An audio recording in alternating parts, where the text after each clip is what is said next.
Hello. What's up? What's up? Ah, shit, this headset has like, oh my god, wait a second. Let's change this.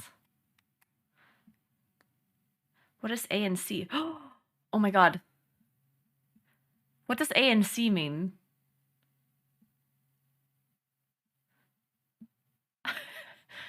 I feel like now I can't hear anything. Oh my god, that sounds so weird. I sound so awkward. Wait, now turn this off. Okay, testing again. I don't know what any of this means. I just sound different. Oh my Jesus Christ. Okay, you probably don't know what I'm talking about. Also, do you even hear me?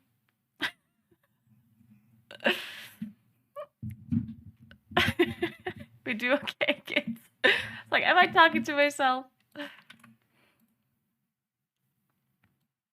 Yeah, I think this headset has like much better noise canceling, background noise canceling than my old one. And it's freaking me out.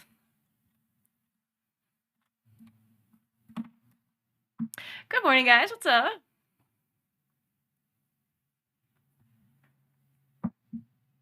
All right.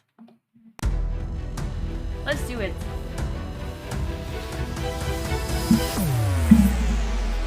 Man, it was raining so much today. It was snowing a bit as well. Not down here, but up the mountains.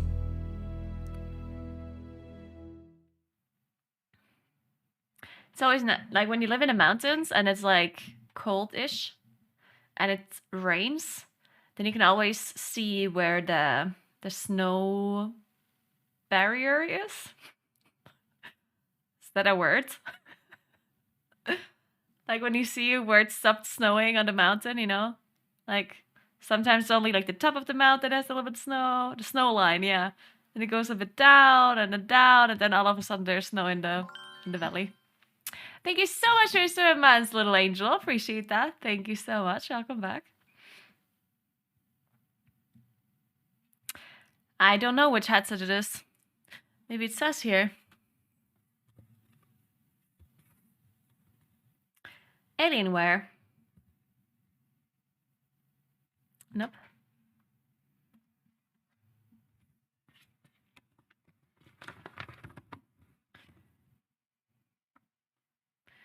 AW920H. That's an easy name. AW920H.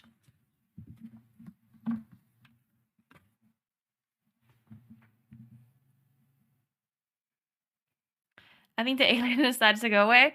Yeah, I think this one might have to do... Wait. Oh my god, it has like touch control. I just hear... What does it do?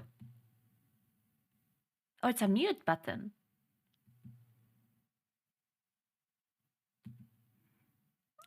Turn on again. Oh, now turn it on. It paused the music. Was it paused for you too, or just for me? Like, did it pause the actual song, or did it just pause did it just mute it? Both? Interesting, okay. I think you can also make it louder by swiping or something. Oh, do you see that? Or hear it, I guess. Look! Crazy. Okay, quiet again. I said shut up! Okay. It definitely looks really weird if I'm swiping on my headphones. It's like there's something wrong with me. It's like I'm just like petting my headset, you know? It's like, oh, nice headset, you know?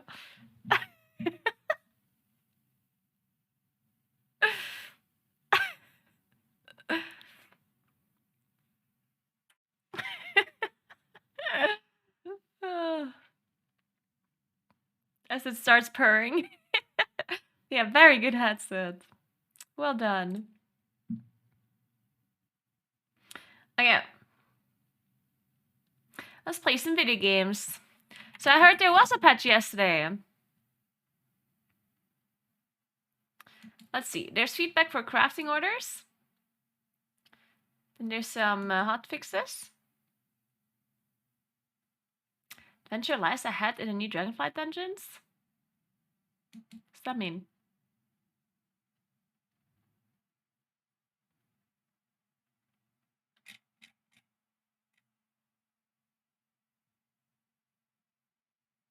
Blizzard solicits Helen Tree system feedback in new survey. What's that mean?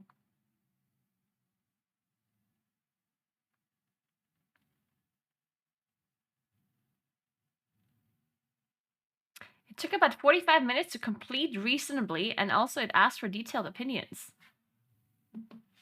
Seriously, they're asking people to answer questions for 45 minutes? I have a feeling not many people are going to do that. Are they actually going to get a reasonable amount of feedback? Surely no one's going to fill out that form, right?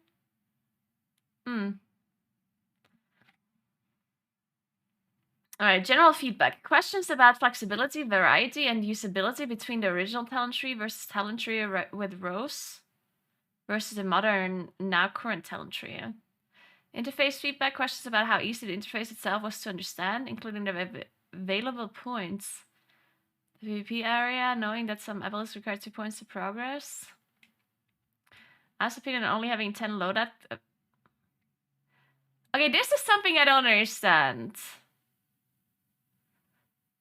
Maybe you can help me. So right now, there's only 10 loadouts per character. So you can only save 10 different talent setups.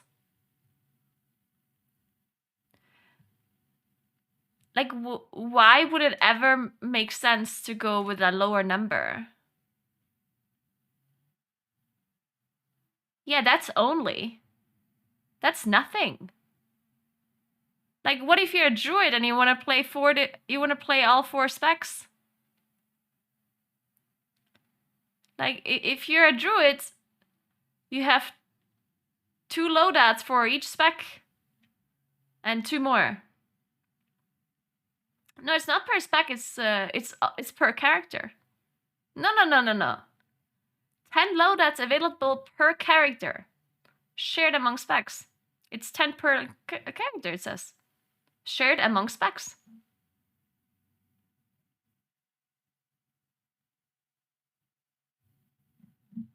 I mean, at least that's what it literally says here, right? So.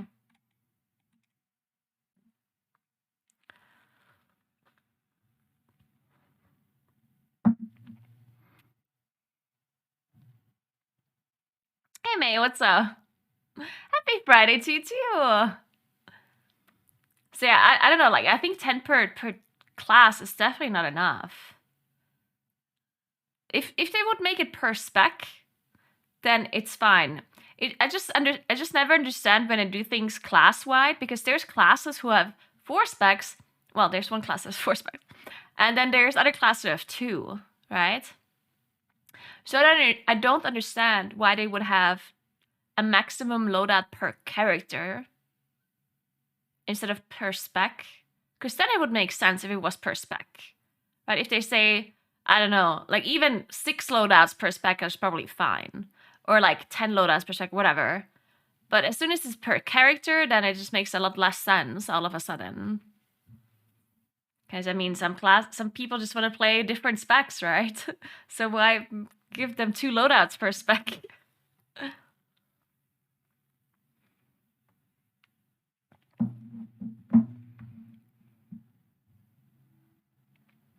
They should let you change talents after a boss from plus. Would be fair.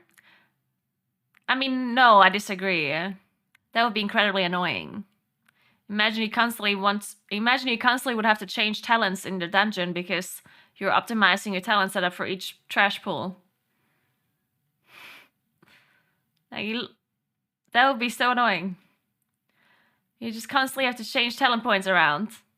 Like, oh, for this trash pool I want mushrooms, and for this other trash pool I want vortex, and for this one I want Incabroar, and for this one I want renewal, you know? Like, that'd be stupid.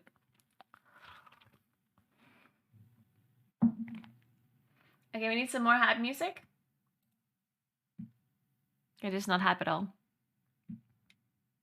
You can change talents whenever you want. You just cannot change talents in combat. If you're in combat, you cannot change them. And you also cannot change talents within an M+ dungeon or within like a BG or an arena. Otherwise, you can always change it, as long as you're not in combat.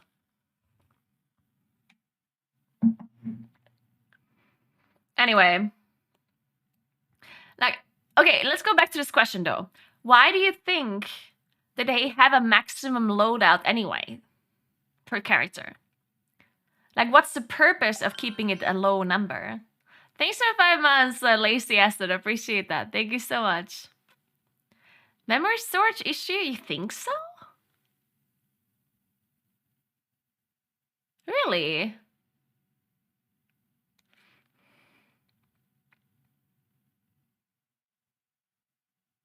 You really think that's an issue? Because it doesn't seem like a lot of memory that has to be stored. Like, it's a very, like... What's the command for my Dragonflight talents, Kuros?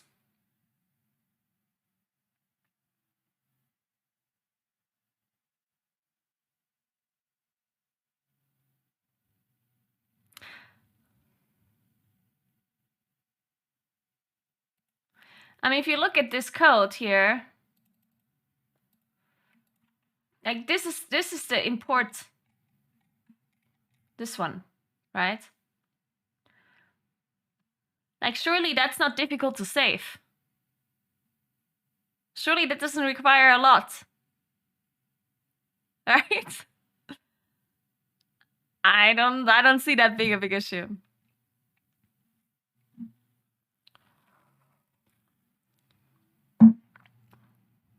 They store it server side. Well, they don't have to store it server side though, right? Why would they have to do that? I don't think the server requires your talent loadouts to be saved. They can literally just save it, like each person can save it on their own PC and it wouldn't take up a lot of space. Right? I don't think it has to be server side. But if you can have 10 characters per... You can have 60 characters, I would imagine it could get quite big. I don't see that, honestly. To me, that seems weird.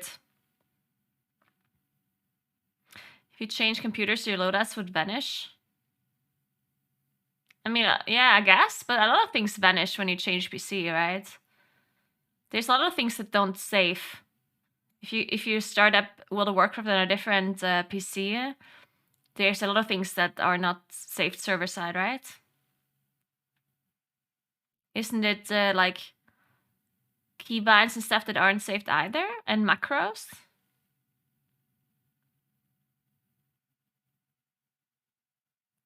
And I don't think anyone would be upset about the builds not being... Because, okay, so here's the thing, right? If it would be a concern, a memory concern, server side, then they could just say, okay, fuck it, we're gonna give you 20 loadouts, but they're all on your computer. So now it's your responsibility to copy them if you want to go on a different PC or whatever. Done. I don't think anyone would be upset about that. Or they can say something like, okay, listen, each character has 10 loadouts that are saved server side. And you can have more than that, but then they're saved on your computer. And good luck with that, you know? I don't know. Like, that would be an option, right? At least I personally don't see that as like a big hurdle. But maybe there's the one thing that I was thinking about, like maybe there's a possibility that people are overwhelmed if you can save too many loadouts. That's something that I was thinking about. Because the more loadouts you can save, the more min-maxy maybe people expect you to play. You know what I mean? I'm not sure if that's something they're thinking about. Because if you can save 50 loadouts, maybe the community expects everyone to have like the perfect talent setup for every single scenario. You know what I mean? But I'm not sure if that's a concern, if they're thinking about that at all.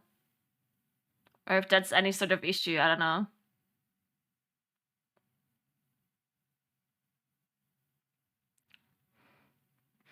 Realistically, how many people do really need more than 10 loadouts? I mean, I think almost every high-end player would need more than 10. I don't think 10 is a lot at all. Well, to be fair, I guess a lot of the high-end players will also just do the talents as they go without just selecting saved ones. Because that's what I'm doing currently. Like, I'm just like doing my talents as I go, kind of. Like, I'm not saving my loadouts, I'm just like doing it. Like, putting the points in. So maybe a lot of people are just gonna do that.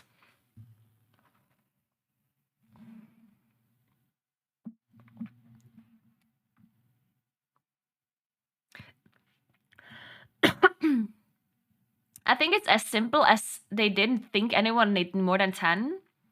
But if it was that simple, then why would they ask this question? See, that's why I'm asking this question to you right now. Because if it was just like a simple thing, and they're like, oh, I'm sure no one needs more than 10, right? Then why would they ask this in like a survey? Like, why would they ask people specifically about their loadouts? Because if it was no problem, they could just like say, oh, some people said they want more than 10. Well, okay, let's move it to 15. You know what I mean?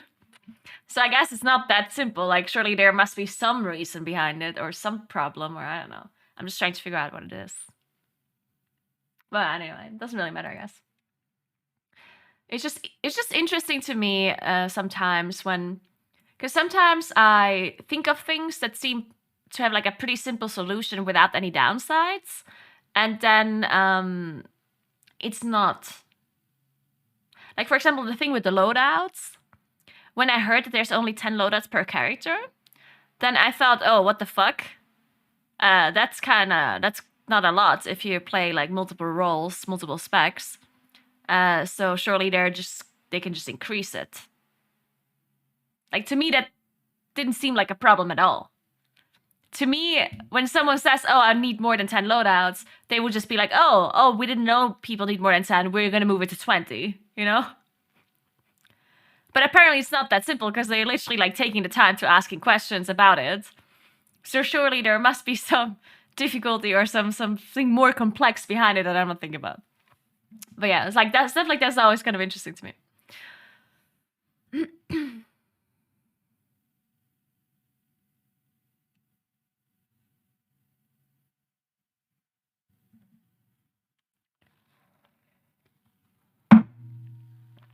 Sorry.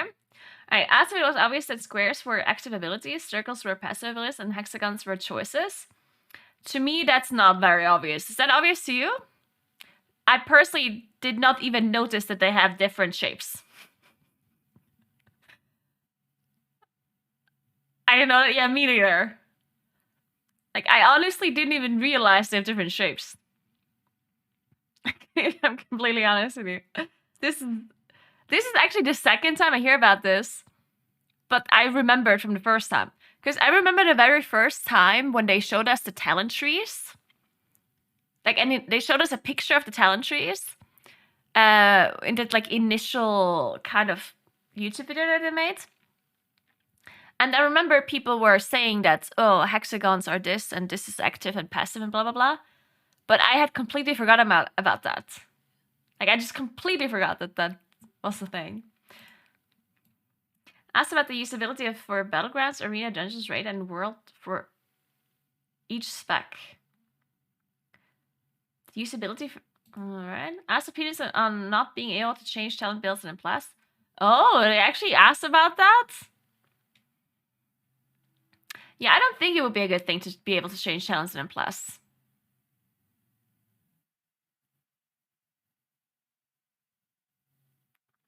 I know a lot of people are going to disagree with me on this one anyway. Like, a lot of people miss the time where you could change gear and stuff.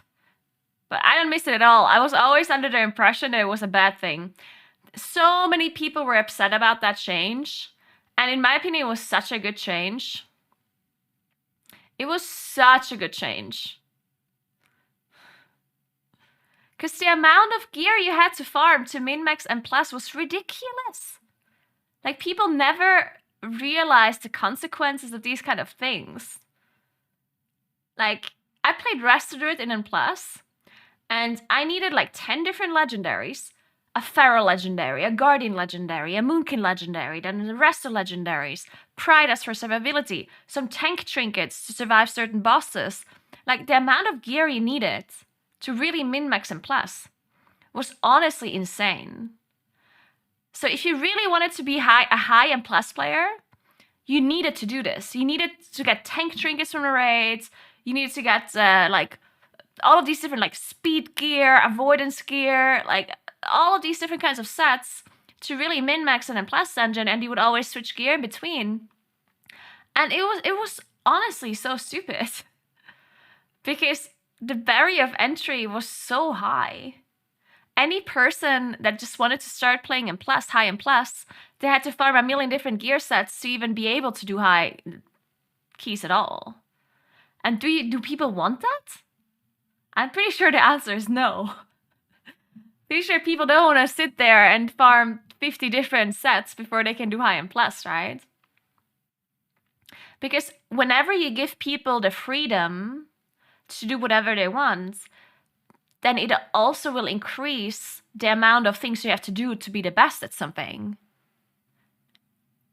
That's what min-maxing is, right? The more freedom you have to min-max, the higher the ceiling goes up and the more work you have to do to be at the top.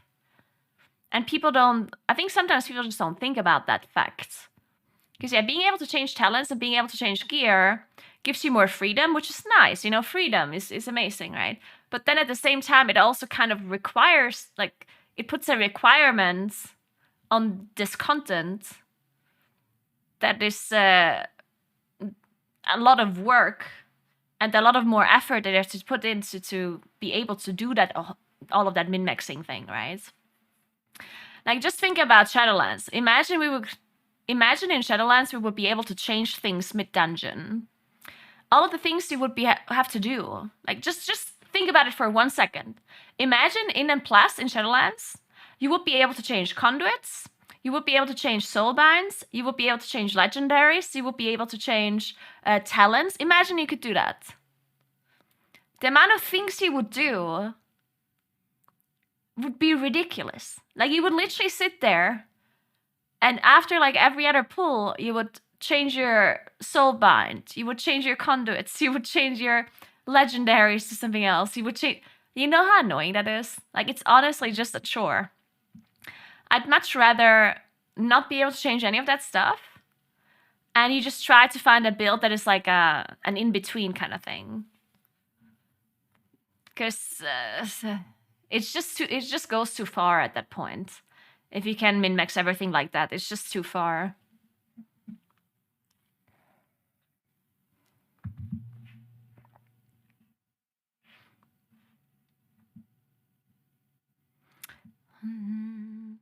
When you said applies to 10 loadouts, I don't agree, because loadouts, the thing with the loadouts are just an ease of access thing. It doesn't mean that you cannot do it manually as well, right?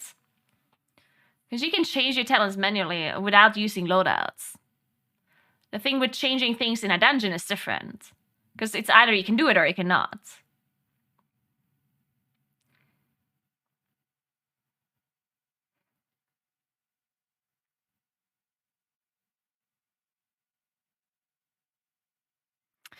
In Legion as a Shadow Priest, I enjoyed swapping legendaries / trinkets based on dungeons / pulls / bosses. It felt great to accomplish hard tasks, tough pulls, while being an underrepresented spec with my N+ homies. But what does that have to do with swapping legendaries or trinkets? Like, you're saying you were having fun being able to do tough pulls with an underrepresented spec. But, like, I don't see how that has anything to do with gear swapping. Because you could do high keys right now without gear swapping and feel good about being able to do it with an underrepresented spec, right?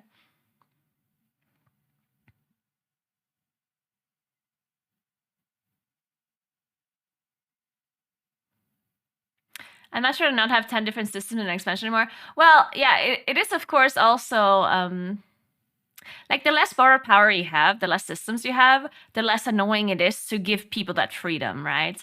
Because in Legion, when you were able to change gear and stuff in dungeons, I think the main issue was that you had so much borrowed power, specifically legendaries, right? And tertiary sets were also an issue, honestly. So the fact that you literally sat there and constantly changed your legendaries around to be able to do different kinds of pulls was on it. Like it was just a chore and it was annoying to be able to get all of these legendaries, because the way you even received the legendaries was complete RNG and you had to switch specs. Like I just remember that it was the literal biggest nightmares the rest of it, because you needed legendaries from different specs to really min-max. And you needed Guardian Druid legendaries and Moonkin legendaries. Like it was just like an absolute nightmare to get these items, right? Because if I was unable to change legendaries within the dungeon, then I wouldn't need those legendaries, right? The only reason I had to farm all of these legendaries was because you were able to change gear sets. But then at the same time, if legendaries like that don't exist, then swapping gear maybe is not as big of an issue, right?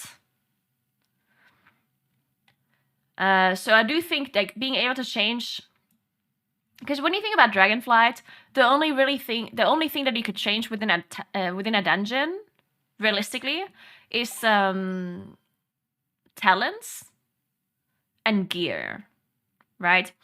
And I think if they would only let you change talents and not the gear, then it probably wouldn't even be that bad, because there is only so much min-maxing you can really do with the talents, right? There isn't, and it doesn't require you to farm. So I guess like there's a little bit of a difference between being able to swap gear and being able to change talents. Because if you're able to switch gear within a dungeon, then you also need to farm the gear, right? Like then you will have to sit there and farm tank trinkets and specific trinkets for like very niche stuff, right? Like you need to farm all of these things to be able to equip them within a dungeon. And that's a really annoying part. But I guess when it comes to talents, then it's not necessarily the same as gear, because the talents you don't need to farm, you already have them, right? So the only annoyance with talent changing is that you have to save different loadouts, and like there's a cast time, you know? So on it, maybe it's not even that, maybe it wouldn't be that big of an annoyance to be able to change talents in M+. But gear would be annoying, because then you need to farm speed gear and avoidance gear and like all that stuff. It was just annoying. But if it would only be talents, then maybe it wouldn't be that bad. Thank you so much for Prime Sub, Ribuna. Appreciate that. Thank you, thank you, thank you.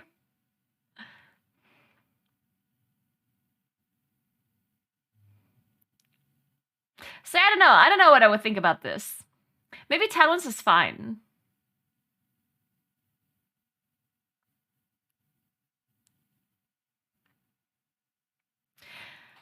I think another quote-unquote problem, I guess, with the talents that we have nowadays is the talents are pretty, at least that's how it felt like, that there's a lot of classes that have to commit to something with their talents in Dragonflight. Like if you want to do AoE damage, you have to commit quite a few points into AoE damage, which in return costs you a lot of single target damage. So maybe that's why they are considering letting you change talents. Because otherwise it might be a bit weird when you have all of the AoE in the world and then you can't kill the bosses because no one has single target damage. Right? So maybe that's why they kind of want you to have the possibility to change talents, which maybe does make sense.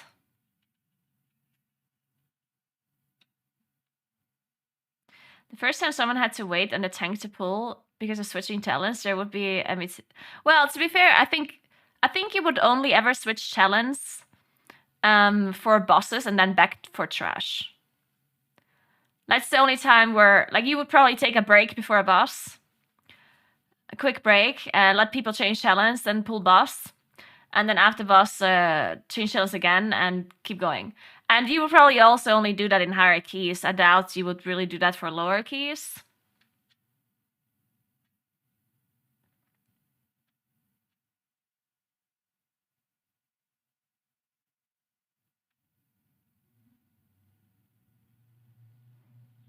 What if tertiaries were able to be reforged onto gear instead of a chance to proc on gear? Say trading crit for avoidance or mastery for leech?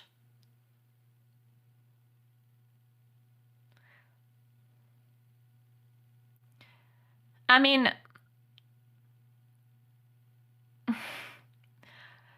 like, do you know why tertiary sets exist in the game? Like, why are they there? It is literally RNG on items.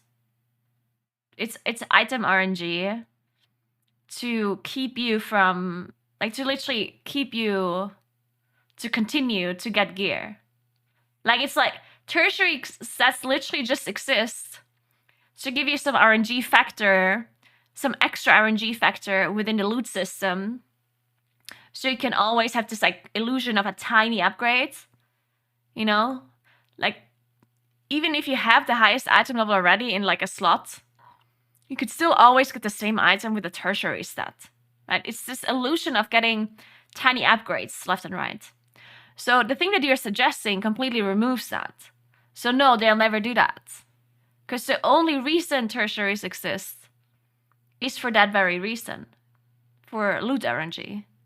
So if you remove the loot RNG of the tertiary stat system, then the whole purpose of the tertiary stat system is removed, and therefore it has no purpose for Blizzard anymore to even exist. At that point, you might as well just remove tertiary stats completely, right? They might as well say, okay, fuck it, no more tertiary stats.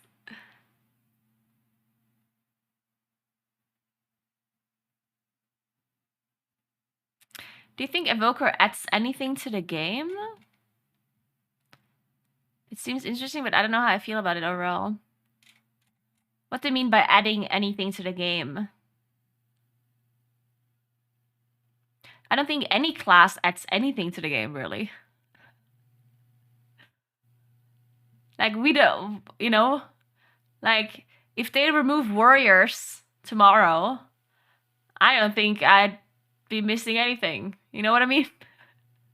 Because I don't play warrior, and I don't think a warrior, like, does anything special for me that I would need.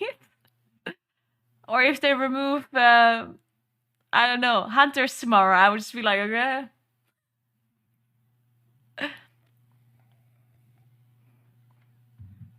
The one thing that Evoker, I mean, I personally don't like Evokers because I don't like the playstyle. It's just not my thing. But the one thing that Evoker might add, like, that is negative, might be, like, being annoying with setups. You know what I mean? With raid setups.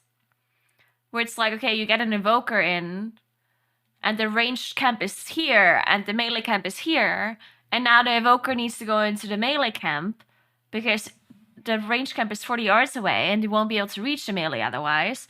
And now you can't reach the ranged anymore. And now the Evoker has to stand in between the camps and like fuck the positioning up. You know what I mean? It might just be honestly a bit annoying to deal with them, with positioning and raids and strategies. But outside of that, I don't think Evoker's gonna add anything special or do anything really. It will probably be really good in Plus though. I think Evokers are honestly made for Mythic Plus. Like, everything about their kit seems to be very Mythic Plus-y.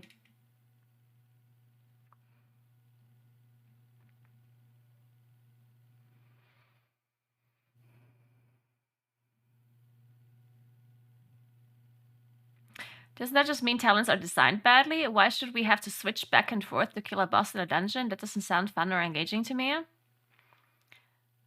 The opposite. That means that the talents are designed really well. Because what is the purpose of talents? The purpose of talents is that I can put points into specific things that give me power in a very specific scenario, right? I mean, that's the purpose of talents, otherwise they're boring. If every single talent would give you a single target damage, then the talents are designed badly. If every talent gives you something different, it's like this makes you stronger on single target, this makes you stronger in AoE, this makes you stronger on 2 targets, this makes you, you know, like if the talents are designed like that, then they're well designed, right? The purpose of the talent system is that you can put points into things that you currently require depending on what you do. And if I want to do a single target boss, I put all my points into this. If I want to do an AoE fight, I'd put all my points into this, right? So no, I wouldn't say that requiring to change talents between single target and AoE means that the talents are badly designed. In fact, I think it means the opposite. So that's why they want you to allow to... that's why they're considering allowing you to change talents on M+. Thanks for 14 months, Truebucks. Appreciate that. Thank you so much.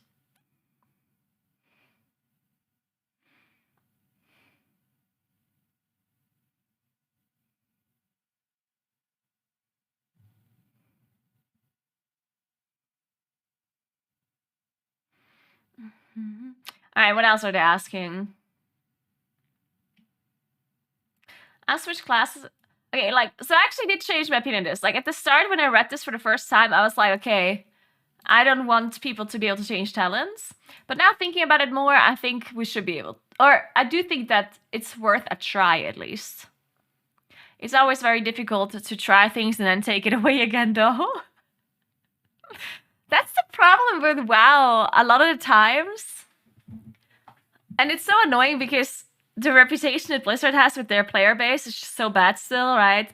It has gotten a bit better, but it's still pretty bad. Blizzard changes anything at all, and people are, like, losing their minds, right? And it's so annoying because sometimes I have a feeling they could try something in game, and if it doesn't work out, they could remove it. But people would just lose their fucking minds if they would do that. So they're like unable to test stuff out properly. Like, for example, this whole talent changing in M+, right? If they're not sure if it's going to be a good thing or a bad thing, and if they would have a better relationship with the community, then they could just say, you know what, we're going to try this.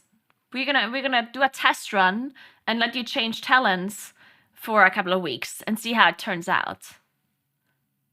And then if it actually doesn't turn out well, and let's say only 80% of the players, like 80% of the players hate it, and 20% of the players love it, then they could remove it again and say, hey guys, okay, it turns out the majority of the player base doesn't like this, so we're gonna remove it again. And then people, if the relationship would be better, would maybe be like, okay, I guess understand, you know. If 80% of the people don't like it, okay, fine, I guess. But nowadays, obviously with the relationship being so horrible, if they would remove something again after testing it, people would just, like, lose their minds. So, I guess they can't test anything properly like that.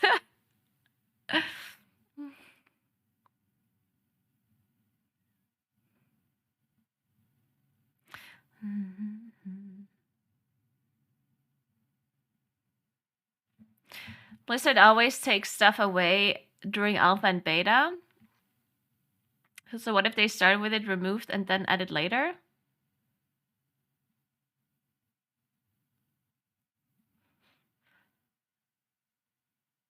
How would they be able to test stuff? By adding it later. That's, like, you can't test stuff that way. Because right now, you cannot change talents in M+, right? How are you able to know if it's better or worse without testing once it's enabled? Like, you need to be able to test both scenarios to get an opinion, right? So saying stuff like, start with it gone and then added later doesn't really like that's not like it's literally not possible, right? Thanks for 8 months, MJ. Appreciate that. Welcome back. Thank you, thank you.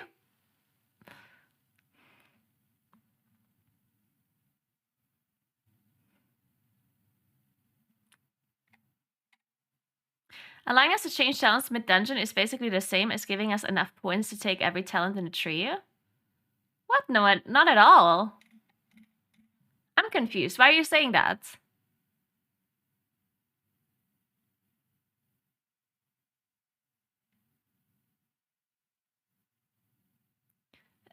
I mean, okay, I'm not understanding his opinion right now. Like, what if you're raiding? Let's say you're raiding, right? And the first boss is a single target boss. So you pick single target talents. And then the second boss is an AoE boss. And you pick AoE talents. Are you now saying, okay, well, talents are useless because you're allowed to change them between boss fights? That it's like the same as having all talents at once.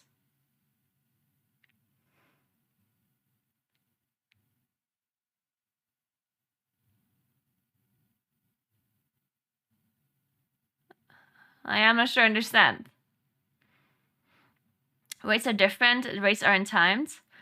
Yeah, I mean, it is true that rates aren't timed, of course, but in the Plus Dungeon, you also have trash and bosses, right? It's not all the same. It doesn't require you to have all of the same power. Like, there's single target fights and there's AoE fights, right? So being able to, giving people the possibility to change, I just don't understand why you're saying it's the same as having all talent points at the same time. Because you still have different situations, right? Like when you do a boss fight, you still have boss fights where it's not pure single target, and you also have AoE fights that are not pure full AoE, right? So it's not like you're always get the perfect loadout depending on what you do. Unless you would change talents between every trash pack, but then you also lose time. Like, it's not just a benefit to change talents. Because changing talents, first of all, requires you to be out of combat. And second of all, it requires for you to put in the talent points, and then it takes like 10 seconds for you to actually change the talents as well. It has a cast time, right? So it's like it's not that you just press a button and you change them. It's a trade-off.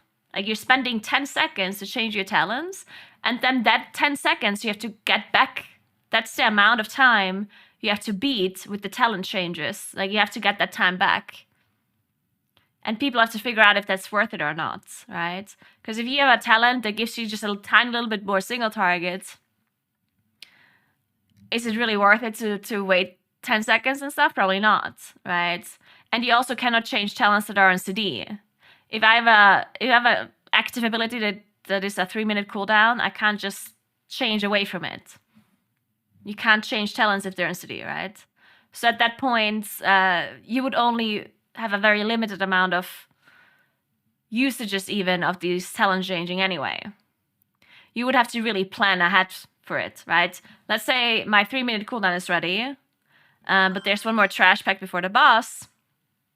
Then either I use my cooldowns for the AoE now, and then I don't change my talents for the boss, or I save my cooldown, change my talents for the boss, and then go full single target. You know, like, you kind of have to just figure it out what's worth it. It's not the same as just like pressing a button and you immediately have different talents, you know. Thank you so much for gifting us up to Conrad. Appreciate that, Kuros.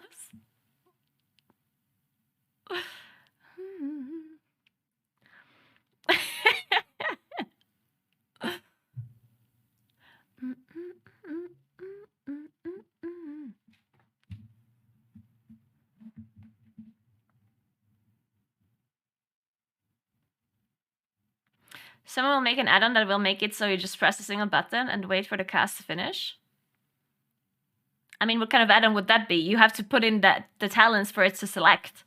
There's not going to be an AI Weekora that figures out exactly what kind of talents you should be running for the future pool that it apparently just has the knowledge of. Like, that's not how it works. There's a reason they disabled gear swapping during M+. It's going to be the same with talents. Yeah, so here's the thing, right? When I first thought about the talent switching, I was thinking it's a bad idea because it's annoying. But then I thought about it for a little bit, and it's not the same as gear switching when you think about it, because gear switching is different. If Blizzard allows you to switch gear, then it's not just about the switching itself, it's about having the items to switch to, right? Because if you're allowed to switch items within an M+ dungeon, then the amount of min-maxing you can do is like endless. But it also requires you to have the items to switch to. So you would need like 10 different trinkets, and then this tank item, and then this other like raid item, and this raid trinket, and the different enchants and different tertiary stats, because you could always like min-max every single pool in like with like some different item sets, right? And that's annoying because, as I said, you require the items to be able to do that. And that just makes it a chore at that point. And it also really moves the barrier of entry high up, because it requires you to have all of these items to be able to compete with other people that have them, right? So if there's like a high-end M+ player, and that player has like 100 different items for M+, and like 50 different gear sets, and you don't have those items, then you are going to have a disadvantage. And that seems annoying to me. Like, I understand why why they disabled that, because it's very annoying. But changing talents is not necessarily the same thing, because changing talents doesn't require you to have anything special, because you have the talent points on your character. They're baseline. You don't need to go out of your way and farm items or farm this, farm that. You already have the talents. The only thing it requires you to do is figure out what kind of talents you want to play on each kind of thing, right? So that's why changing talents is not as bad as being able to change gear.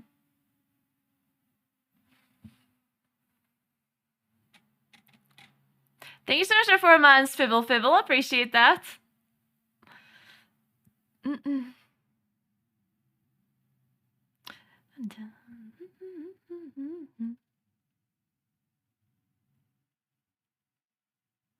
You preset different loadouts and you click a button for each loadout. I mean, I'm not saying that you can... Yeah, but like, how does that matter? I'm very confused.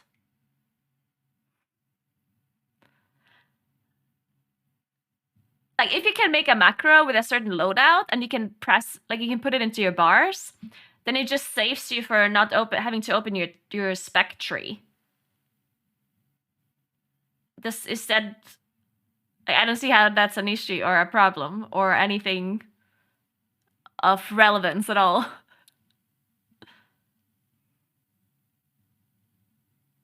I think being able to change it would be more harm than good. In lower key pucks, which there are more of, people will be so toxic over someone not having optimal talents for each situation, which can now already be overcomplicated for the majority.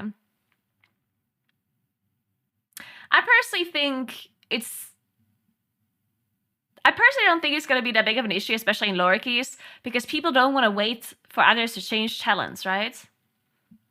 Like, wouldn't it be the opposite? Wouldn't people in lower keys just kind of not want to wait for talent changing and rather say, don't change talents, I don't want to wait? I don't think people specifically would go out of their way and say, hey, we're going to wait 10 seconds because I want my fire mage to go this other talent for this pool. Hey, Kato, what's up? Yeah, I also think that in lower keys, people would just zoom. And then higher keys, when people are a bit more min-maxy, they would change talents for bosses and then change them back. Because you have to keep in mind that you cannot always change talents. You have to be out of combat.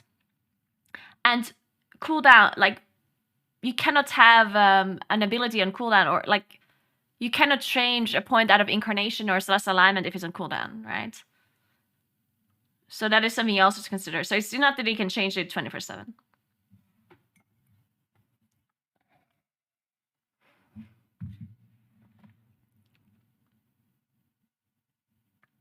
either way, like, it's a good thing to have different opinions, right? A lot of people in chat think it's a bad thing.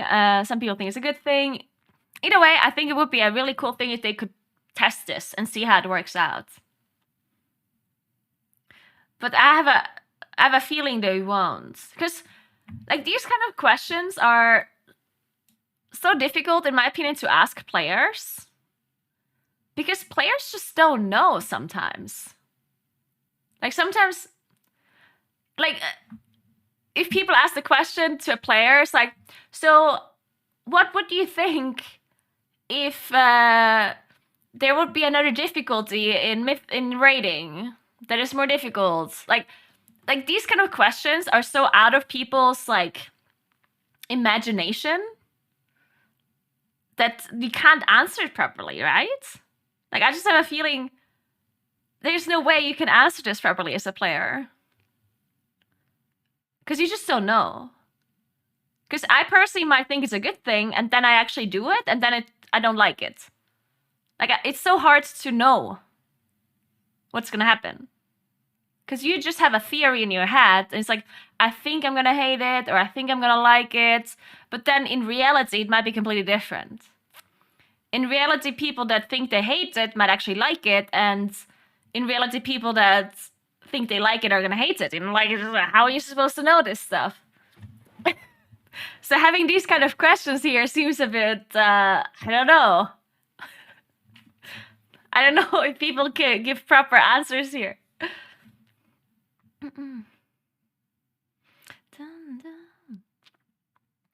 They should use MDI or Great Push to test it and see if what players think.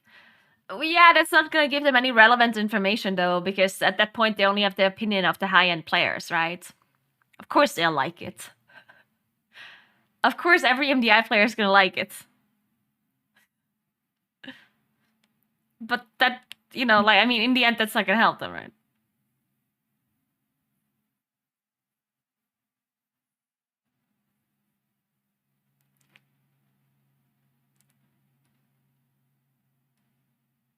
The only thing I can think is if you do allow it, that if the min-max, people will have an add-on that will quickly switch it. Now, the thing with the add-on is nonsense, though, because an add-on, there would be no reason to have an add-on. There's absolutely no reason to have an add-on, because it cannot skip the cast time, and you would still have to press on it to enable it, because it cannot read your mind. The only thing you could have is something like OPI or whatever it's called, OP, where you like press a button and it opens up like different kinds of options, and then you click on a thing there. That's the only thing I can imagine that would be good for it. But outside of that, I don't see what an add-on would help you. Like, what would the add-on do? Like, what exactly would the add-on be doing?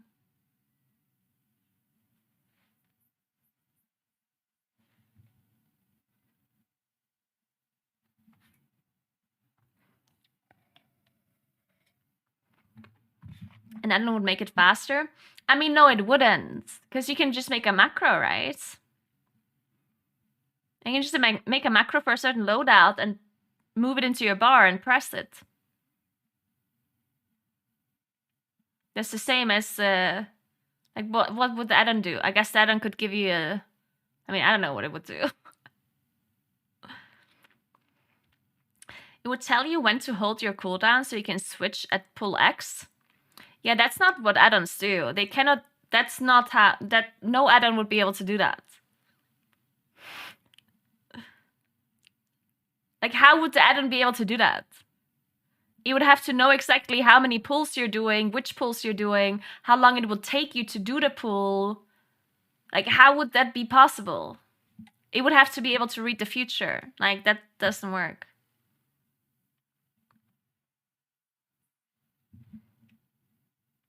I mean, yeah, there could be a reminder add-on, you know?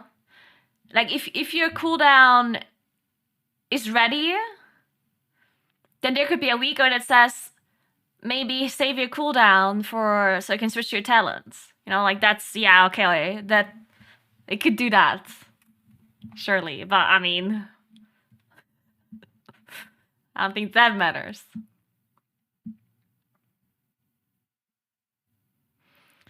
Yeah, the thing with like I agree. Like I think there's better arguments against talent switching than the add-on thing. The thing with the add-on is a bit like a far like that's a bit of a stretch. But there are other reasons that that I can see why people don't want to switch talents.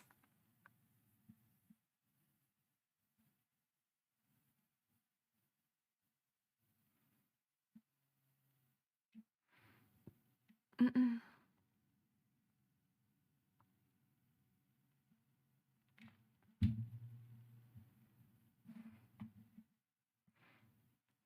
There's no world where more than 3 loadouts would be used in a dungeon.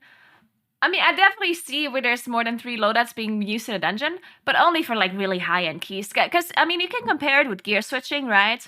Because in Legion, you were allowed to switch gear, and a lot of people would also like summon people out and into the dungeon again. But the main reason why people did that in Legion was because the timer that you had in Legion was way like higher than in BFA and Shadowlands. Like in Legion, you had like an hour to finish the dungeon, and in reality, it only took you 30 minutes. So you had so much time to min-max in between. Like you could literally just like you did a pull, and then right before you pulled the boss, you waited around, you let people switch gear, people poured it out, and you summoned them back in, so they could go different specs, different whatever. And then you pulled the boss, because it was all just about not wiping. It wasn't about that the timer was really short. It was mainly about bosses like one-shotting you. So you really needed to make sure to min-max your survivability for certain boss fights, right? The timer was never really close in these dungeons. So that's why people actually did those. And if you think about it, in Legion, all of these min-maxy things that were possible to do, it didn't really happen in lower keys, right? I'm not sure if you guys remember, but when I did high keys in Legion, we definitely did the min-maxy thing, right? We had all of these different gear sets, and we had all of these different like things that we would do for different pulls. Like we would definitely do that. But I don't think in lower keys it was really a common thing for people to do. Or was it? Like did people actually like change stuff all the time and wait around and summon people and whatnot?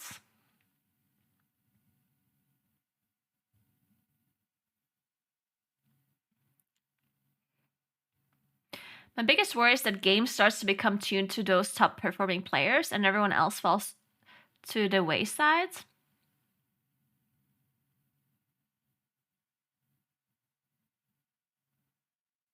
I mean, that would never really happen in M+, because in M+, the scaling is literally like the only difference you would have. The only possible thing that I could think of is that people are able to do higher keys. Because being able to switch talents makes you stronger. Technically speaking, right? Because you can min-max to your own strength and weaknesses throughout the dungeon, and therefore a team that is really organized should technically be stronger with being able to switch talents. So the only thing that technically should be the consequence of gear swapping, or not gear swapping, talent swapping, would be that people can do higher keys than they would be able to do otherwise, right? But it shouldn't change anything with the lower ends. Right? As far as I understand, at least. So what would happen is that like the highest key that people can do with gear swapping might be, I don't know, like a 35. So the highest keys are like here with gear swapping, and without gear swapping, they might be here. So it's like the highest key is only a 30. Okay, this is obviously exaggerated. I don't think talent swapping would make up 5 key levels, of course. But yeah.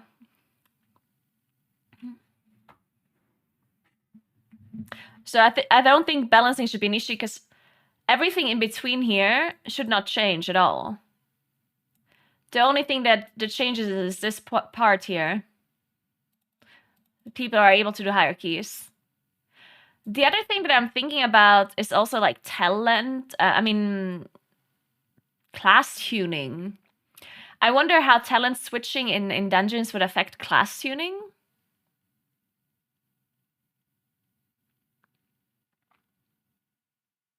If at all. Some specs will definitely benefit massively from talent swapping. I mean, will they? I don't know. Like which ones, for example?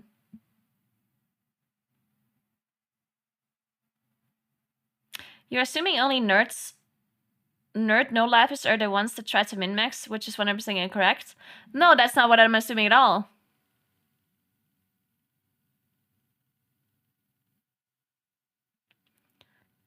Okay, let me explain this again. Okay, so let's say this is a timeline for talent swapping.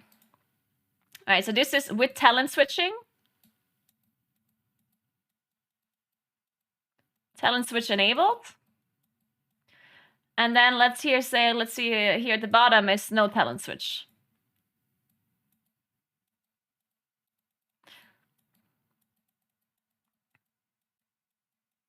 All right.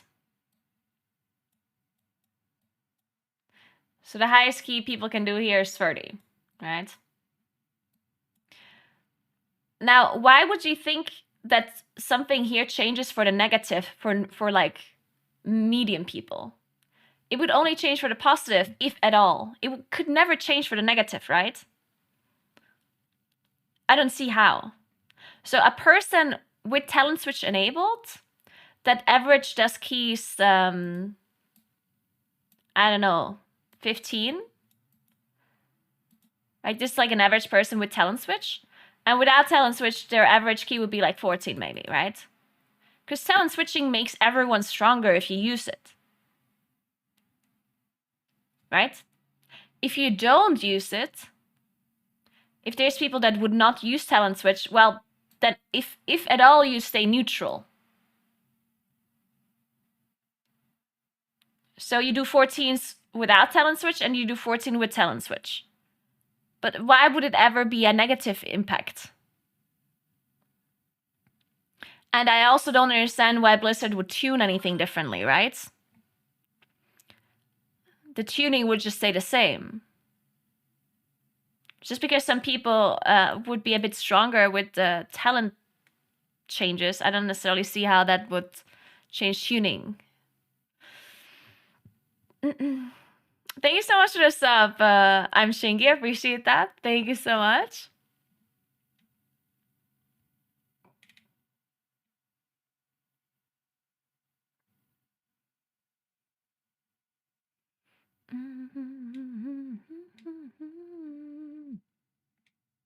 Can be negative in pucks where a tank decides not to wait and the DPS wants to min-max and generates unnecessary friction. You mean like toxicity wise? Okay, but I'm not including toxicity or anything like that in this graphic here because I don't think you could include that realistically through numbers. So yeah, toxicity or whatever could technically rise, but not not logically when it comes to performance.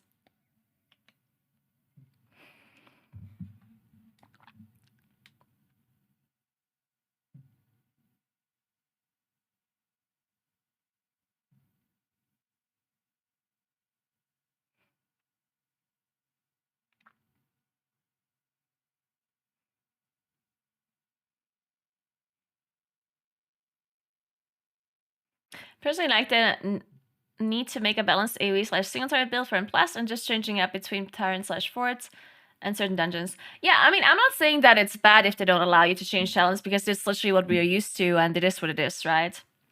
I'm saying that it might be interesting to just test it for a while just to see what happens because we, of course, do have a very different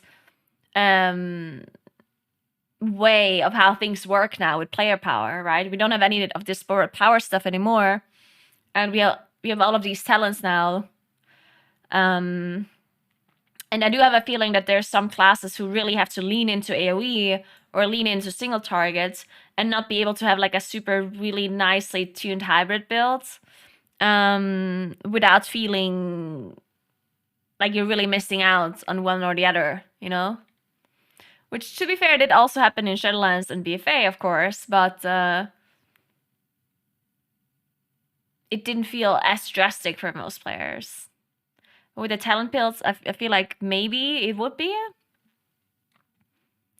I don't know. In the end, I don't think it's that big of a deal if they...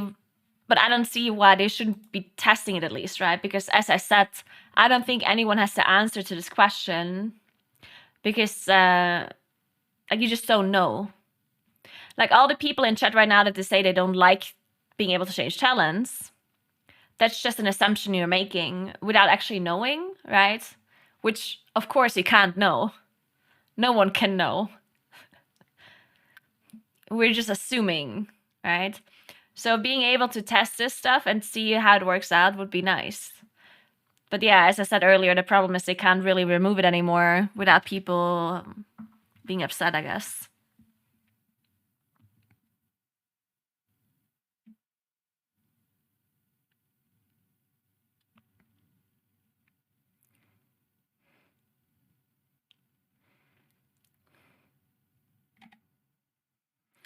Yeah, people that think you would change talents 15 times a dungeon is very wrong. Like, you would never do that. That would be incredibly stupid. There's no way you change talents 15 times a dungeon. In fact, most people that complain about talent changing, you would probably not change them at all.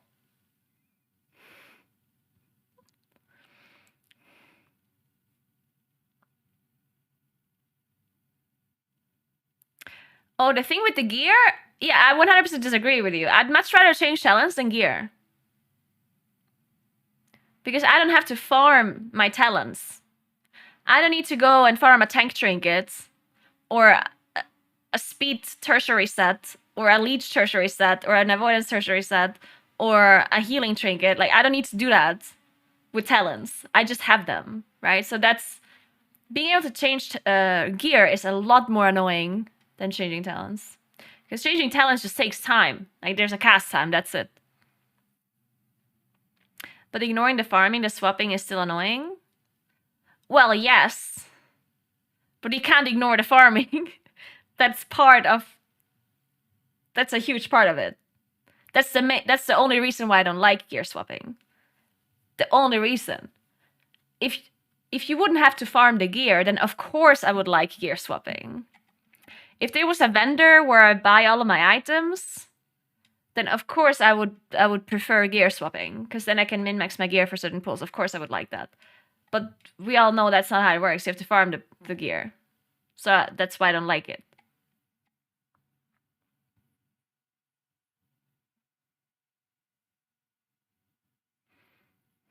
In what situations would you change talents?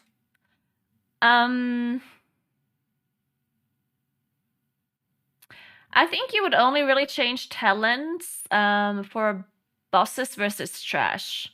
And probably also only on high keys when a boss fight really takes like 3 minutes or whatever, right? Because if a boss fight takes a minute, the difference between single target and AoE talents is so small that the time that it costs you to change the talents is probably not even made up. Because you also have to think about that fact, right? Because if you change talents, that takes time. Everyone has to get out of combat. Everyone has to do their talents or figure out a set and then change their talents, right? So let's say switching talents takes a group 15 seconds. That's 15 seconds of doing nothing, right?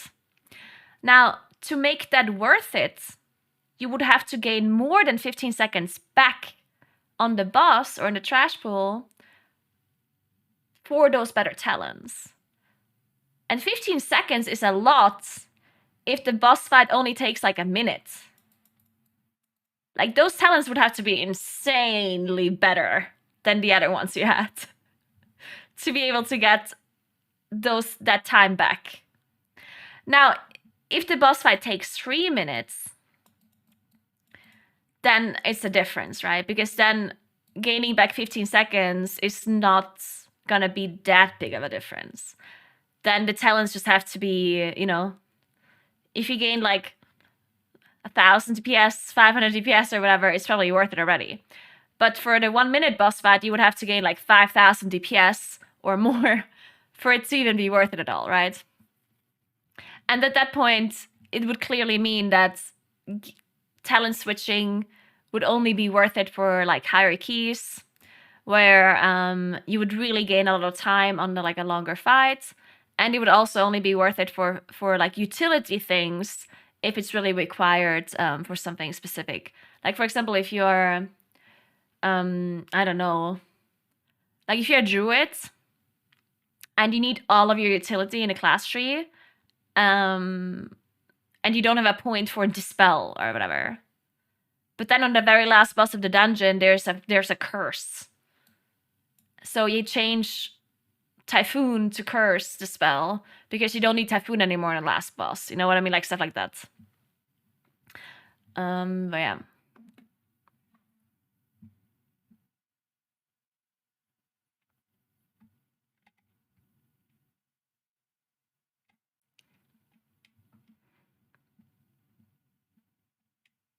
It's double 15 seconds because... Oh, true. Yeah, I even forgot about that. You're right.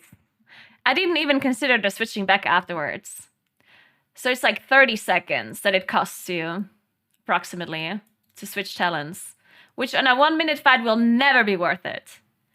There's not a single talent setup in the world that gives you a 30-minute advantage over another talent setup in a 1 minute fight. Like, that's just never gonna happen. So if the boss fight takes 1 minute, it's never gonna be worth it to change talents. There's just not a single world where that's gonna be the case. So yeah, if it takes 3 minutes, even then you probably have to consider it. Even on 3 minutes, it's questionable. Unless it's the last boss, of course. Yeah, you're right. On the last boss, it might be more worth it, because in the last boss, you don't have to switch back. But if it's an early boss or something, it's like very, very questionable if it's ever even worth it to switch. Because then you also have to consider that you might have to take multiple breaks. Because let's say the boss fight takes 3 minutes, right? Like let's assume you're reaching the first boss, right? And then, okay, you say, okay, let's change talents. Then one person, their cooldown is still on a 10-second CD. So you have to wait 10 seconds for this person to be able to switch. Then you wait 10 seconds, everyone changes their talents or whatever, and then it surmounts of a total of, I don't know, let's say it's 25 seconds you needed to change everything and to get out of combat and stuff, right? Okay, so 25 seconds later, you're pulling the boss. The boss dies, let's say 2 minutes 30 is what the boss takes, right? Which would be a high key already, right? 2 minutes 30 is not something that you do on low keys. So now it took you 25 seconds to change talents. The boss takes 2 minutes 30. And now what do you do with your cooldowns, right? Because there's classes that have 2-minute cooldowns, there's classes that have 3-minute cooldowns, classes that have 1-minute cooldowns. So let's say one person has 2-minute cooldowns and they use them twice on this boss fight. So now after the boss is over, they cannot change their talents back because they still have 1 minute 30 CD on their cooldown. But the other person is a 3-minute cooldown, because I'm a Moonkin, so I use my cooldowns in a pool, and I only have to wait 30 seconds for my cooldowns to come back up. So now in 30 seconds after the next trash pull, we take a short break because the Moonkin changes talents. Right? So you wait 15 seconds for the Moonkin to change talents. And then you do a pull. And then after that pull, the Rogue wants to change talents back. So you wait 15 seconds on the next pull. And then you're like a total of 55 seconds that you did nothing. Did you gain 55 seconds on this boss fight for it to be worth it? The answer is probably no. So would people change talents all the time? I think the answer is no, people would not. The only time it would be worth it to change talents, in my opinion, would be if the boss is actually so hard that you would risk wiping if you don't kill it fast enough. Then it would make sense. But I don't think changing talents would ever be a damage gain or like a time gain overall, considering all of this. But yeah, if there's a boss fight, like let's say for example, Maiden in Lower Karasan, you have to DPS through the shield to be able to kill the boss, right? And if you need some of your players to change their talents to be able to burst the shield, then of course it would be worth it then, because then it's about wiping or not wiping. But to change talents purely for a damage gain or for a time gain seems to be not very worth it, considering all of these factors that we just talked about.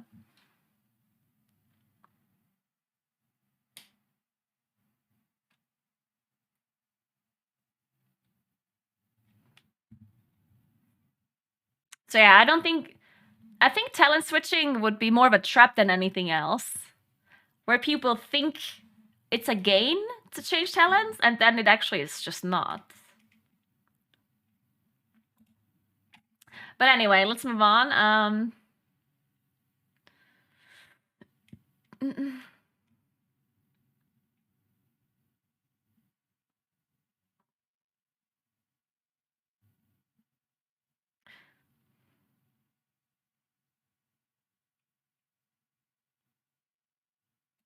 But really, they asked about how they like the talents for each spec. Interesting. More or less variety compared to previous talent systems. Question about whether there were more / fewer choices. Question about whether there were too many / few choices for actual talents. Question about if there were too many / too few 2-point abilities. Question about a list of fabulous the respondent is most excited about. The most dislike. We carry to open comments at the end of each section. Interesting. Yeah, well, I don't know how many people will actually answer all of this.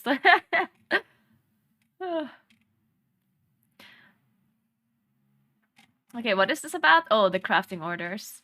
We're closely following all of your feedback here, as we've also been playtesting and iterating the system. As a result, we have developed some changes to crafting orders. For public crafting orders, the customer will now have to provide all basic... Oh, okay. Optional versions that previously could be provided by either party are unchanged. That's interesting.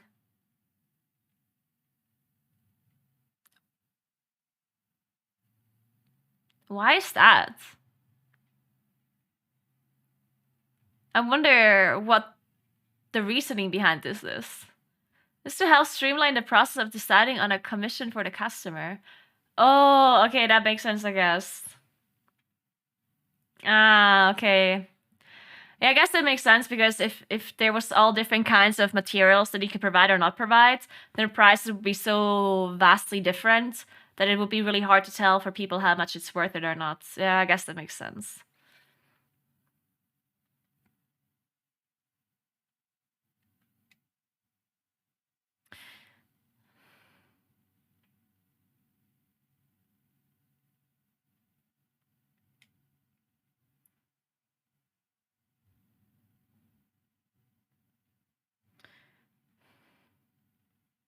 So not sure if we're crafting orders. If there are any public orders posted for the recipe you are placing an order for, the commission field should auto-fill to match the highest commission existing order. Okay?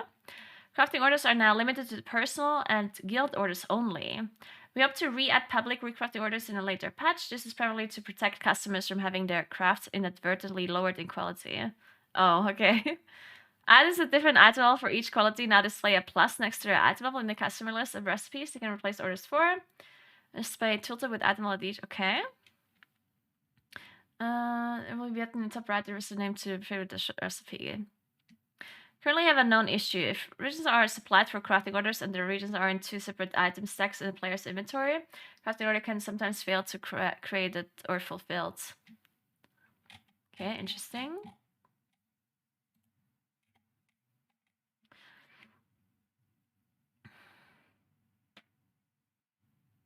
Oh, they fixed this pretty fast, actually.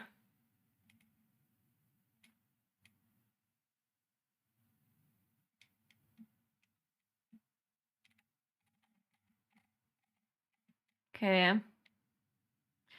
Condition where void storage, friendly players option appeared twice and then cause gameplay bannings to disappear. Hey Winnerix, thank you so much for 74 months. What's up, what's up? Thank you so much. Welcome back.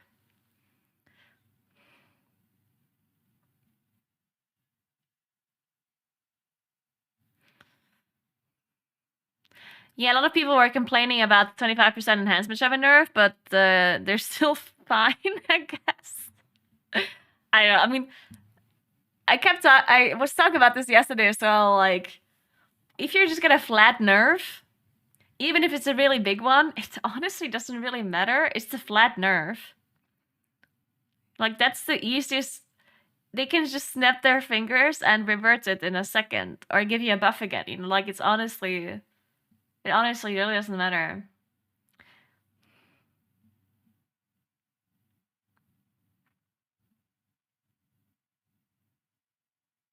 In the end, the other thing about it, I don't think there's ever a situation where changing talents, even a whole tree for single target A, would be a time gain. As you said, ultimately it would only be done for very high key boss fights for survivability reasons. Yeah, I think so as well. Now that we really thought about this thoroughly, I also think that there would never be really a time where you want to change it outside of literally just making something possible.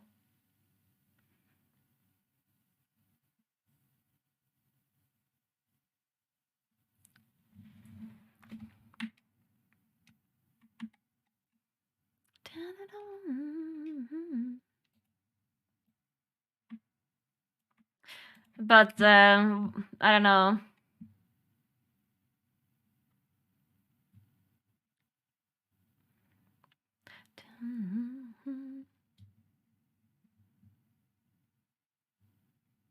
If it's only beneficial in very high keys, then why keep it?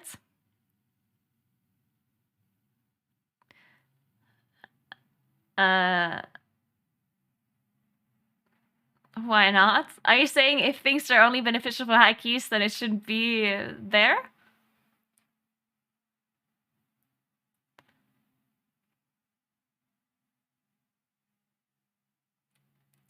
Yo, second entry, calm down, okay? People can change their minds. Don't blame people for changing their minds. I hate when people do that. If someone changed their minds, that's a good thing. People changing their minds is honestly something that never happens because people are too proud to you know, flip-flop their opinions. They just have to stick to it. So if someone changes their mind and like changes their opinion on something, that is a really good thing. I love when people actually like think about something, listen to different kinds of opinions, listen to facts, research, and then at the end they're like, oh, you know what? I think this is like different than what I thought. That's always a good thing, right? So making fun of people that change their minds sucks. Don't do that. Hey, Calandra, by the way, happy Friday. How are you doing?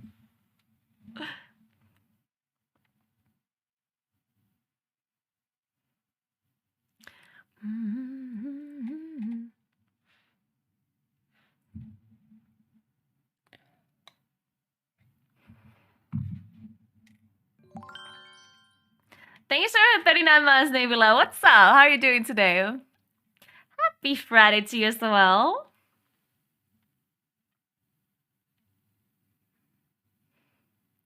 It only benefits high keys, and it's cumbersome as well as baiting noobs into doing it when it's not beneficial. Yeah, but I mean, isn't that... I'm not necessarily sure I understand the argument when you're saying it might bait noobs into doing it when it's actually bad for them. At that point, they just have to learn that it's bad for them, right? I don't think you have to protect people from making bad decisions that much. You know what I mean? Like, I don't see why the high-end player base shouldn't have something just because it could possibly bait a bad person into doing something that hurts them in the end. Because then, isn't the solution that the bad person should just learn that it's not actually beneficial for them to do? You know what I mean? Like, because it's not a negative thing if you just learn when to use it and when not to use it.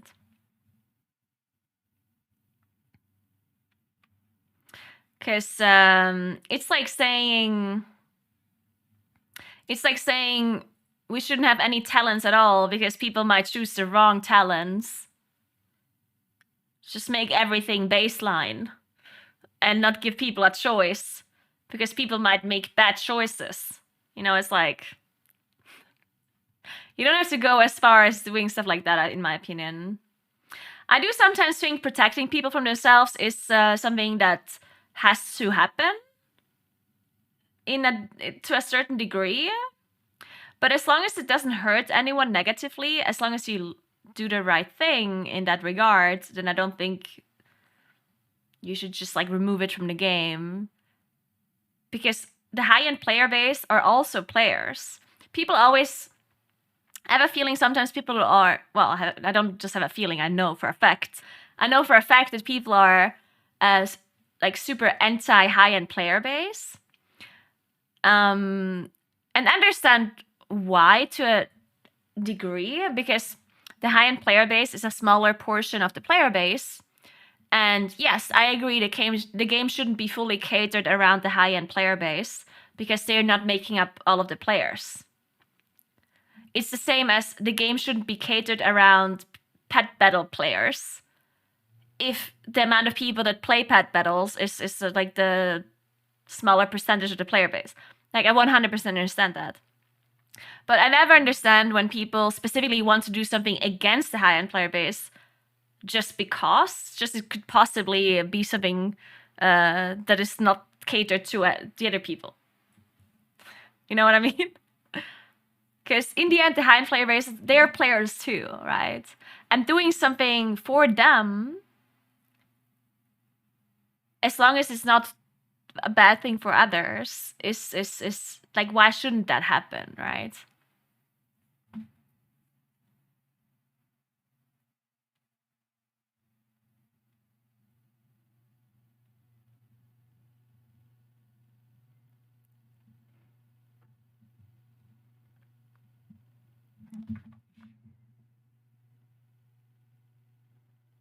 And plus, boss faces with pet battles would be amazing.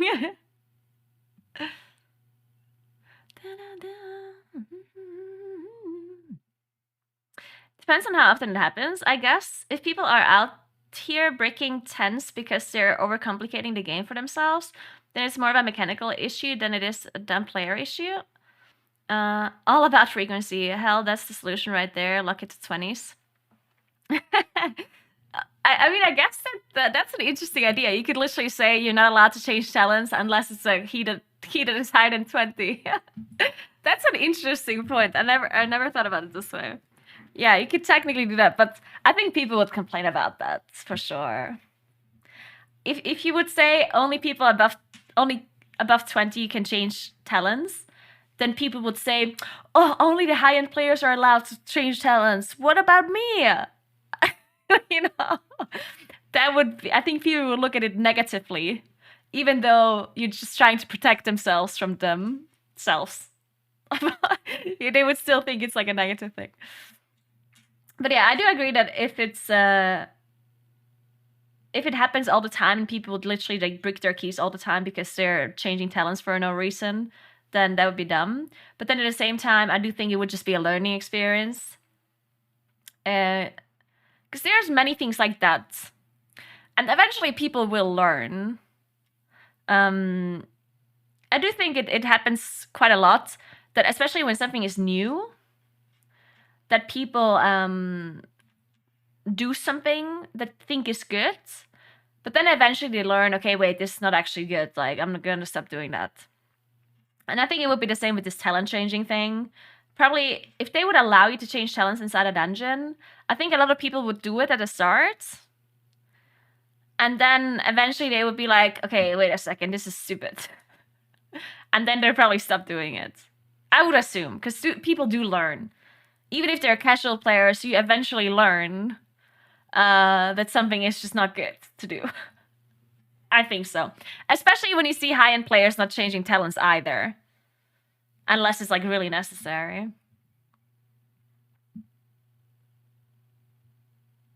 Dun, dun.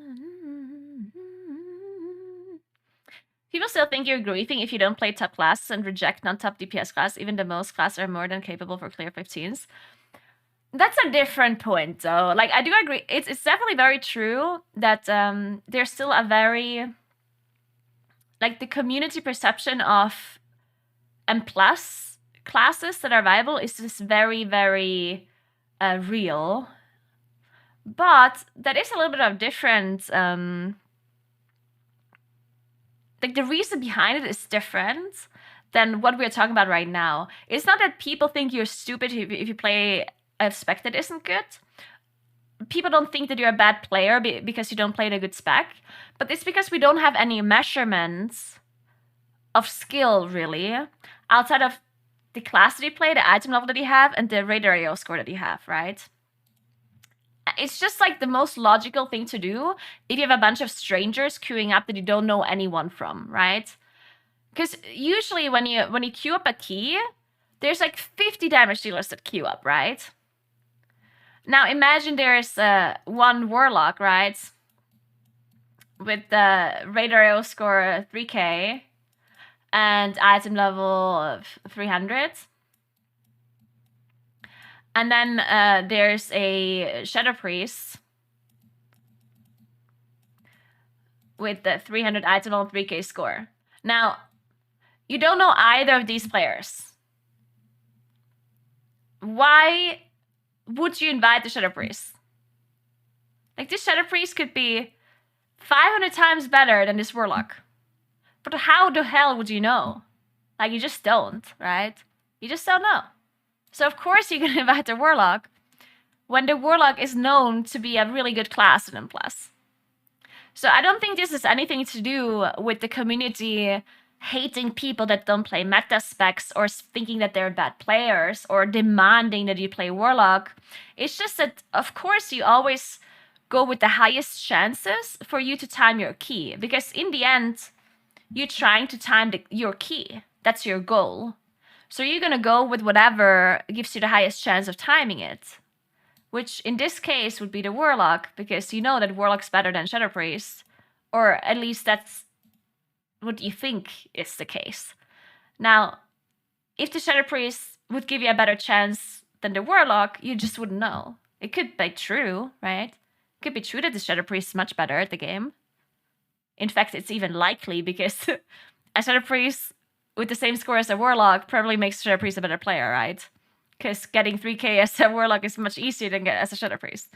So it's likely that the Shadow Priest is better, but how would you know, right? So yeah, I don't think that it has anything to do with people being like mean or trying to like tell you that you suck or whatever. It's just, yeah. It just gives them the highest chance of doing the key, right? So right now you're basing it on 2 people with the same rating. I mean, what else do you want me to base it on?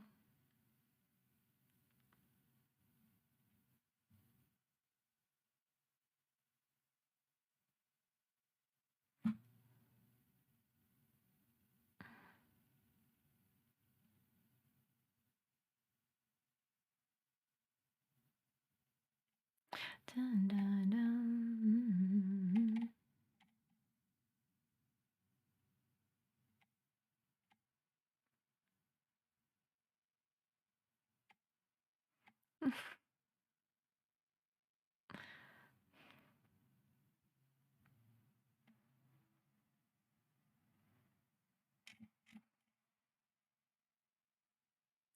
You're saying one could be better than the other, but they are the same rating. Would be more fair if you based it on higher for the Shadow Priest.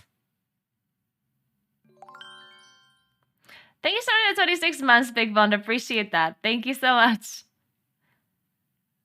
I mean, if the Shadow Priest would have like 4k rating, then every reasonable person would probably invite the Shadow Priest over the Warlock, right? Unless you're stupid. Which, I mean, of course could happen.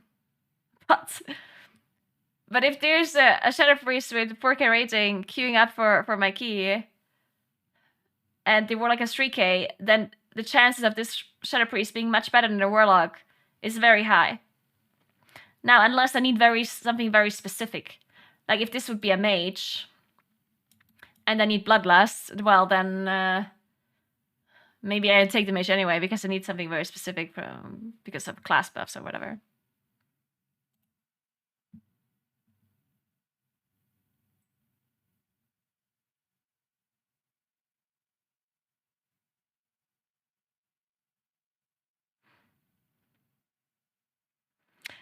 I mean, if the rating is really close together, then it would be different maybe, right? Because if this Shadow Priest would be like 3.1k rating, people would still invite the Warlock. But that makes sense when Warlock is literally... I mean, that just makes sense though, right? It's not that people think that Warlock Shadow Priest players are bad players. Like, I'm just trying to tell you guys that there's no bad intent when people do this. There's absolutely no bad intent because I don't know any of these people. They're all strangers to me. Of course. I mean, you're literally doing the same thing when you do a group, right? I'm not saying, oh, the Shadow Priest must be a bad player. Like, I'm just thinking, oh, I look at the damage meter at the end of my key. Like, I'm playing a dungeon, right? And the Warlock is here. And the Shadow Priest... Shit! And that was difficult. I guess we're just drawing it. So if if the Warlock is doing this amount of damage, and the Shadow Priest is doing this amount of damage, then is this 1k rating gonna make the difference between this damage? Probably not, right? So, like, of course you're still gonna invite the Warlock if it's a small difference. Not to say that you need the Warlock. Of course you don't. You don't need a Warlock to do a 15 key. You don't need a Warlock to do a 20 key. You don't need a Warlock to do any key. But if you see the Warlock literally doing 50k DPS and everyone else does 30k, well then... then yeah, I mean, you're gonna invite a Warlock, right?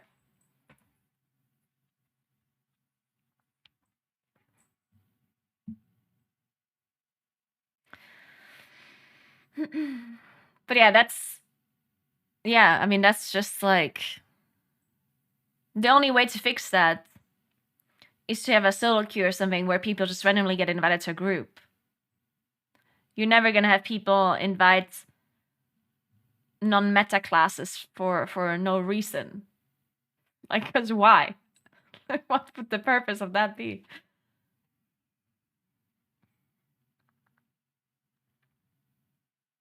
The other purpose would be that there's not enough people queuing up.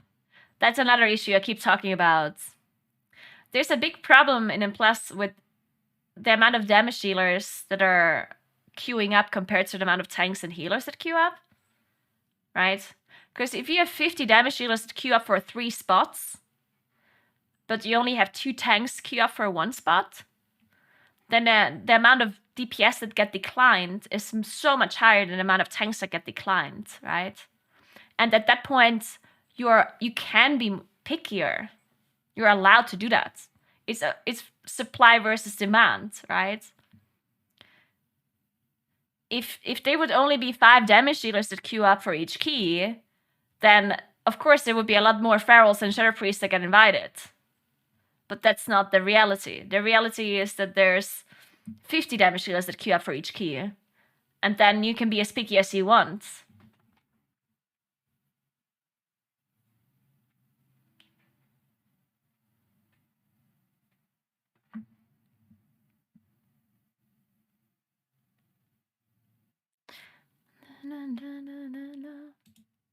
Alright, so what is this?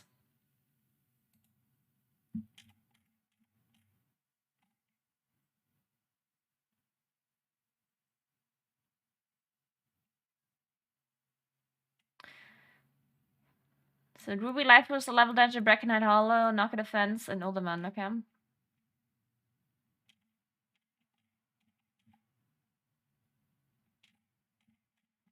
This is just some lore stuff.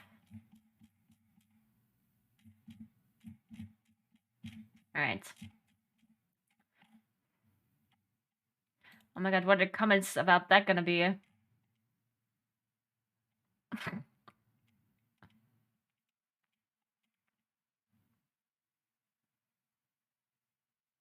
Oh my god, someone's excited.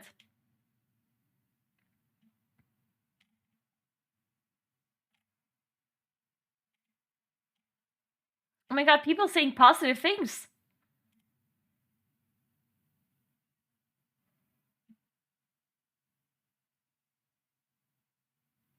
Okay, this person is a doomer.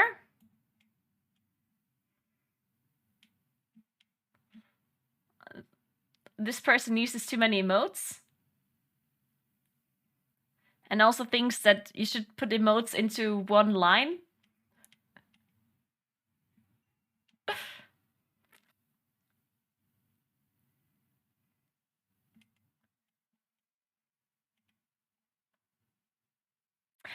Man, I still can't believe how many people are upset about the Plasnut being available for some dungeons at the very start.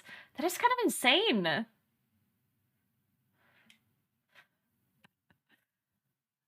It's so interesting that people are so bothered by that.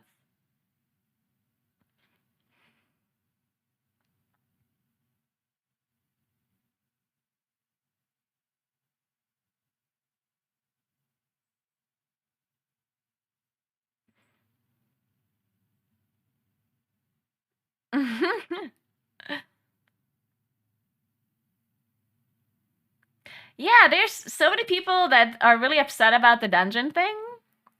And I don't really understand it that much.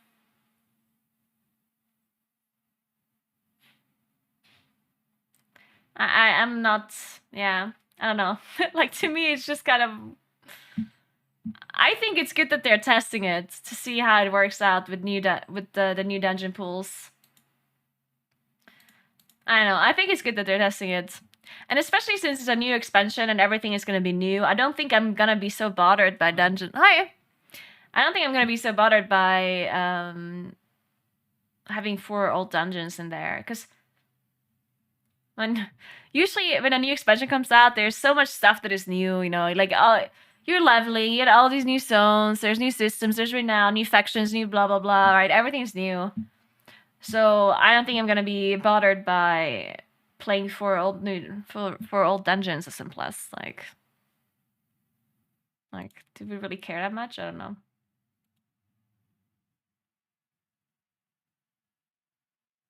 Yeah, exactly. Della cards. Yeah.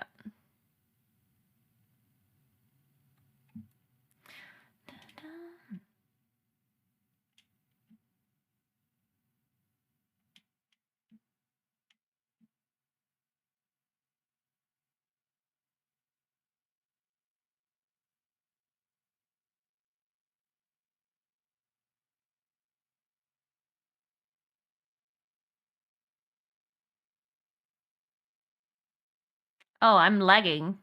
The hell? Oh, it's because I'm downloading the game. I see now. Did Moonkin form get 10% spell damage back? Did we not always have that?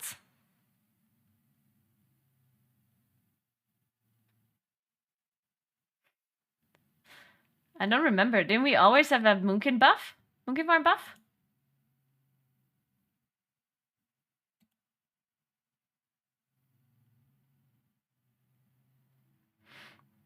I thought they removed it in Dragonflight. Not as far as I'm aware. It's the first time I hear about that.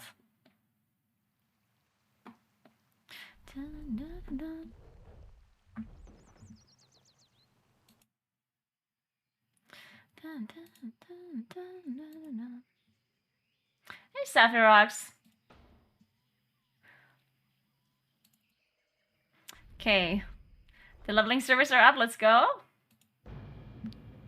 3 more levels.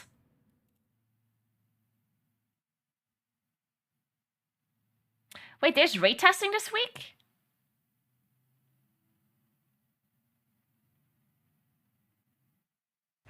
There's raid testing tonight? Wait, mythic bosses or what?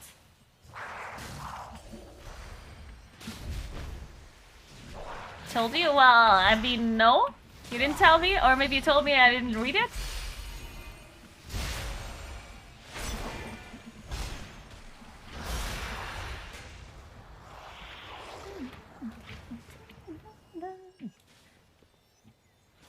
What's going on with this person here?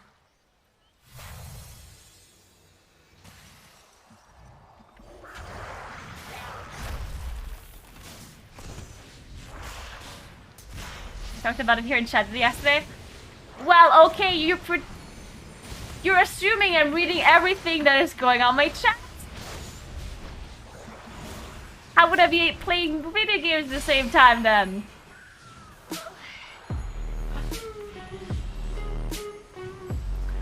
Thanks for Nation Anonymous, appreciate that. Thank you for your wonderful WoW commentary. Wishing you a great weekend.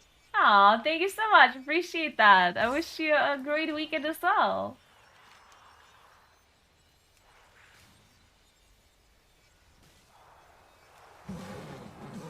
Why am I not tracking these quests? Oh.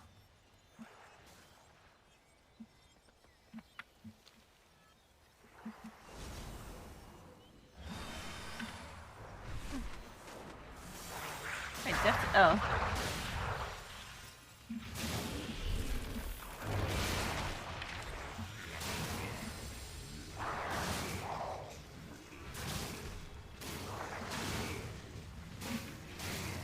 Okay, wait, this is taking a long time. Wait, I didn't free it? I did. Oh my god, I'm dead.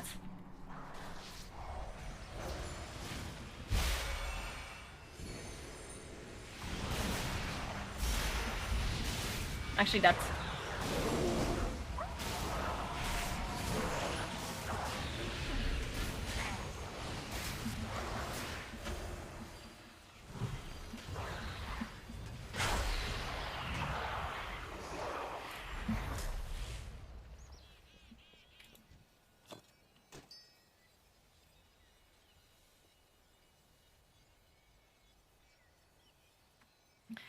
Okay, well, then what is... So it's a mythic testing or what? The whole thing that you were talking about now, that you talked about it yesterday, is not really helping me right now. Okay, mythic. Okay, good. Thank you.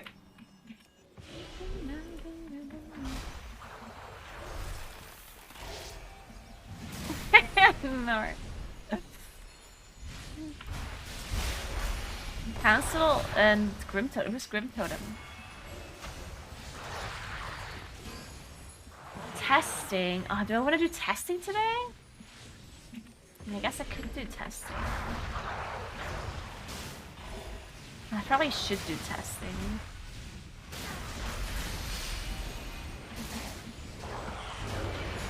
Maybe. So late though.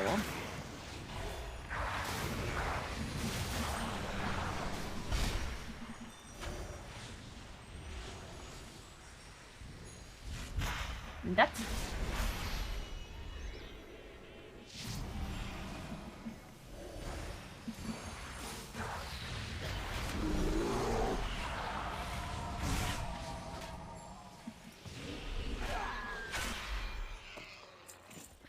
Okay.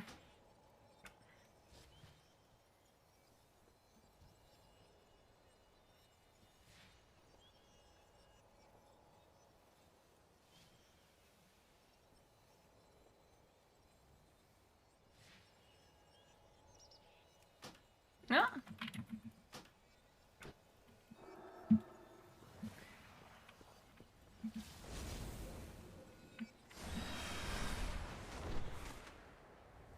Oh wait, I have to free these guys.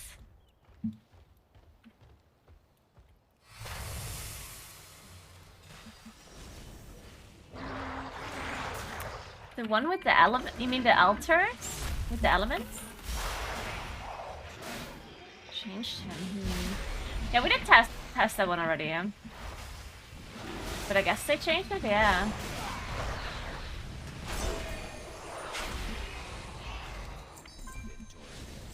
So it's at 10 p.m. or 11 p.m.? 10, 11? Okay, that seems, that's not that bad, maybe. Till 12. Oh, but it is Friday. Tomorrow is Worlds at 1 a.m. in the morning.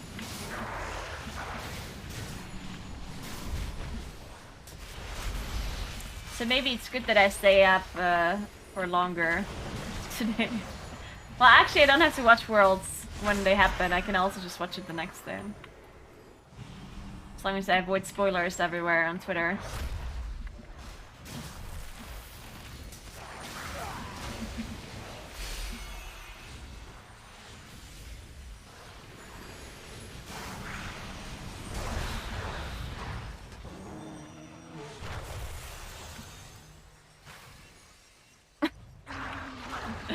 They did not D3. Well, I mean, so far they did actually. I didn't have any crashes yet. That must be directly related to the new headset.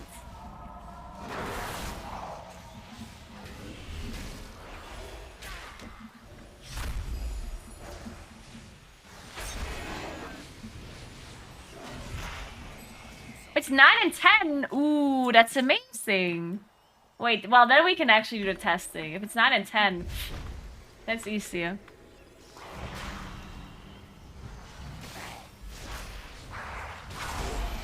Yeah, then we can do testing, sure.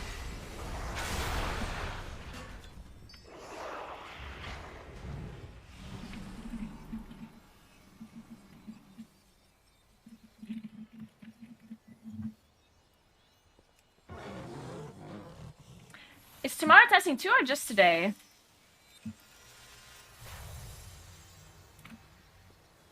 Today only account. Good, good. Whoops! Don't worry, we can replace those crystals. At least, I think we can.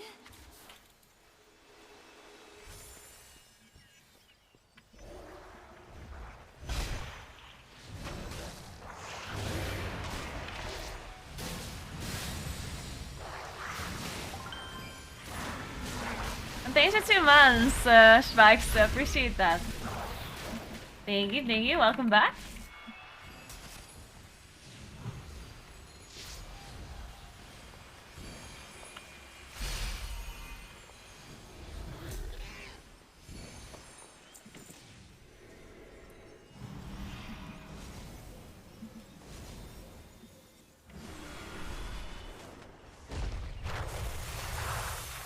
Come on.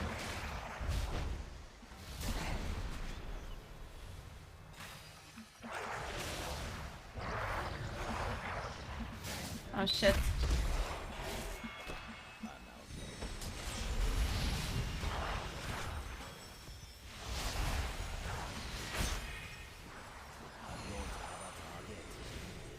I don't have a target. Yeah, leveling... Dude, leveling is very difficult here. I guess I really am underleveled though. I wish I could get back to my books. Because I'm not getting anything that's better. Well, I'm still wearing Antembra, which is obviously like a really bad weapon. I guess replacing it with this mace here would already be better. Or is it?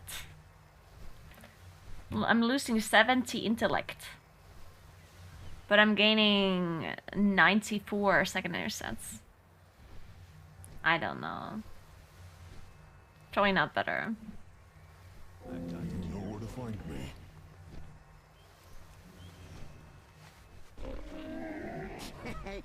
Many deals for a friend of the Grummels. He's like you.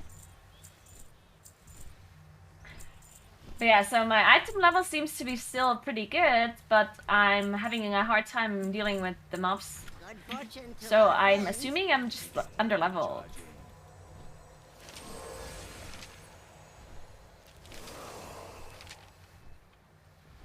So many books, so little time. Unless, Leveling is supposed to be this hard at the end. What the hell just happened? Take care of yourself out there. It's so nice to see you. We'll hold Eternus in place while you free the wardens. You have our strength, Ambassador Chronomu. Because yeah, I'm only level 67 and I'm doing the last quest. But I am strong enough to help. I don't think it has anything to do with the HP and damage buff, because that should be net neutral for me as a damage dealer. Wardens, we're finally free. Slay this monstrosity and take back the temple.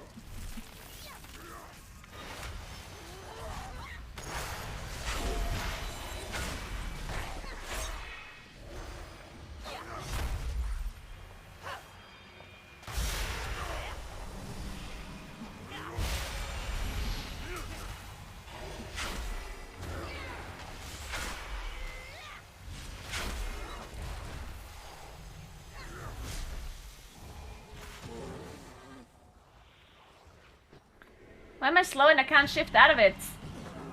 I hate slows that I can't shift out of. Why am I a druid if I can't shift out of it? The hell?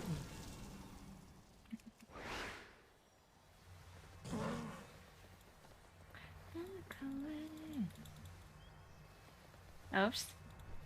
Good luck on your next adventure. Thank you. I always have time for you. I'm ready, Chromie, I'm ready. Okay, everyone. I'm ready to skip the cinematic. Alright. Sands of time Oh, are hello, plentiful, Nestormu. What's up, what's up? precious. You balance upon the cusp of destiny. Need to gather my allies. Alright. Okay, I want Is it this that person time here. already? I'll be of course, hero. And this one. I know what to do. Me? Right. On it. And this one, apparently. Greetings, adventurer. I shall be there at once.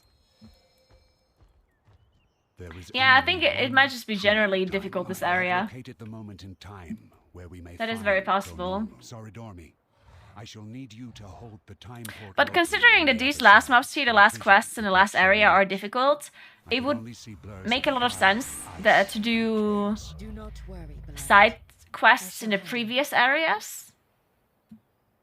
Because it makes a lot more sense to be over-leveled Yes, Commander. for like previous areas than to be under-leveled for the last, right? Open your mind So maybe doing to some what more is side yet quests to come. in Asterisk Spend makes sense, because and I'm talking about my character because I'm item level 300. So of course, if you have less item level than that, then this might not apply to you. But if you're the same item level as me going into Dragonflight, then Waking Shore was super easy for me. This one was also super easy, and Asterisk Spend was a bit more difficult, but still not hard. So I think it would make sense for me personally to do more side quests in Asterisk Spend and maybe on around planes as well. And then not do anything extra in Teldresses. And don't really have to do anything extra in Waking Shores either, I I guess. see you have a part to play in this. The one path must be preserved.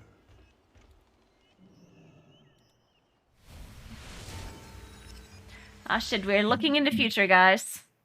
Champion, I sense that Chromie is nearby. We must act quickly. I can aid you. There is much to do. If you need help, call on me and I will be there.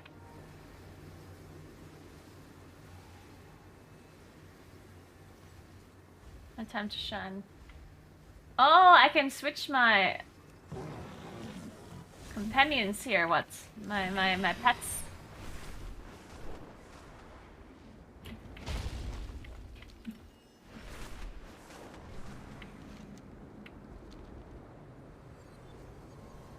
I just knew Nostormu would send you. Hurry, mortal! We do not have time to dally. Am I fighting Chromie? Is Chromie bad? Or what?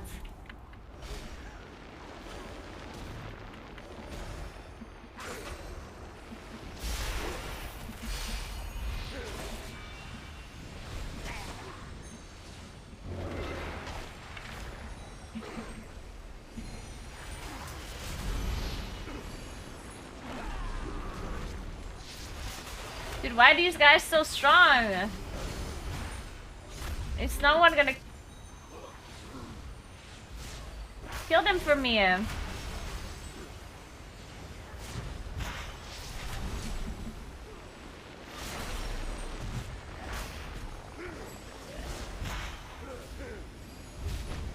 So what is this? Use attune the target to their proper timeline. Essence collected. How do I collect their essence? Is that looting them? Oh yes.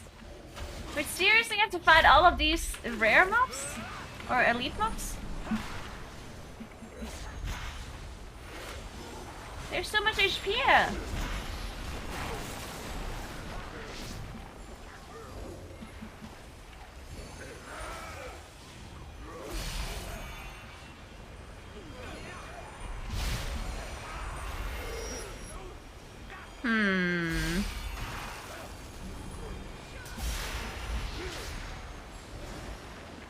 Hey Nano, what's up?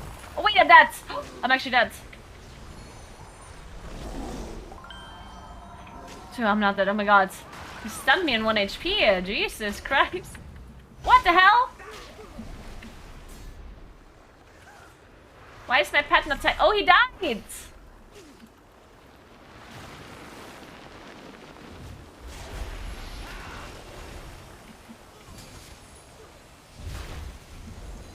Where's my pet? Where's my pet? No! Can't believe my pet died. You are currently worth no honor points. Okay, well, great, I guess.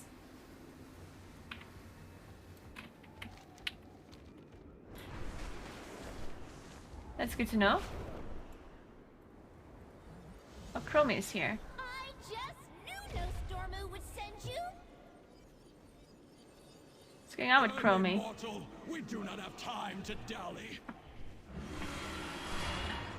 What's going on with these people? Distraction? Doesn't on I SoundCloud. just knew no Stormu would send you. Hurry, immortal, we do not have time to dally. Vad sant? Kanske du inte? Was war das denn da? Bist sicher dahinter?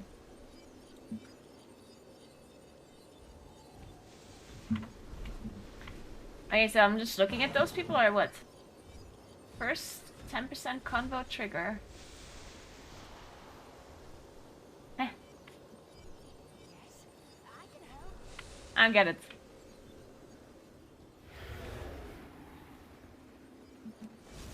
It did say optional though.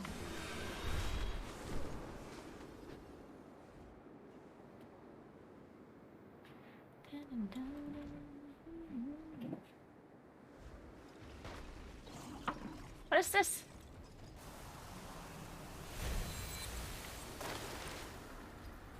Ah, I get a buff, I guess? I don't want to fight this big guy.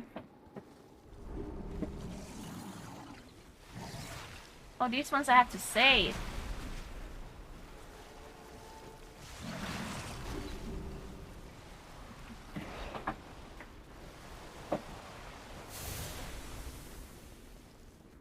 Maybe I need all of these buffs before I can fight these mobs here.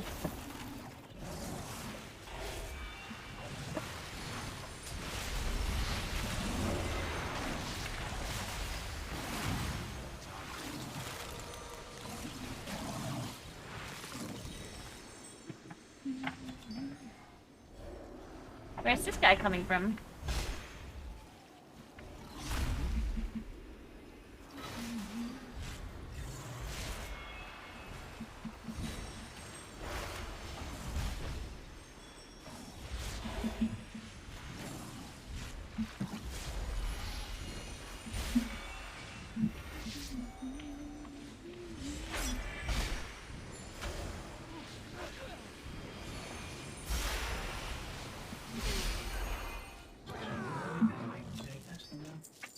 Nej, der ser niks. Und du warst schon wieder die Stromkabel ausschauen, oder? Und das ist vielleicht da unter in der Leiste, weil nicht rausgetan haben. Das kann nicht sein. Ja, da denke ich mal mehr. Der da auf der rechten Seite, meine ich. Ist so streng aussehen. Aber der andere Mann war der normale. Aber ich weiß auch nicht mehr genau. Kannst du das auch anders war?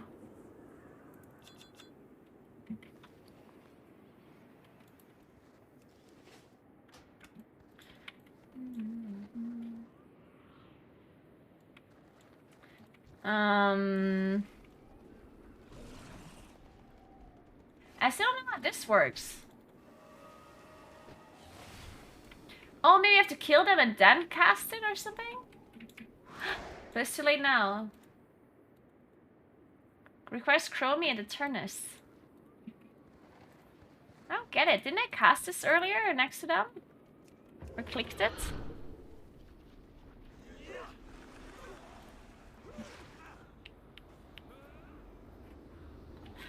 Mr. Naguura does speak a little bit of England. I just knew no Stormu would send you. Can do that while stunned.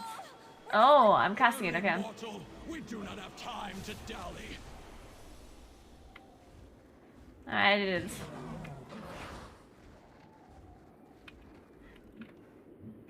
Yeah, my boyfriend's trying to use my old screens and is not finding the power cables. It is very possible that the power cables are... that I left them in my desk. That seems like a very high possibility.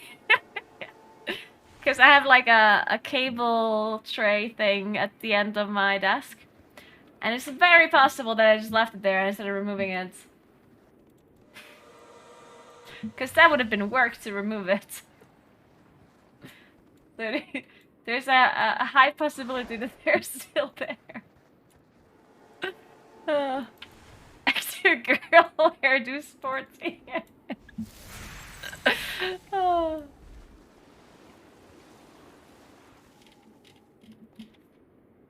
Was any part of leveling so far this hard? No, just this is the area. It's the last area. I mean, I guess I had some issues at the very end of the area before. Like in Azure spent like at the very end when we were in this area here. Some of the mobs seemed a bit difficult.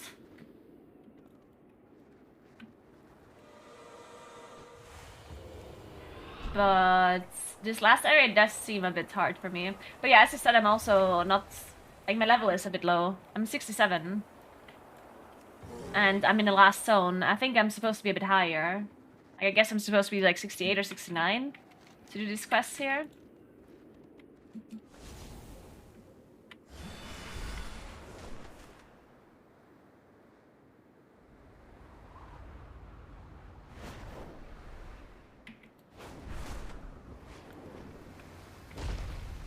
What do you require?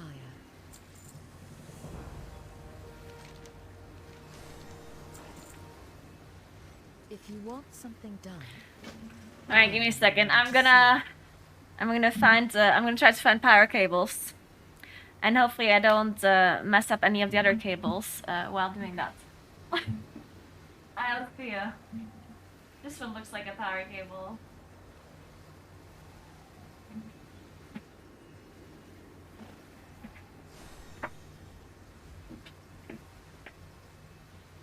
Alright, I think I found one.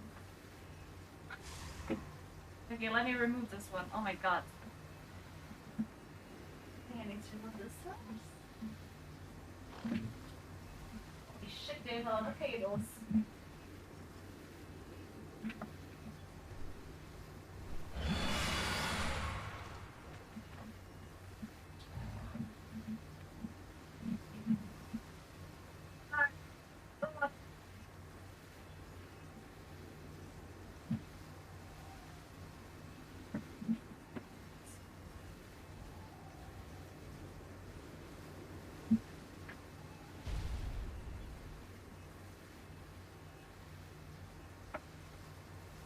my god.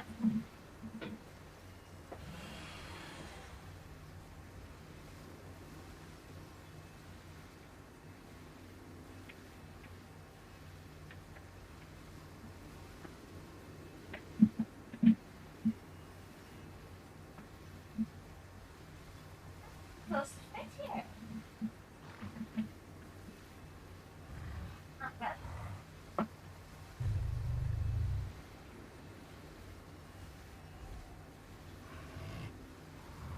Alright. I have retrieved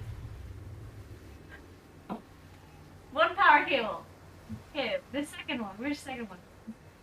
Ah, that one here.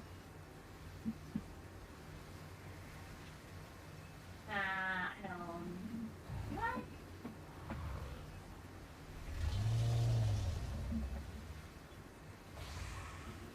Actually, maybe I do. I think this is it. Wait a sec.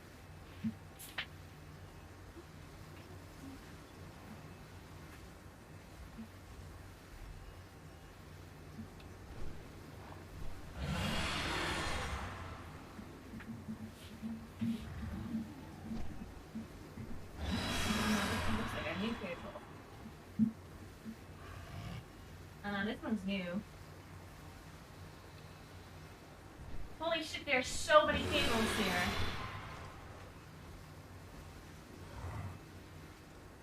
There's just so many.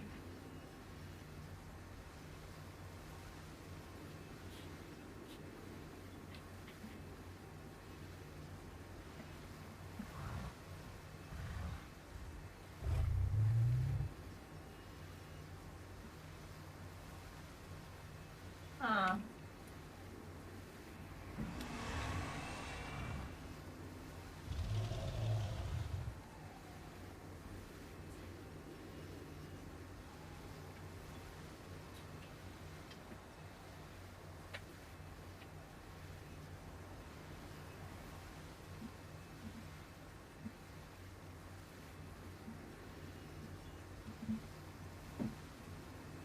I don't know. I know where the other one is. It's lost. Okay, this is a new one. This is a new one. What about this one? Where does this one lead? Oh no! I turned off the lights.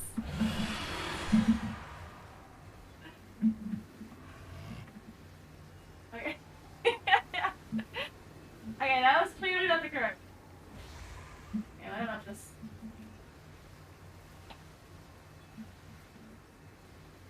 Okay, this is my printer. Okay, this is a printer. What's this?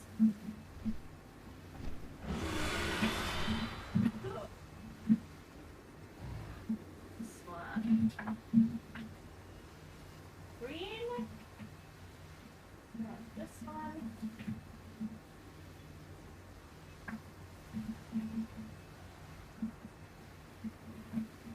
This.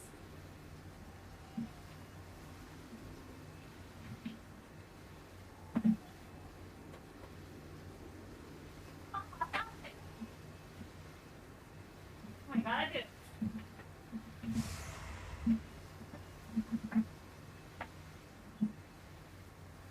We got the cable.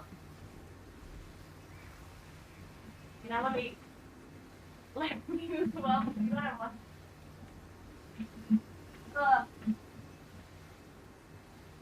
And could I pay someone to like fix my cables? That'd be nice. If someone could come here and make my cables look beautiful, that'd be perfect.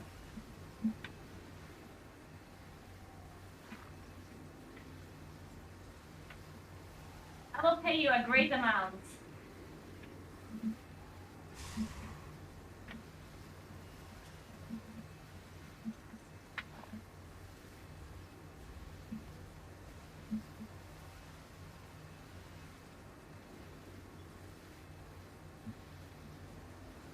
Alright. We have back the cables.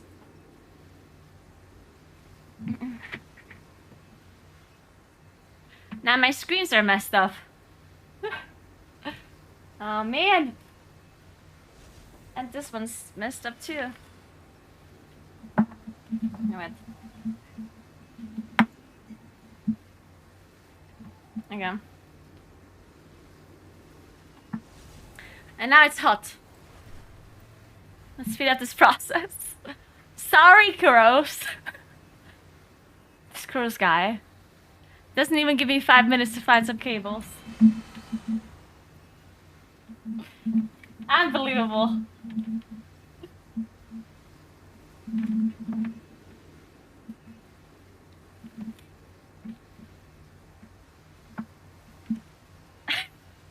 I mean, yeah, there's a lot of cables, but I mean, also a lot of things that require cables, you know? What am I supposed to do? Okay, I'm sure there's a thing or two I could do. Man, cable management is so nice when it works, like when it's pretty. But then, if you ever have to change anything, it's such a mess to get it to like do that. You know what I mean? Like if you have cable management like perfectly done, and you have all of these like cable binders and stuff, and it's like beautiful, and then you ever have to change like a single cable, and everything's messed up again. Like one singular cable, and it's like, okay, it's messed up. Because my cable management was good at some point. At some point it did look good. I swear. Now it's horrible.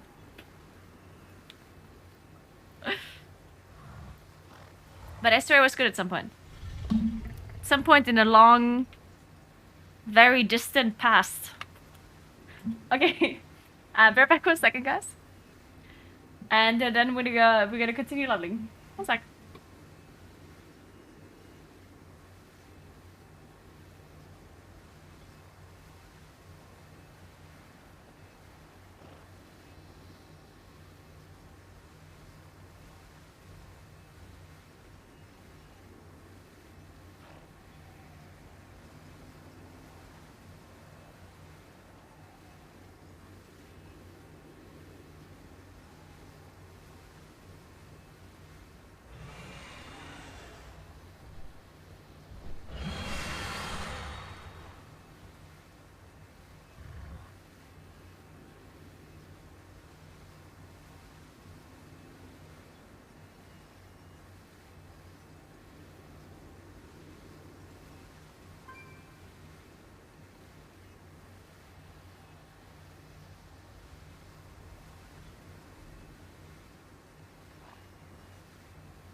All right.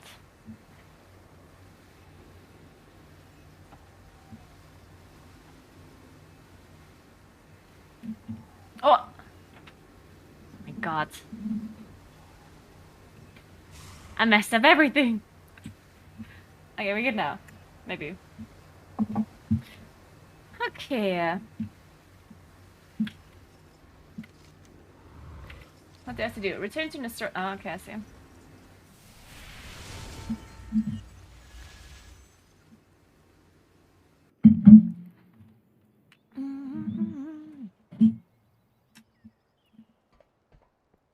Hello. Seeing all of time is my fate and my curse.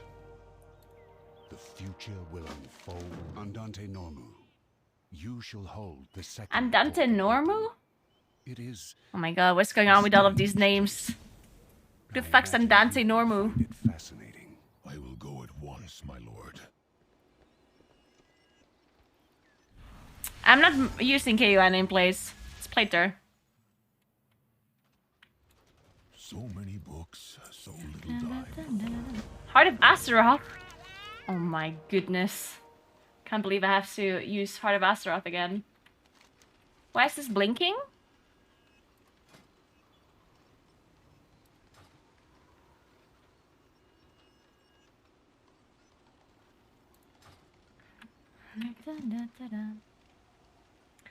Temp.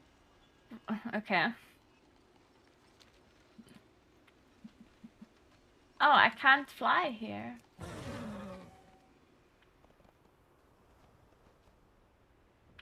Telling me I can't fly here with my normal mount and I can't fly with my dragon riding mount? What the hell? What a cursed timeline.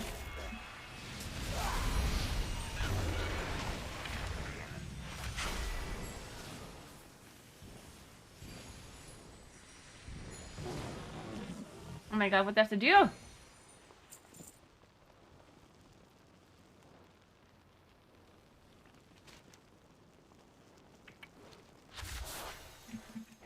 Wait. How did I just collect this moat? Oh, I just have to walk into them. Ah, okay. Well, that makes it a bit easier.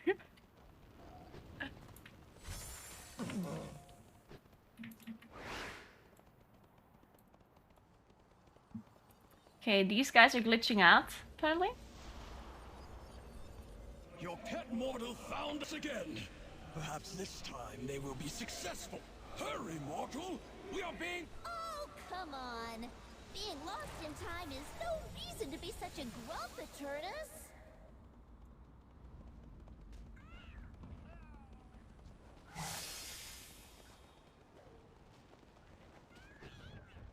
And what else I have to do here? Oh, I have to kill these mobs.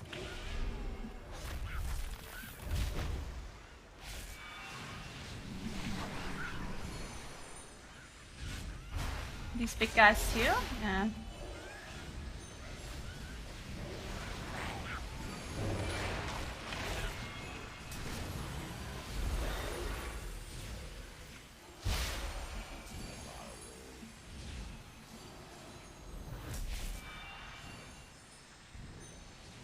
They're spinning in the in-between, okay.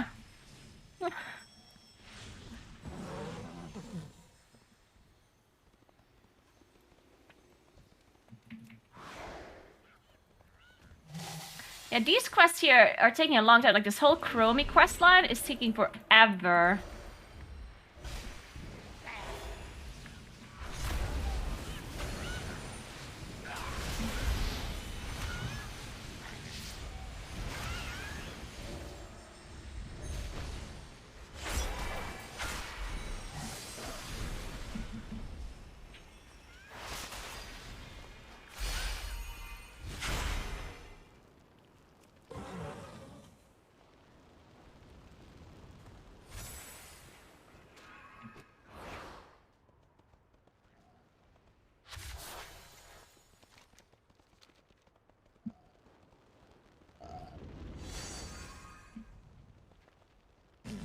Alright, we need kill 25 more small ones, 2 more moats.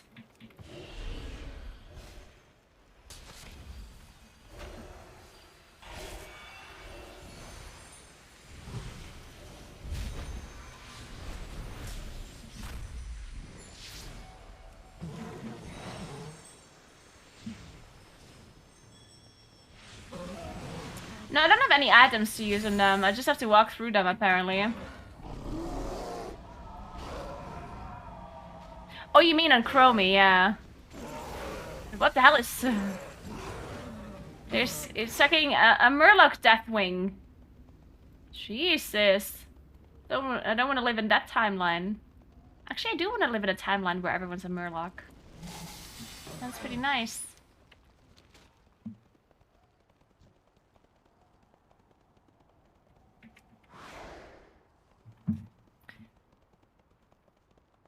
The drop rate for what?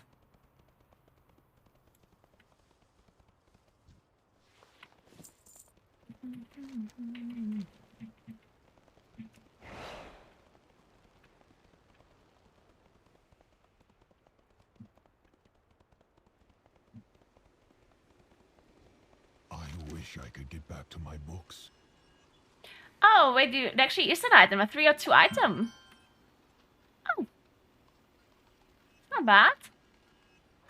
I mean, it's not really better than what we have, I guess, but... It has been a time. I mean, oh! Ooh! It procced! It's 312! What the hell? What's the highest item level again? I keep forgetting. What drops in normal mode? 389, okay. Yeah.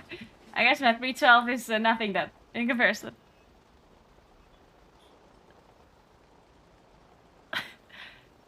It's slightly better than my World Killer Iris. 2 more stats.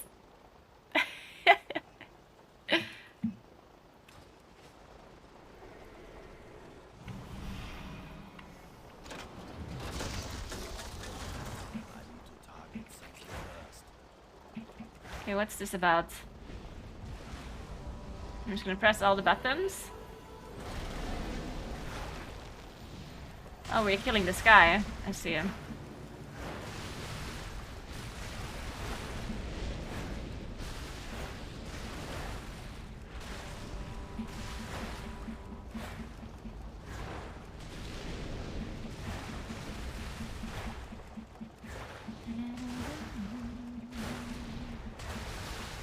What am I throwing, even?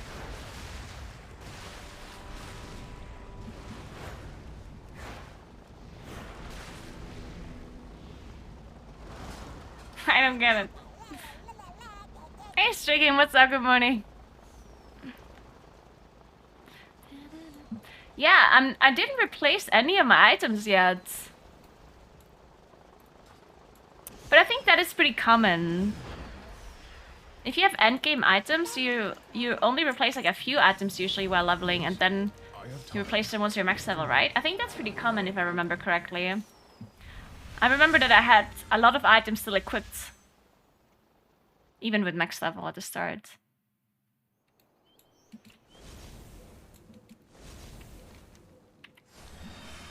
So I guess it makes sense. Or our first. Thanks for 1 year, Monsieur Spectre. Appreciate that. It's me and Merlin. Thank you. How you doing? Happy Friday.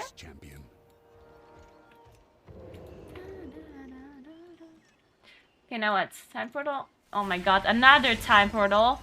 This quest takes forever. Oh my goodness. What do we have to do here? Roleplay? We will find time.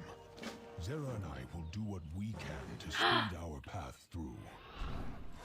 Oh, I wasn't supposed to run through these. I got it now. So what are we supposed to do here? Race through time.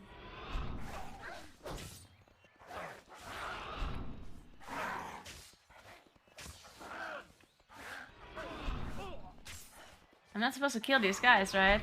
On my way.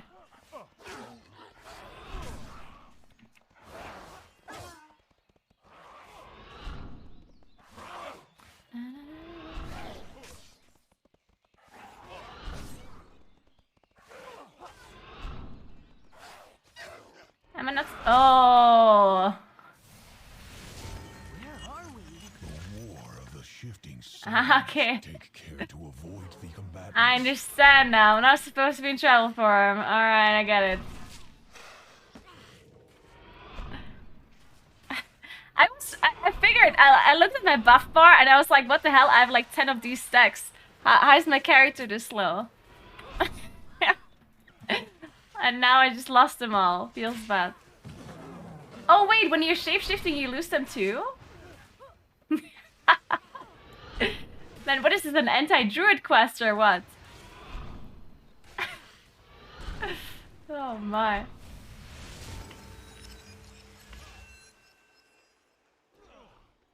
Guys, I don't think I'm gonna make it. We're gonna have to do this quest again.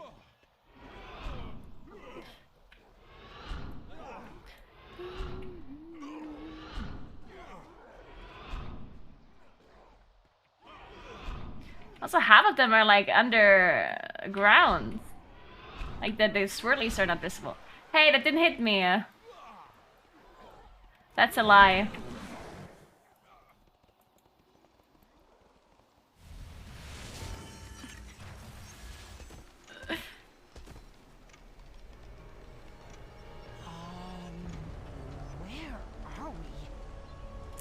Good question. Is this even Azeroth?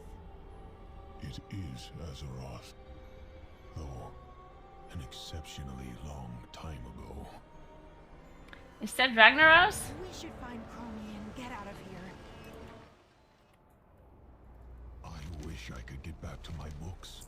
You know where to find me. It has been a time. So, Several. this is far in the Okay. past, right? Oh, they're over there. Can I fly? Before the Titans found Azeroth, this is when the elemental law. Okay, I think we're just gonna stealth through here. Oh my god, I'm in combat. Why? What happened? Man. You guys are supposed to help me and not feed. You're not supposed to pull everything. I hate it when my team is full of intentionally feeders. Just like all of my League of Legends games.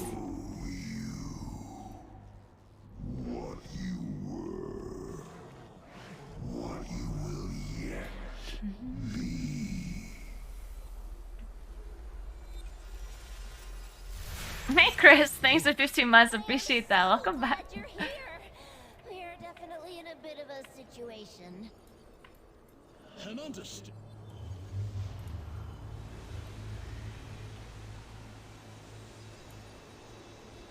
This looks like a bad portal and I don't want to walk through it. You did it! I am also relieved not to be stuck with you for an eternity. No one is coming to save you. Why, hello. It's like meeting again for the first time.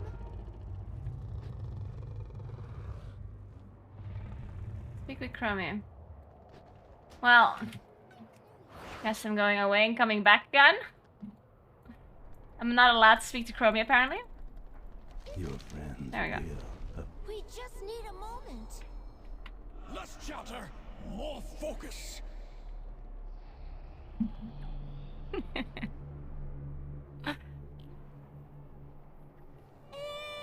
here comes the Black Empire. So what does this button do? If only your immortal was so timely as Bronze well. power heals to you over time. Heals to you. Grumpy. They wrote it with 2 O's. I believe in you. Use the staff. Remember your training. Remember your training. Oh, that was a full moon.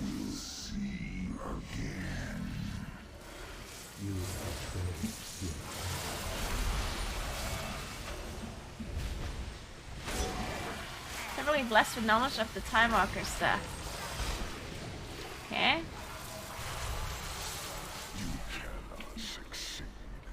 What's it do? Just heal me? That's it?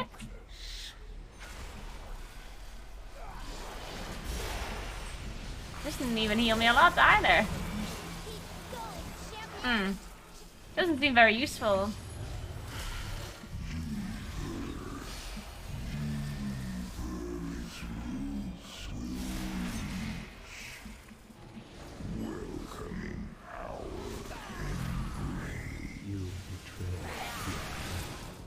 Almost done. Nice. Okay, well, that's a long quest. Having more level or item level for this one seems to be pretty efficient. It's like meeting again for the first time. Check in with Chromie. Again. I've seen it. All that What is this, matters a Christmas song is from this Rihanna? moment. Oh no, it's a song from Black Panther? What the hell? I don't know. Sounds like a Christmas song. Focus. What was this trinket? Wait, I can't even use this, Yeah, okay, so I'm definitely underleveled for this quest. Be mindful of which I can't even, threads you pull on. Equip this trinket yet. Increase your movement speed by 30% for 8 seconds. 3-minute cooldown, okay. Our final Hey meeting Panera, thank you so much for 18 months. Appreciate that. Thank you, thank you. Adventure mode. Unlocks access to adventure mode within Dragonhouse. Another What else time, adventure mode? perhaps.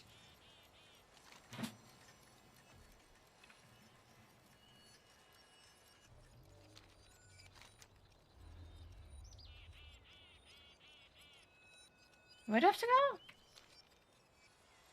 Think of it, Alexstrasza. Veldraken. Why is it not shown on the map then?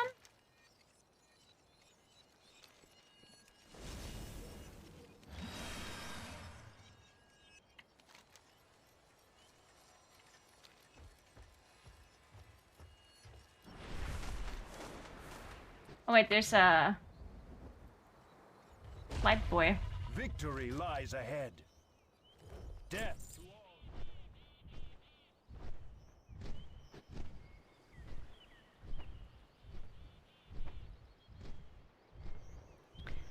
The comments on the how to get catalyst charges is amazing. Wait, what? Where's the catalyst charge thing? I didn't realize there was anything about the catalyst. Oh, I see that. Let's read it. This latest Dragonflight beta build has some new information about how players will obtain tier sets through the inspiration catalyst in Dragonflight. Kills charges, blah blah blah. The most important thing seems to be that charges will need to be earned this time around, rather than passively gained over time. This seems to indicate that by completing these activities on your main, you'll also gain a charge for your alts. While it's unclear except what group activities means, it's possible that it can be something like clear a raid or complete a row in a Great Vault. However, there does seem to be a cap of 6 charges per character, so at some point you'll want to use them or lose them. Okay.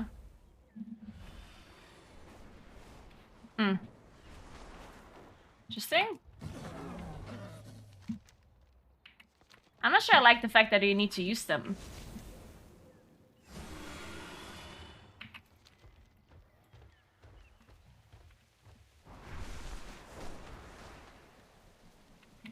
That seems a bit weird.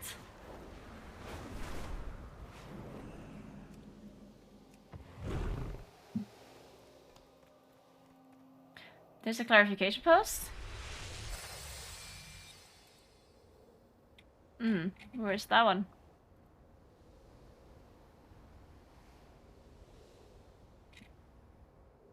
Oh, this one here.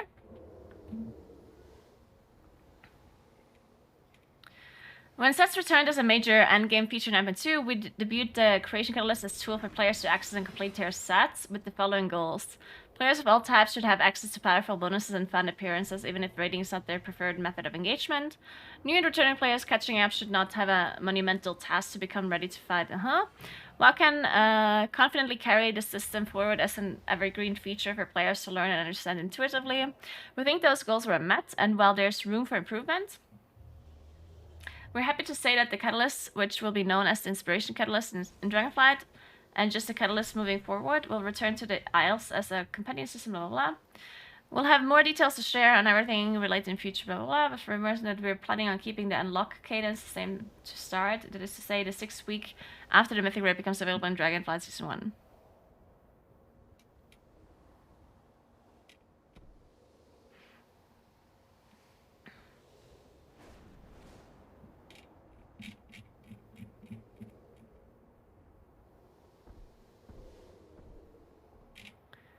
Okay, so what's the clarification?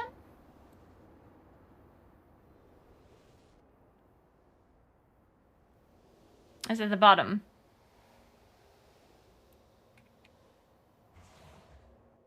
We've seen some recent feedback on the Catalyst that we'd like to speak to, with a bit of clarification how we are updating Catalyst. When a Catalyst becomes available in Dragonflight Season 1, there will not be a new currency. Instead, there will be a weekly quest that simply requires doing the same sorts of group content that provide you with Catalyst-eligible gear in the first place. Notably, all characters on your WoW account can contribute progress towards completing this quest.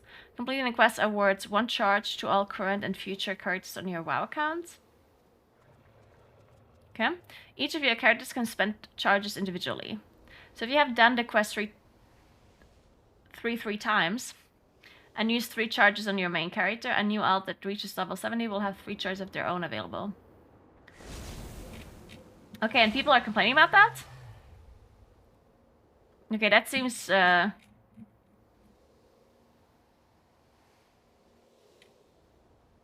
mean, that just seems, that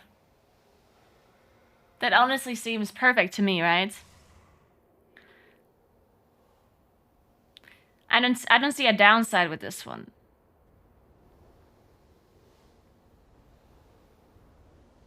Personally. The one thing that could get annoying, is like if you get to a point where you don't necessarily do the vault fully unlock anymore, because at the very start of the expansions will not be an issue at all, because people are always going to unlock the full vault. But if you eventually stop doing the vault, and you specifically have to go out of your way to do this quest, then it might be annoying. But then at the same time, I don't know. Like, I don't think it matters. Because if you got to a point where you're not unlocking the full vault anymore, you also don't need the catalyst anymore, right? So at that point, it's whatever, I guess. Yeah, not sure what people are saying. What was wrong with just giving us a charge like we just had? Oh no. Classic mistake. There's more than one sentence explaining how it works. So most of the comments will completely fail to understand. yeah. It's true. Making progress in getting the charge is good and should be fun. Thanks for doing things the right way, but please don't postpone getting charged 6 or 8 weeks. Yeah. I understand the delay that people don't like. This is available immediately from the get-go. Once season goes live, instead of 3 months in, then I'll take it. This sounds very good. As long as it's easy to do once a week on one character, such as 4 raid boss kills, 1 to 2 mythic boss, blah blah blah. Yeah, we obviously don't have numbers, right? It would be really stupid if they require you to kill, like, I don't know, like if you have to kill 10 out of 10 bosses and clear 10 dungeons to unlock it, then that would be fucked up, of course.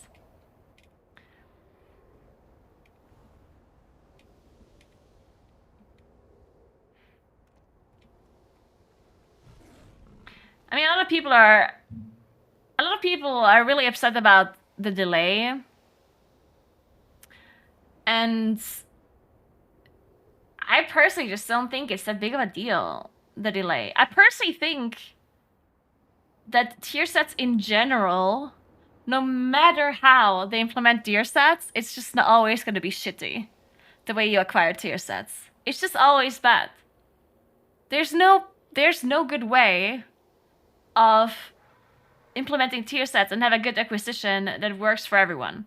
There's just no way. It's impossible. Tier sets are by default doomed.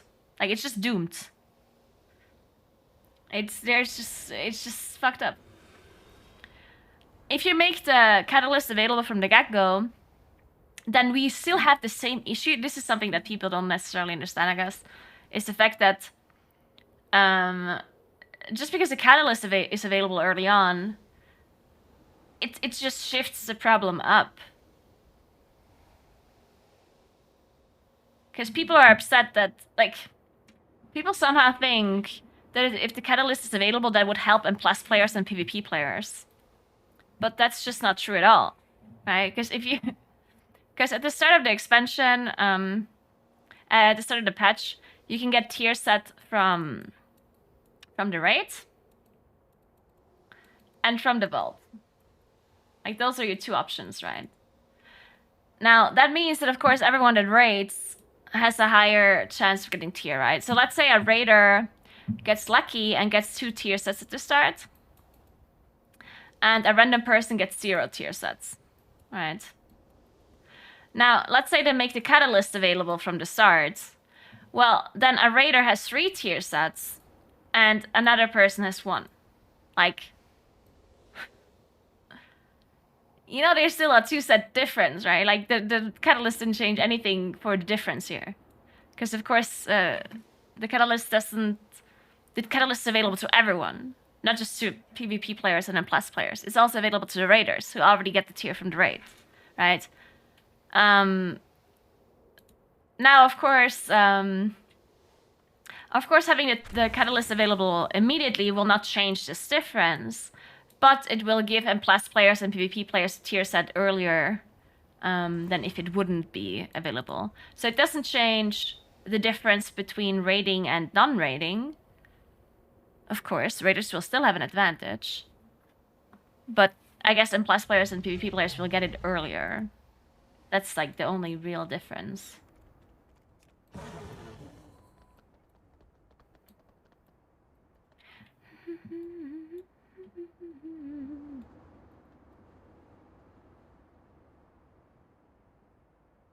It's a huge difference. I mean, yeah, of course it's a big difference to get the tier earlier, but you also have to understand that, like, one thing about tier that people completely disregard all the time is, like, why do you like tier sets? Like, why do people like tier sets? It's because they feel special, right? It's special items. It's special items that give you a bonus. There's something like a goal you can work towards, right? Now, if they just gift tier sets to you, and you have like 4 sets 3 weeks into the patch, then there's nothing special about the tier set existing in the first place. Then you can just time gate a borrowed power and say, hey guys, the first week you have no bonus. After 2 weeks, everyone gets 5% more damage. After 4 weeks, everyone gets 10% more damage. You know what I mean? Like, there's no special... There's nothing that feels good anymore if you completely take out the RNG. And I'm not saying that everyone wants the RNG, because I personally don't. I'd rather not have any tier sets at all. I don't give a shit about tier sets. I wish they would even remove them completely. Because I just think the acquisition of it is just messed up. I'd rather just not have tier sets at all. Instead of this thing that we have right now. But the reason why people love tier sets is because of the RNG and the goal that you can set for yourself and how happy you are when you get it. And if Blizzard would take that away, it would also take away the specialty of the tier set that people feel about tier sets, right? Like, if there's just a vendor where you buy the tier set from, and after 2 weeks everyone has 4 sets, then what's the purpose in the first place of it existing, you know? It's like, I don't know. Because that's literally what makes tier sets special, no?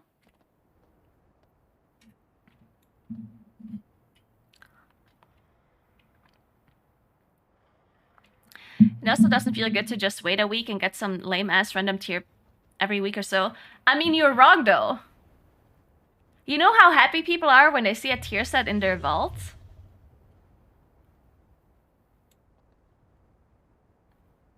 Like, saying that people aren't happy about that is just made up, right?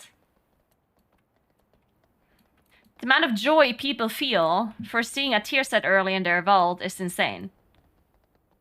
Like, people are happier than getting a legendary or something. It's like, what the fuck? I just got a tier set in my vault. You know, like, people are super happy about it.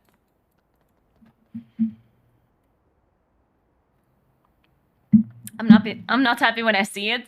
I also don't believe you when you say that. I'm sure every single person is happy to see tier set early in the vault. Like, why would you not be happy about it? Of course you're happy. It's like saying I'm not happy if I get a best in slot item in my vault. Of course you're happy about it. Like, if you wouldn't be happy, you would not play World of Warcraft. Like, what the hell?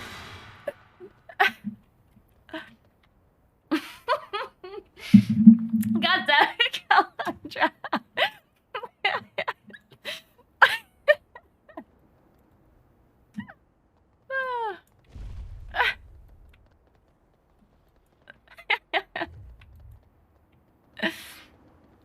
It was the best moment of all of Season 4 for me when I got tier in my vault week 1.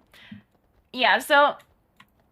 Like, again, like, I'm not trying to say that it's a good system to not enable the vault, to not enable the catalyst immediately. I'm not saying that's true. But I'm just basically saying that there's no good way that exists to give people tier set properly without other people feeling bad. Like, there's all... Like, no matter what you do, there's something bad about it. Because enabling the catalyst early... People think it's just like a net positive. It's just like, oh, just enable the catalyst early. Everyone's going to be happy. And the reality is that it will just make it less interesting to players. The reality is tier set will feel less special. people are not going to be super happy about getting it because you just wait for your catalyst every week, and it's like, oh, it's just like a time gate that you wait for instead of you being able to get like an RNG thing. And everyone that rates is still going to have an advantage anyway, so it's not that it's just going to shift the problem up, right? So and plus players are still going to complain about raiders getting it faster, and PvPers are still going to complain about raiders getting it faster. So I don't know. And if you don't make it available in raid at all and only through the catalyst, then you take away the fun again and make it like a pure waiting game instead of it being RNG as well. And if you make it available in M+ end of dungeon, so because some people suggested that it drops in M+ as well, and you can get it from PvP. Well, then all of a sudden, everyone has to spam M+ 24/7, and it's super important. Then it's not just M+ players doing M+, then it's the raiders doing M+, it's the PvP players doing M+, until they get their tier set, right? And they feel forced to do it. And that would feel bad again. And then you could say, oh, well, let them upgrade their tier with Valor, right? Well, then again, you kind of force everyone to farm Valor points. You force PvP players to farm Valor points, you force raiders to farm Valor points to upgrade the tier set. And then you could say, oh, well, if M+ players get it through Valor, then why shouldn't PvP players get it through Conquest? Well, then you make it available through Conquest and through Valor, and now all of a sudden every player feels the need to do everything. Now, if you're a raider, you want to raid, plus you want to farm Valor, plus you want to farm Conquest points to make sure you can upgrade all of your items to tier sets. Like, you know what I mean? It's just like, ugh. I just feel like no matter what you do, it's always something bad. The only way to make it fair is to make it boring. And if you make it boring, it loses value. And people don't feel so excited about it. And then it becomes a bad system. Because the more boring a system is, the less excited people are about it. And then at that point, why does it even exist in the first place? At that point, you might as well just remove it. Where there is life, or make it a transmog or something, instead of it being player power related.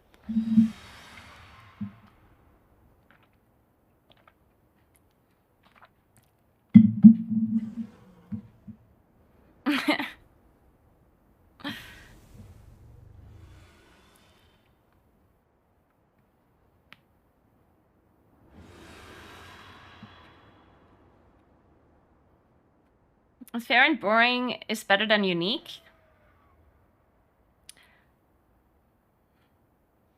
That is a statement that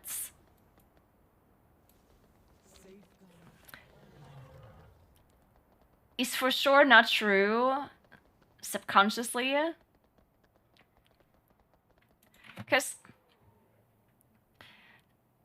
like, I can guarantee you that, like, 99% of the players would not play World of Warcraft if there was no RNG involved with, like, loot and stuff. Like, if it was like a tournament realm, right?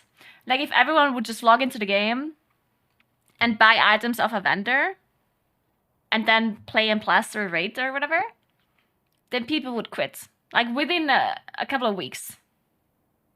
Because the whole reason why people play MMOs is because you have a goal that you want to reach.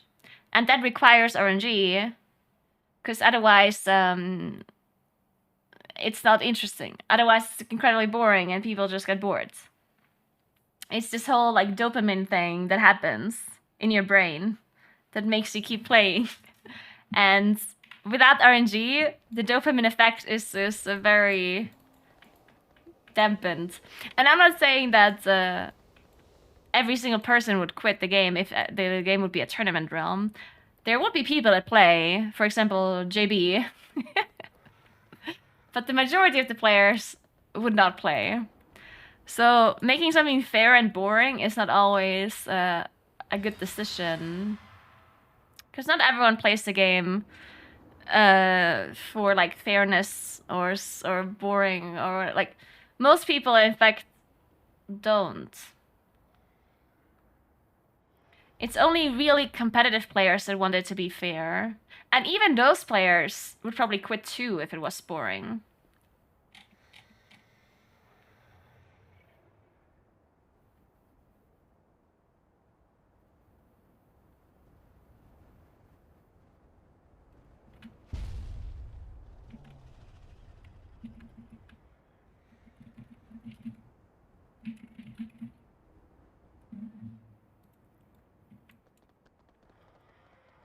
And yeah, again, like I'm not disagreeing with you because I personally am not that in. Like I personally am not that. Like I don't think that RNG or anything is really something that I personally care too much about, or that I need to keep playing the game or whatever. But I'm pretty sure that that is the reason why they're doing what they're doing. Fair skies. It's not because they hate their players, right? It's not that Blizzard is like, fuck you, you're not gonna get tier until the 6th week because we hate you. It's because they had to find that balance between making gear exciting or making tier exciting, but still not make it super unfair, right? Because the catalyst in itself is a good idea, right? The fact that the catalyst even exists is a luxury we might not even have. And we didn't have that in the past. Right? Like in the past, when we had tier sets in Legion or whatever, we didn't even have a catalyst at all. The only way to obtain tier set was through raiding. It's the only way. Like every single person that was not a raider had to raid to get the tier. There was no catalyst, there was no catch-up system. People had to raid to get the tier. And now we have a catalyst to help out people that are not raiders, and people still complain and want it to be even easier for everyone to get it, you know? Because this is the thing, like, you give people one thing, like, you give people a hand, and they want a whole arm, you know? Because people want it to, people just want everything. People want, you know? It's like, I want instant best in slot items. I want this mount. I want that mount. I want to have that title. I want to be a cutting edge raider without actually raiding mythic. I want to get the mage tower mount and title without doing the mage tower. I want to get all of these mounts that are not available anymore. I want to get a black proto drake. I want to get a Silgurup tiger. Like, I want to have all of the things, you know? And I understand where you're coming from. Of course, I understand where you're coming from. But it's, sometimes, it just can't be super, it just can't be, like, all fair and all, like, easy. Sometimes things just take a bit of time, and sometimes, raiders have a bit of an advantage in some way, and sometimes Blast players have an advantage, and sometimes, you know, it is what it is, and... yeah, not everything can be the first thing, because otherwise the game would just be incredibly boring. Because it is true that having the catalyst is better than not having it, right? Like, so much better. Like, the catalyst is a pure improvement. It makes it so much better. So we should be happy in the end that we get something like the catalyst at all, instead of not having it, right? Because gifting everyone tier sets without anything is also just like people even complained that it doesn't unlock over time anymore. Like, I don't know. Like, what? I have to play an Unblast dungeon to unlock a charge? What? Okay, so now we unlocked a world quest. Adventure mode unlocked. Your future characters can do Dragon Alsos in any order and access world quest immediately. Okay. Gain renown with the major factions of the Dragon Isle and prepare for the... okay, interesting. So once you complete the campaign, you can do the world quest. This is actually a good point, because maybe it does make sense to complete the campaign first then. Because then you can level while doing world quests, like the last couple of levels to level 70. To get renown, you know? Embrace hope. So what level am I? So I finished the campaign and I'm now level 67. And a little bit. So I'm missing 2 levels and like 1/3. If I wouldn't have done some side quests at the very start. So that's good to know. So now we see world quests. World quests give 3 or 9 items, but I guess they're related to the item level that I have currently, right? Thanks for 19 months, Pharaoh. Thank you so much. Appreciate that. Track available major faction activities on the map, selecting from this list. Oh. Action Renown rank 2. Completing the even bonus rewards. Lots of trades.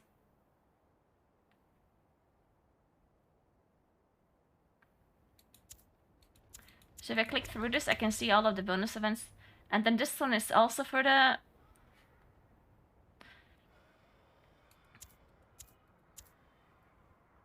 Oh, and this one too. I guess the blue one here as well.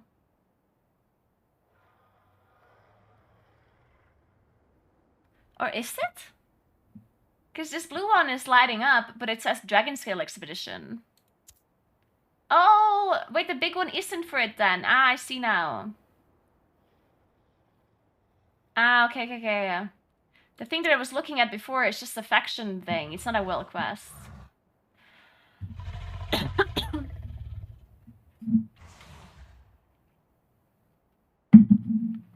So it's only these small ones. So for the Dragon Scale Expedition, I can do this quest. And I can do this quest. And then for Iskar, I can do this one here. Then, where's it? I don't see it here. This one. And I can also get Titan Training Matrix. Which gives you higher itemable items.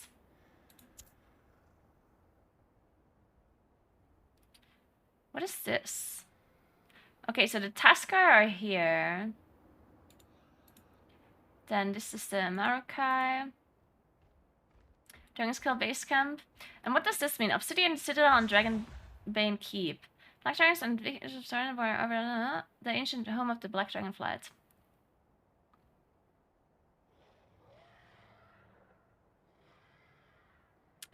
I'm not sure I understand what this Black Dragonflight thing here. Oh, is that a sub reputation? Because you have these like main reps and there's the sub reps. Why do I only have 3? I only have Dragon Scale Expedition, Iskar, Taskar, and Baldraken. What about the Iskar Taskar? Oh no, what am I missing?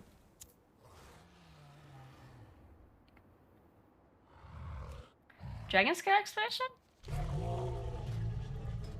No.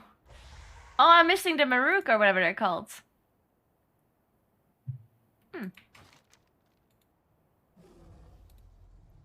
The Maruk Centaur. Why did not think a reputation?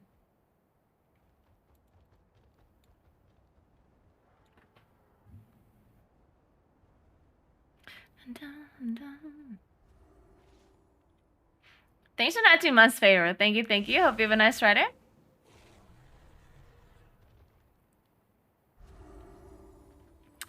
Make tiers that drop from every content, but add a filter to only use it in the content you got it from. This way you got your tier to play and whatever content you want to. Yeah, see, that's also not such a good solution. Well, like, I'm not saying, like, I mean, yes, you could do that. The problem with that solution is that it increases the barrier of entry for all of the content because you need different tier for every content, right? So if you want to do PvP, you need to farm the PvP set. If you want to raid, you need to farm the raid set. If you want to do M+, you need to farm the plus set. So you need 3 different sets if you want to do all 3 different pillars of content, which is annoying, of course, for people that want to start doing that. What? Was denn? Ja, magst du WLAN nehmen? Ja.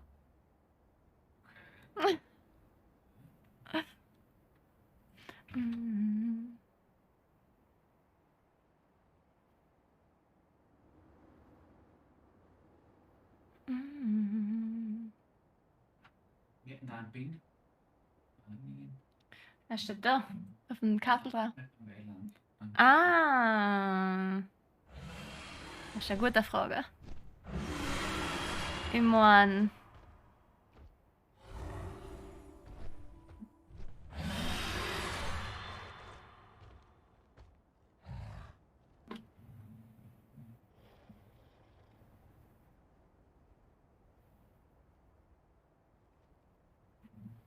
I'm using Plater on live servers and on beta as well.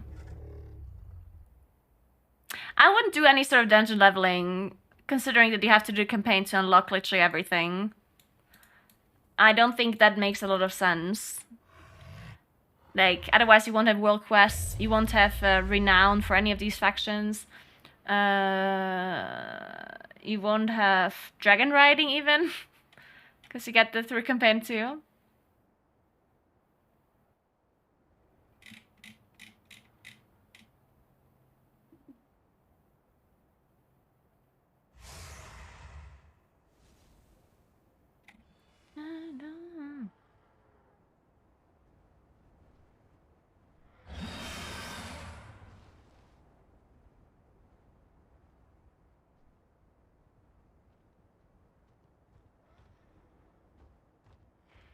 Decide who your audience or target is and then make a game, because clearly it's not for everyone.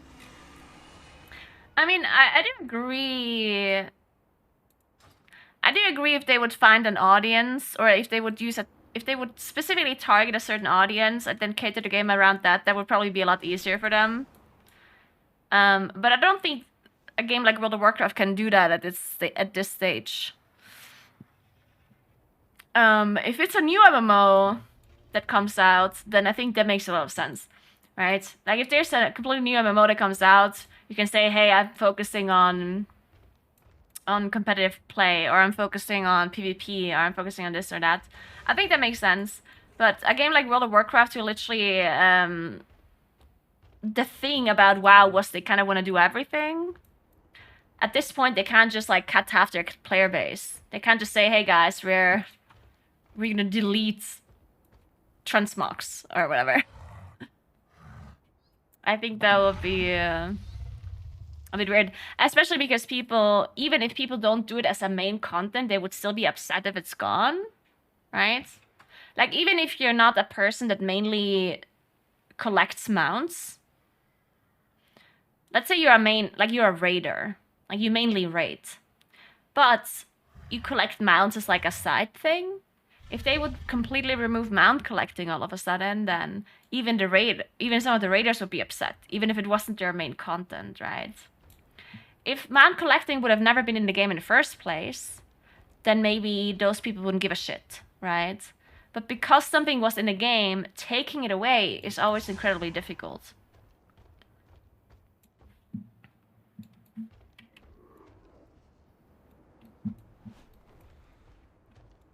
Thank you so much for gifting us sub, Anonymous. Thank you so much. Welcome to Alcius. Thank you, thank you, thank you. Hey, Geeksy, what's up? Now, raid test is at 9 p.m.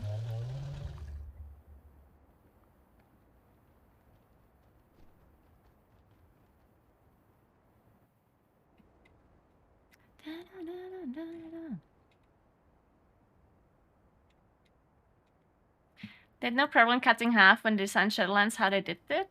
I mean, they did. Okay, well, now you're just arguing that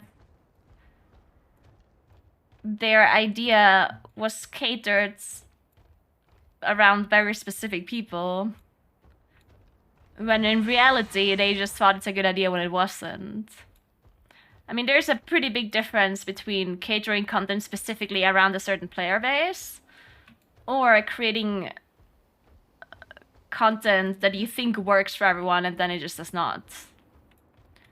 Like, it just didn't work out the way they thought it would. And that can happen with literally anything. Like, sometimes they create certain content and it's the best thing ever.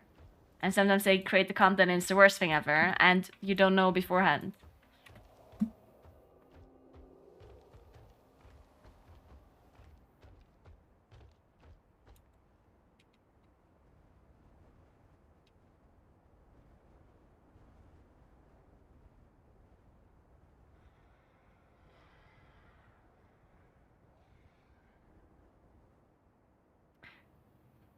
Yeah, so here's the thing, right? I personally... Okay, I know that this is a pretty unpopular opinion. But I personally like it when certain things are only available for an expansion. Or only available for, like, a thing or whatever. I personally like it. It makes the mounts and everything that you got during that time more special.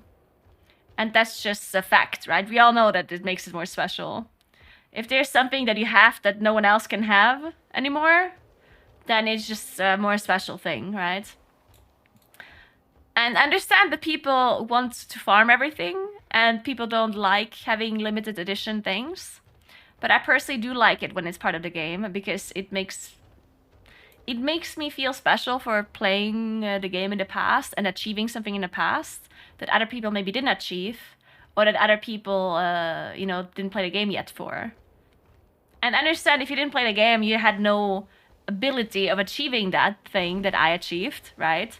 At that point, it's just like a thing you did in the past.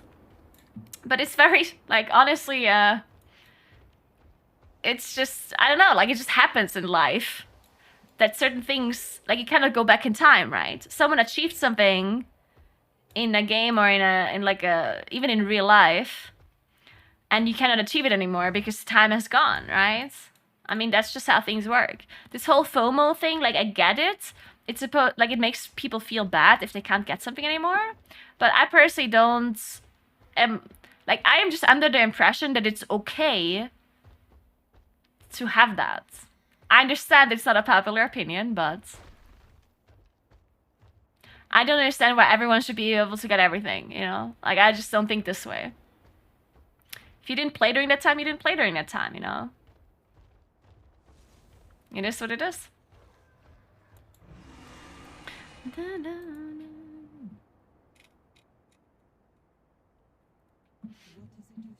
The one thing that bothers me the most about things just being available all the time is the fact that it just, like, to me personally, it really makes certain things so much less special. Like, for example, in the past, like in Wrath the Lich King or in MOP or whatever, when you got a certain mount from an end boss, it felt so cool because you knew that mount is not going to be available anymore in the future. So it's like, oh, if I got invincible from the Lich King, then this mount is going to be super special, because if you didn't manage to kill a Lich King, then you had no way of having this mount, right? Or same goes with, like, the Black Proto Drake and these kind of mounts, like the Immortal mounts, the Undying mounts, that kind of stuff. And it just made the achievement feel really good, because it's a proof that it's basically proof that you have achieved something. And isn't that what these things should be? At this point, it just feels like every single achievement in the game is like whatever, you know? It's like, the only thing that really still means that you achieved something are, like, rank 1 titles, or, like, cutting edge and stuff like that. So if you got a rank 1 title, that's still means something, and that's it. You know, like, everything else in the game is just, like, in my opinion, like, completely meaningless. Like, it doesn't show any achievements whatsoever. It's just like, okay, oh, you got this. You could have gotten it later. You could have gotten it 10 years after the expansion, or you could have gotten it during the expansion. Like, who knows? Thanks for 19 months, Ushi. Appreciate that. Thank you, thank you, thank you.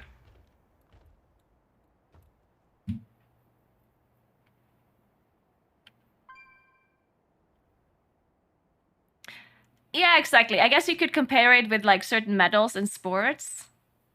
Like, if you start doing...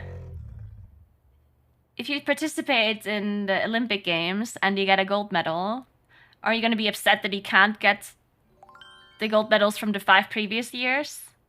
It's like someone else already got them. You can't turn back time, you know? Like, they're gone. Thank you so much for 3 sub gifts. Anonymous, appreciate that.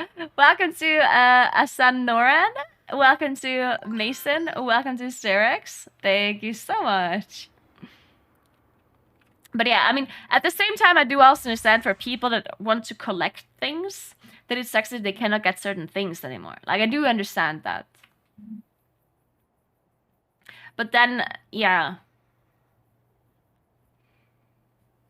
It's just the fact that the collecting thing should still mean something, though, right? Because if you can get if you can collect everything in a game, without any sort of restrictions and without needing the corresponding achievement for it because it's outdated, then does it really mean anything at that point, you know? Like, what does it mean if you have 500 mounts? If all of those mounts were just going back and one-shotting a mob that spawns every week, you know? Like, at that point, it's just... I don't know. Like, what does it mean? I don't know.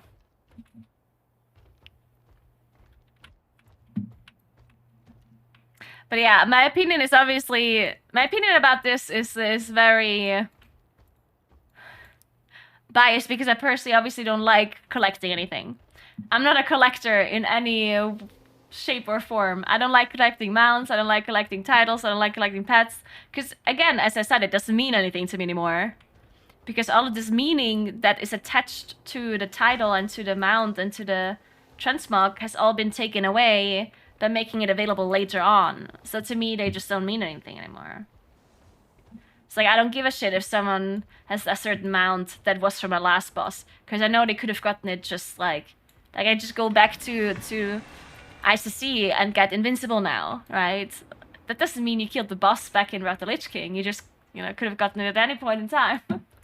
So it's just the meaning for me is just gone.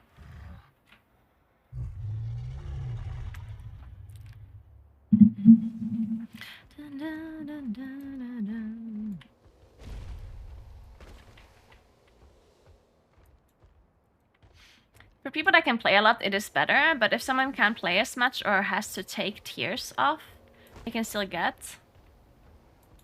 I mean, I do understand, like, I obviously understand the argument. It's like, if people didn't play back then they have no way of getting the achievement back. Like, I get that. I get the argument.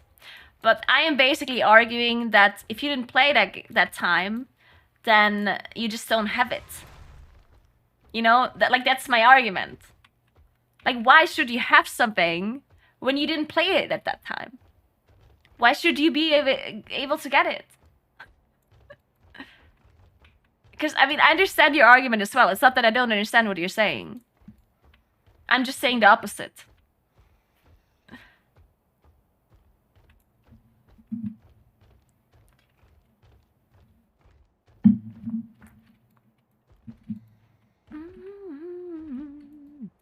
Hey, Jungfan, what's up?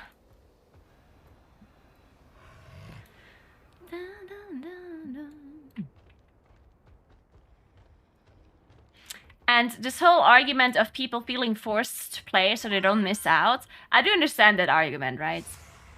I totally understand the fact when people say they feel forced to play to not miss out. But the funny thing is, we literally have that everywhere in the game. Like, that's literally what an MMO is. Like, why do you think you're playing so much more now? Because the very, very interesting thing is that people never think about the fact that we had so much more FOMO in the past. Like, if you look at classic TBC, Wrath of the Lich King, there was so much more FOMO back then. So much more. But did you feel the need to play the game more back then? Or do you feel the need to play more now? When we have less FOMO? In my opinion, the answer is that in the past you didn't feel the need to play as much. Nowadays you feel like if you don't log in every single day, then you're missing out. Even though we have the illusion as if there's less FOMO, right? FOMO means fear of missing out.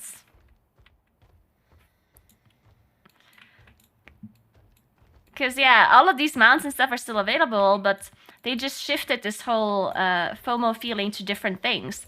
Like the Vault, for example. The Vault is like the #1 FOMO thing in the game. That is literally leading how the game works. Like, the whole game is shaped around the Vault. And the Vault is the definition of FOMO.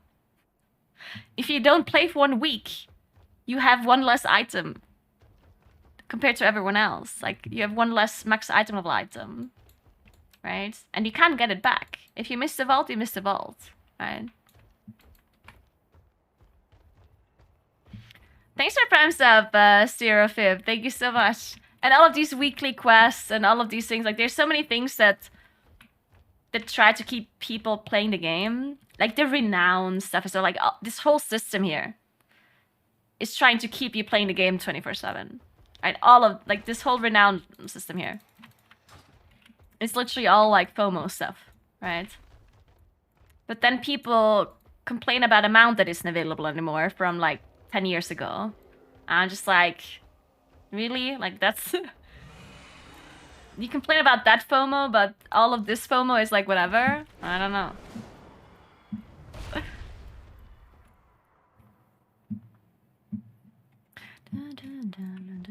And I do understand there has to be a limit as well, because if they just create certain mounts and stuff that are available for a week by literally just logging into the game, then I don't like that either. Like it has, like I feel like it has to. There has to be a meaning attached to it, and then it's fine for it to be not available anymore. It just can't. If it's like anything, then it also sucks. Because, for example, you know these like anniversary achievements? If you logged in during a certain period of time, you would get like an achievement. There's like 15th anniversary of World of Warcraft, blah, blah, blah, right? And you only have like a certain time frame where you get that. And at that point, you don't have to do anything for it. You just have to log in. And if logging into the game gives you like a mount or a transmog or a pet or a title that is not available again afterwards, then that does suck. Like I'm also not for that one, because at that point you're obviously just like you're just being rewarded for logging into the game, and someone else is not able to get it anymore. But I think differently for stuff like mounts from like a last boss on Mythic or something like that, you know? Because if I kill a boss on Mythic, the last boss on Mythic in the current version, like the current content, then that gives me a mount. And then afterwards, people can still get it in 10 years by going back. Like at that point, the meaning of the mount is obviously just gone, right? Like that's what I mean, right? Like at that point, what's the mount about? Like why am I even getting a mount if people can just get it later on as well? Like what's the purpose of this?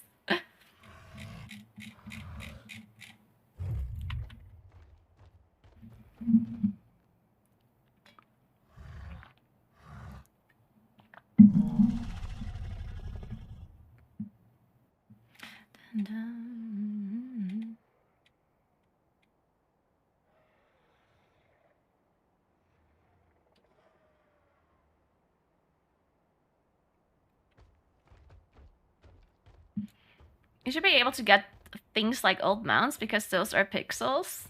That makes no sense. Like, that's just not an argument saying it's pixels. At that point, you might as well say, oh, why even play the game? It's just pixels. Like, I don't think that's an argument.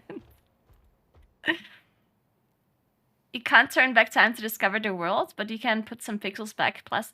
Yeah, but then at the same time, you're ruining the other people's achievements, no? Because that's what it does to me, as I said. Again, like, I'm not trying to convince you to agree with me. I'm just stating my opinion. I'm saying that making things available at all times makes things less special for me when I get them in the current version. And that's just how I feel. If you don't feel this way, that's fine. Everyone has different opinions. But to me, it made things a lot less special when they were available at all times.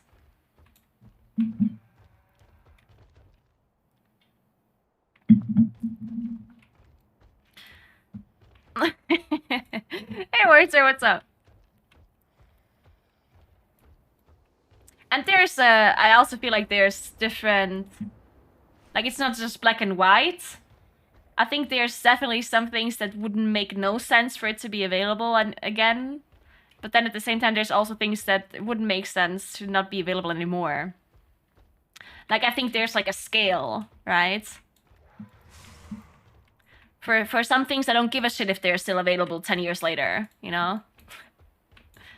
But for other things, I like it when they only have a limited availability.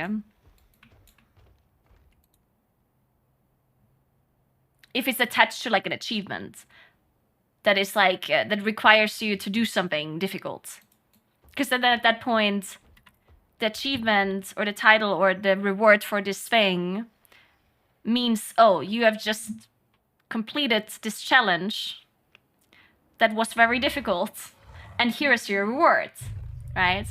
And if in 10 years people can go back and get the same reward, but it's not difficult at all anymore, then it takes away that, like, you understand what I'm saying, right? But then, of course, if whatever it is that you were given was not part of a challenge and rather just like logging in, then at that point, I agree that there's no point for it to not be available anymore. Like, as I said, the thing with the anniversary. Like, if there's a certain time frame and you log on during that time and that gives you a mount, and then the mount is not available anymore afterwards, then at that point, that's stupid. Because I don't feel like I accomplished something by logging into the game, you know? Like, at that point, I'm just like, okay, well...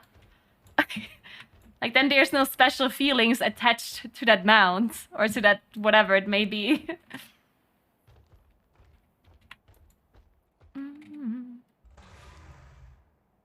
I like my opinion better than yours. What are your thoughts on the salamander being red when it came back out it was pink? Similar, just different colors. Some prestige with red, but not when it's a cutoff from near players. I think I like that. I think they also had a really great idea with the Mage Tower rewards too. I think it's totally fun because people that care about these achievements, like myself, we don't necessarily care about the way it looks. We just care that it's unique. The uniqueness of the thing is what matters, right? No matter how ugly the thing is. Like, there's certain mounts and certain things that are so ugly looking, and people still care about them because they're rare and unique and special, right? And most people that care about things not being available anymore, they care about the uniqueness, the specialty of it, right? And at that point, it really doesn't matter if there's another mount, as long as it has a recolor. It's the same with the Mage Tower things. Like this bear here, for example, you can't get it anymore, right? This color of it. I think. Yeah, you can't. Because you can still do the Mage Tower, but you can get the fell bear. Like the gray one with the green fell, right? The fell thingy. And I don't think this one looks better than the fell bear. But it's special because people can't get it anymore, right? And that makes it interesting. That makes it like, I know. It just makes it more interesting that that you have this. I don't give a shit if there's other people that have the fell bear. You know, like, that's something that I don't care about at all. Same with the Suleiman tiger too, the Suleiman bear. I don't care that other people have the pink version of it. That's totally fine.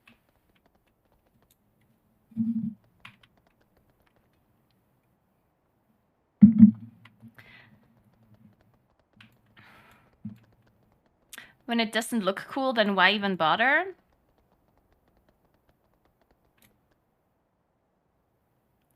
I mean, it's about the rareness, as I said, the uniqueness. I mean, there's saying that people, like, it's like a basic concept of, like, humans, right? Something is rare and special, it's cool. And literally everyone, like, I don't want to say everyone thinks this way, but I would say a majority of people in the world care about the rareness of something. Like, it goes with anything in real life too. Like, any sort of item that is rare, any sort of, like, unique car, or like people people gather coins that are rare and unique and whatever. Like, people literally gather everything that is rare and unique because, I don't know, people care about this stuff, I guess. People want to be special and have special things, you know? More news at 11. Pokemon cards, yeah. Like, literally anything.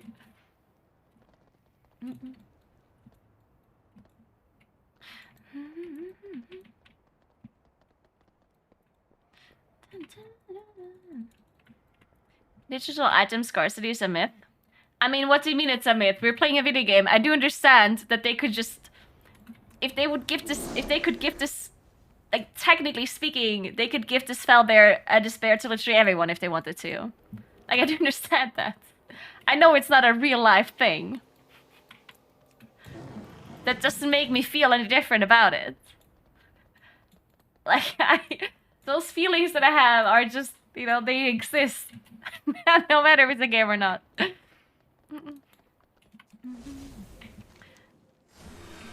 Okay,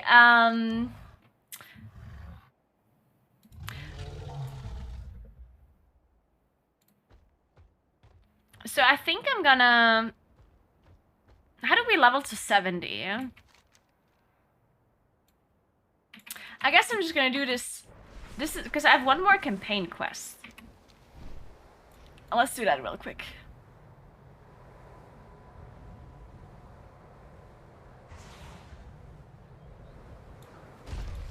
We serve once more. Oh, there is more campaign quests. I wonder if these are the starting level 70 quests. For Dragonflight. Because the campaign is over. These are not necessary quests, I think.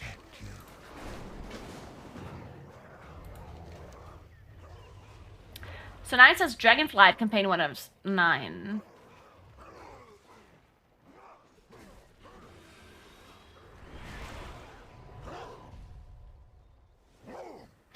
So you had a 4,000 reputation earned through the Dragon Isles?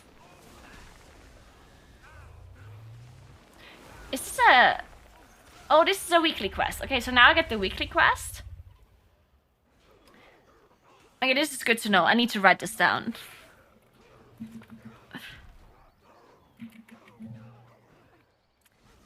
Okay, so there's one weekly quest. Weekly aiding the court.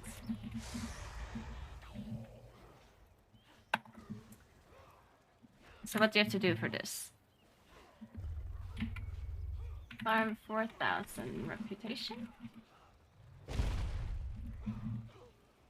For any faction, for any faction.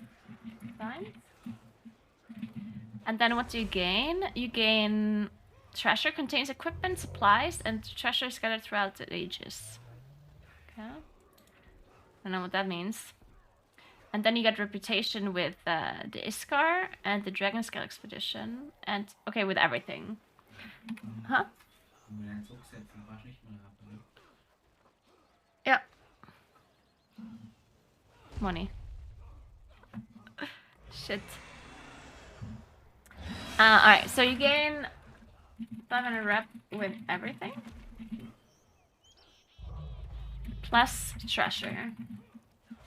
What does treasure contain? Question mark. Alright, so we have this weekly. Then what is this? Christopher with a Nouvelle Draken. No, it's not a weekly though. And then this is orientation. Okay, so this just tells me where things are.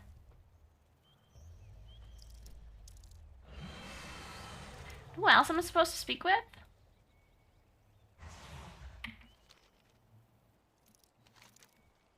Oh, I see now.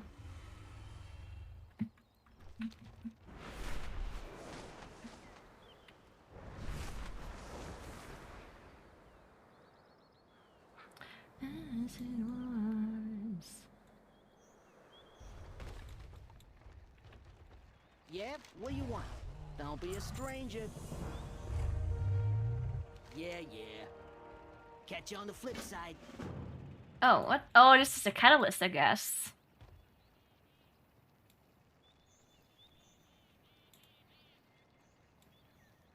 Aha. Pallet to goblin. Okay.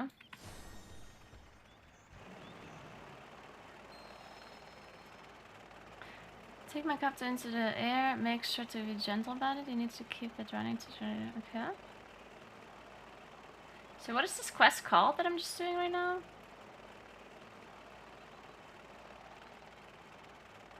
Jumpstarting. I mean, it doesn't really matter. This one is just the catalyst quest, I guess. What is this? Fire their makeshift weaponer and the aircraft and hope for the best. What am I even trying to do here? Oh.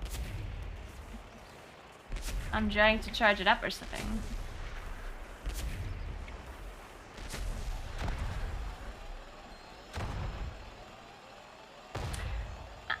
Oh no, wait, this is the engine of innovation, the thing that gives you... Ah, okay. It also says requires level 70, so I cannot do this before I'm level 70, whatever it is.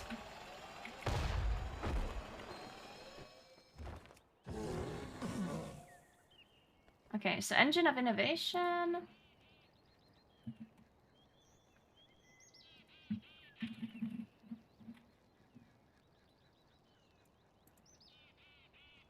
So it's also good to know that you can do these weeklies before 70.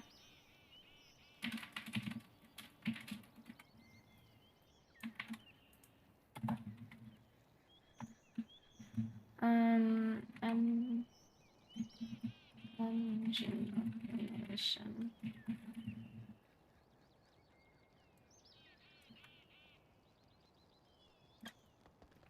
Okay, so it's good to know. For this one we need 70.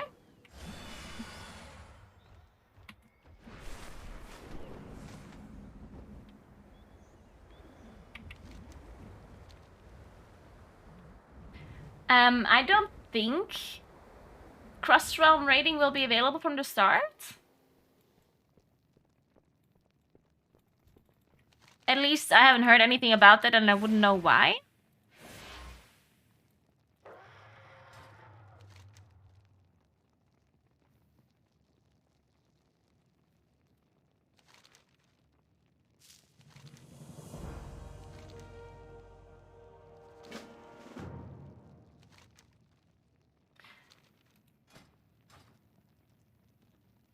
So all of these quests now, let's see. Complete the orientation quest in each major faction hub.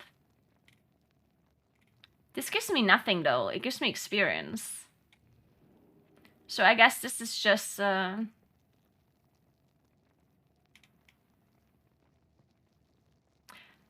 this is not something you have to do, I think.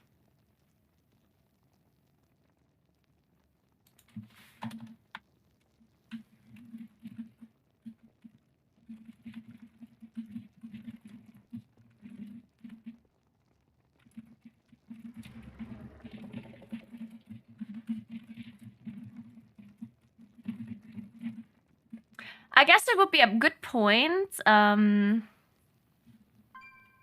tell people to just do this while leveling. Because I think these orientations can be done while leveling. Because I've already done the one for the Marukai. So I assume I did that while leveling. So I guess I can also just do the other ones while leveling.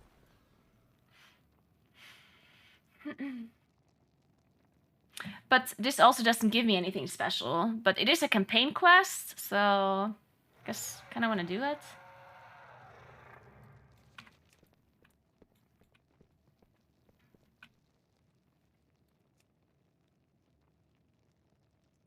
And then what do I have to do for this one?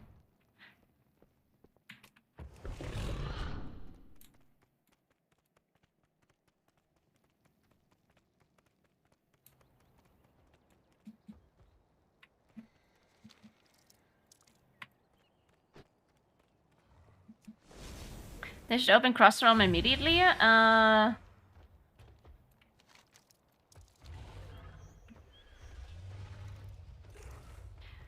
think they just don't want to completely destroy guilds.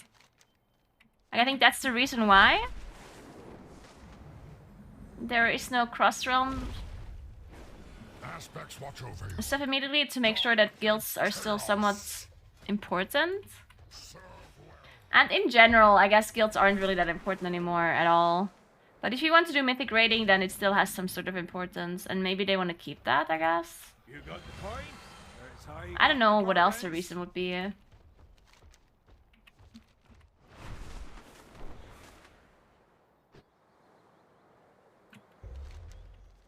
I personally don't mind Solar Flare at all. I think it's fine. A lot of people hate it though.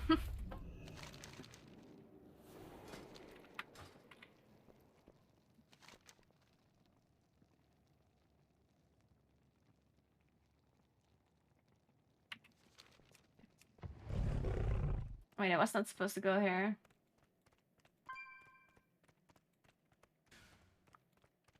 Okay, so the trade coordinator, equipment supplier. I guess I should have looked at what they actually do instead of just trying to finish the quest. Shit. Okay, now I don't remember where they were. There was a guy here. No, it wasn't. What is this? Oh, this is the auction house.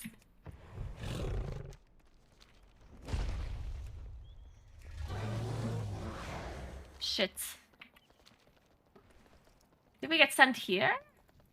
Greetings. It's the innkeeper. See, where was the equipment supplier, the trade coordinator? I did this quest without knowing what the hell I'm doing.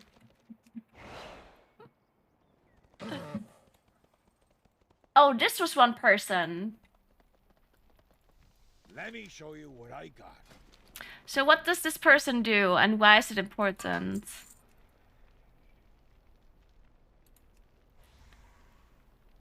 Quest level 70 requires renown rank 16 with the Vildraken. Okay, so you can buy 376 item level. And 389. Okay, I guess I should write this down as well. Even though 376 and 389 is not that insane. Renown bonuses. This is Veldraken.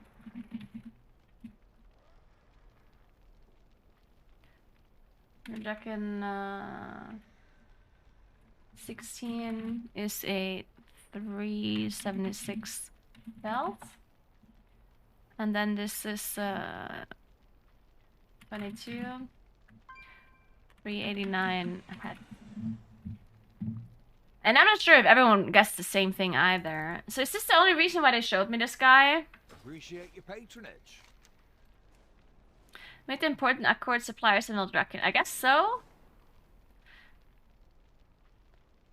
Oh, wait a second. Well, Draken is the main city, though. Thank you so much for gifting a set to Benjo, Yet Blue. Appreciate that. Thank you so much.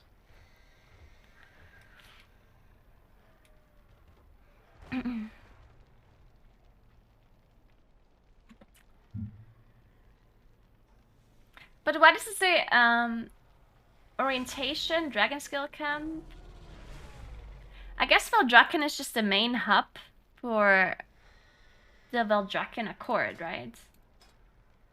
Yeah, so the Veldraken Accord is Veldraken, like Veldraken is a city, okay. Okay, I think it makes sense after all. Just kidding. Okay, I don't know where the other guy was though. Which one did I talk to at the very start? I don't remember. This one? No. Guys, which guy did I talk to at the very start of the quest? I want to know what it did. Psycho. This guy? No.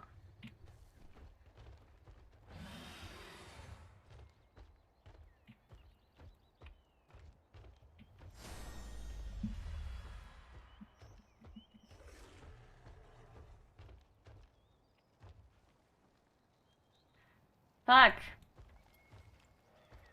You know what? I can just abandon the quest. Not this one, this one.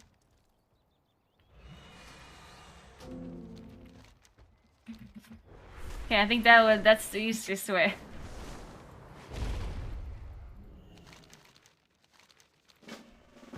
Also want to look at this guy real quick. So toy teach you how to perform the Watcher's Loam enchantment. What is the Watcher's Loam enchantment?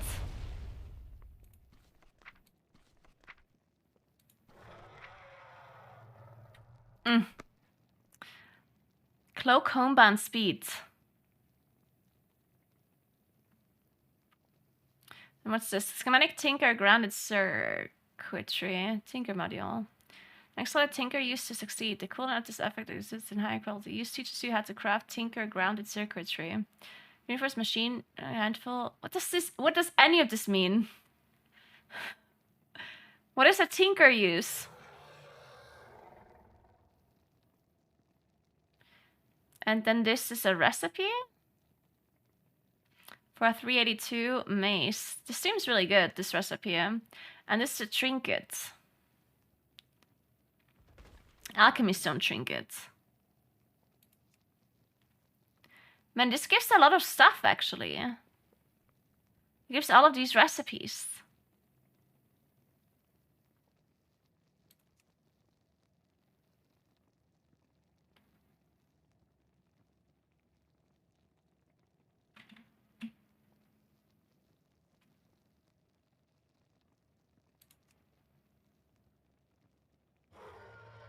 Okay, and this is transmog stuff.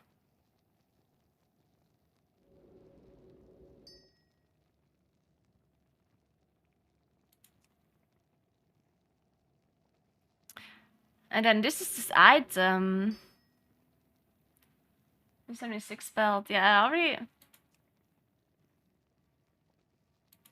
knew about that. And this is the helmet.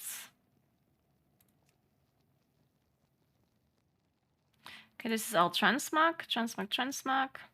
I guess most of the recipes are pretty early though. Like at the end you only get transmogs and this last little item there. And all of this is transmog stuff. And then you get this belt. And these recipes that seem somewhat important. Let's see, this requires... Oh, this also requires rank 28. But this is just a toy. Rank 23. 36 slot bag. And these are the accessories.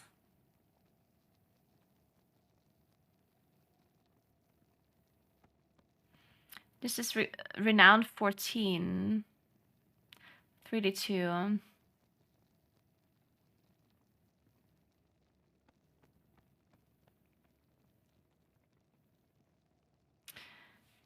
And these items, can those items be higher item level?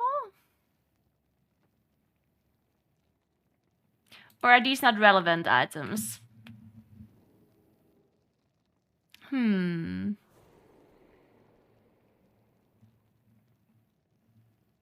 I'm not sure if these are relevant items or not. I think they are. I think you can have them higher with the added bonus, right? So I guess they are relevant items. And relevant recipes, I guess.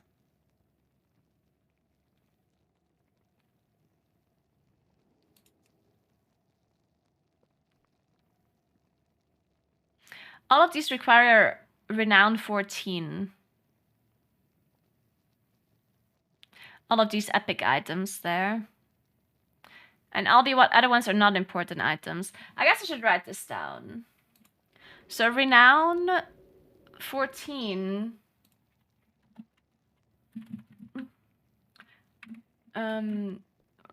Important player power recipes. Like, I guess we can write down which ones they are. So there's something for tailoring. Tailoring. 382 set.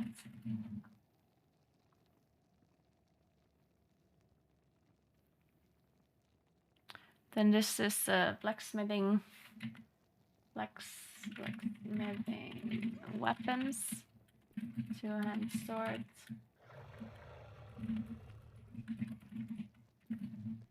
What else is here? One-hand mace, intellect mace.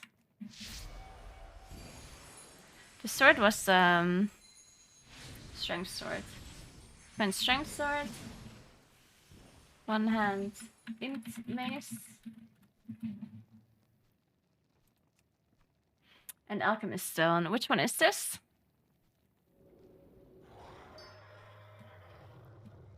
Oh, this is the verse one.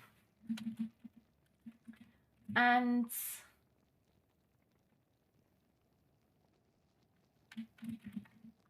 alchemy verse. Stone verse. This is a verse with intellect only, right? Or what if I do all here? Yeah, okay, this is the same. Okay, so that's good to know. I guess 14 renown is not that hard to reach.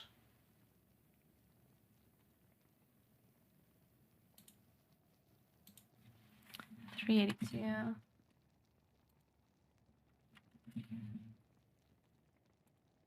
Okay, so this is the only interesting or the important about Draken thing, I guess.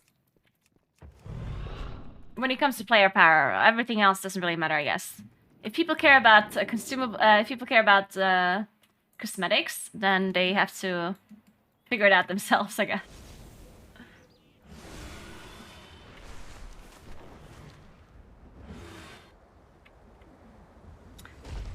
Okay, so this guy we already talked to.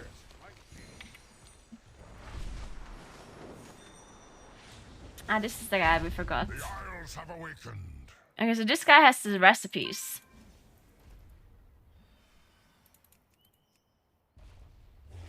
And I guess all the other recipes aren't really that important.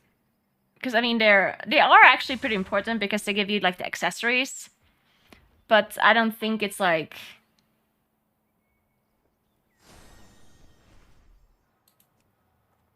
Needed, I guess. So... Whatever.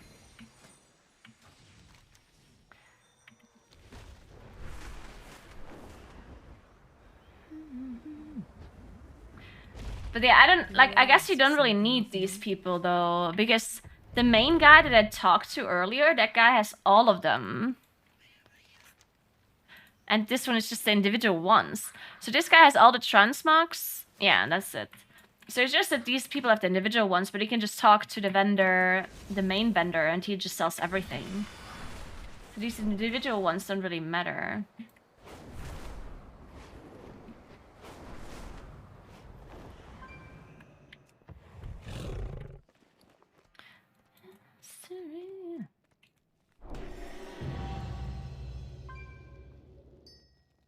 Wait, why do I still have this chrono crystal? Shouldn't I not have this anymore?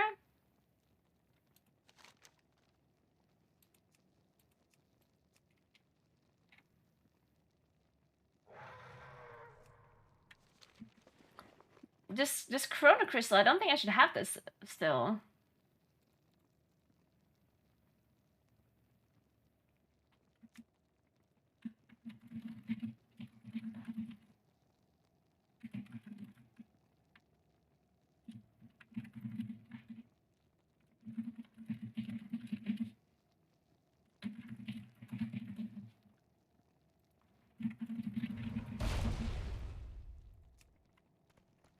I think this is just useless.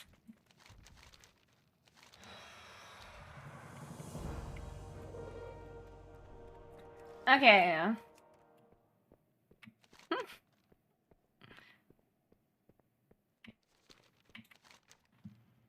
Okay, let's see what else you get from some of these, like, world quests. I hope there's no world quest in the Forbidden Reach. Okay, so you get experience, like renown from doing world quests. You get 309 itemable items. Items or whatever, I guess. This is a quest. Then you get these matrices, which help you for crafting.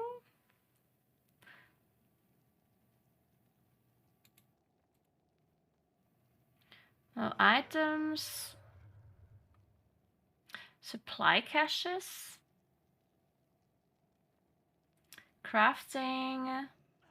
Experience. Or, I mean, reputation. Reputation.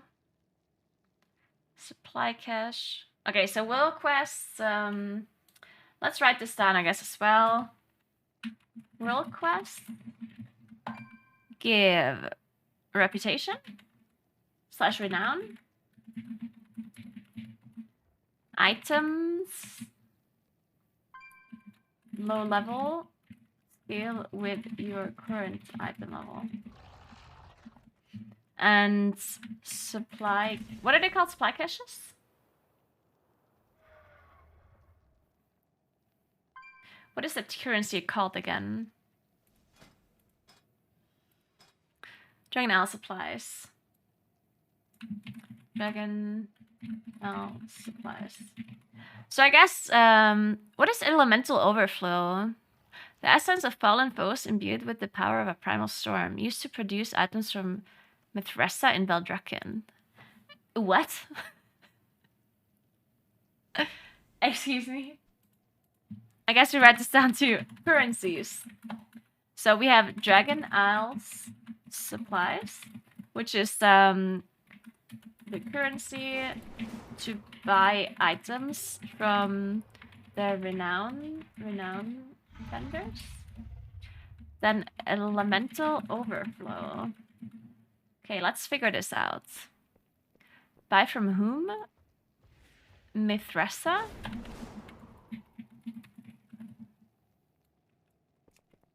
Well, who the hell is that? Where is Mithressa is the question. Target Myth. Is she all the way up? By right house. This one? This one?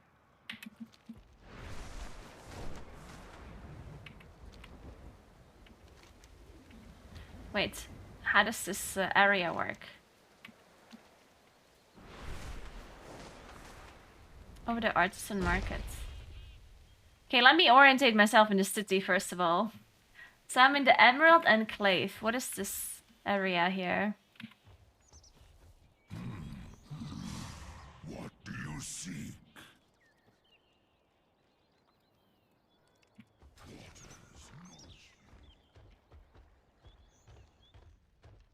Is this just some,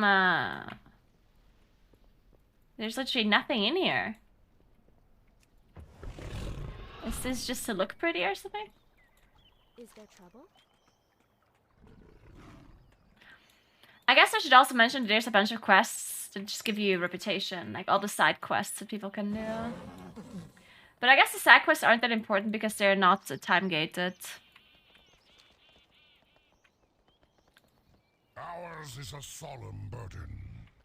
Glory to all dragons. I guess none of this... Is this area just like nothing?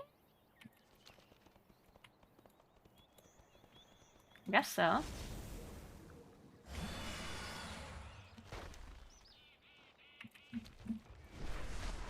What's in here? Oh, there's void storage and transmog. Okay. So this is the only useful thing I've found so far in this area.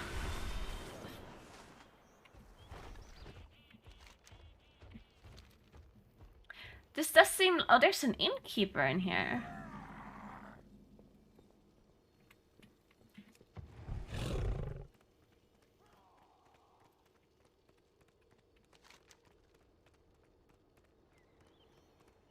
I guess these are just like the different like areas. Oh, and here's the engine of innovation, of course, yeah.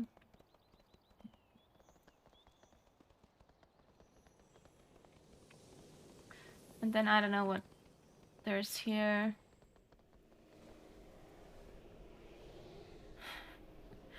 There's an evoker asleep. Dude, this bat does look really... Look how cute this bat looks like. It looks like the most comfortable bat.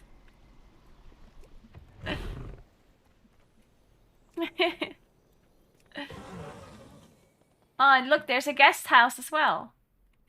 Where's Rathos? For the glory of the dragons. Oops. Assets watch over Sorry, my bad.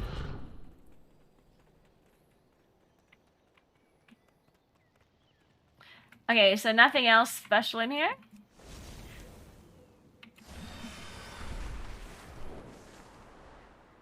A bunch of empty areas for RP? Huh. That's pretty cute. Okay, so the artisan market. Wait, I flew against a wall, unfortunately. Wait, what was I looking for even? I completely forgot what I was doing.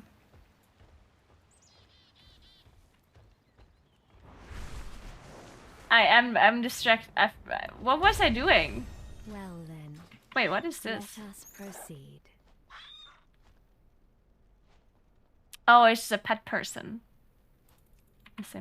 Oh, we're looking for the thing, for the person, Mithressa or something. Still can't find her. Oh, it's artisan markets.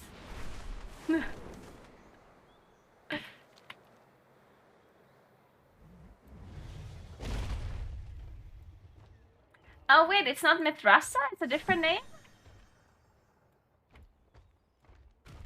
What the hell?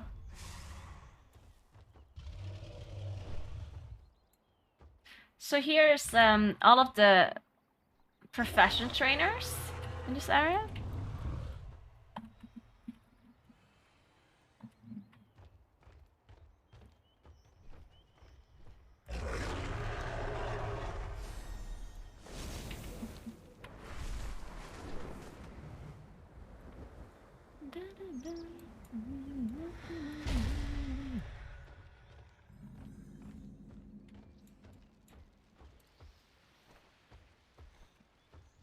I have many things to offer. Another pet battle person? Until next time.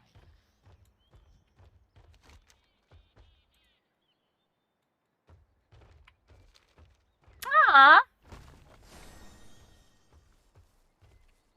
Look, there's a school for baby dragons.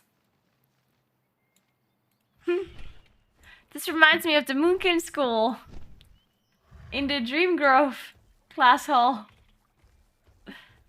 Oh look! They're playing, building some sandcastles. Aw, cutie pies.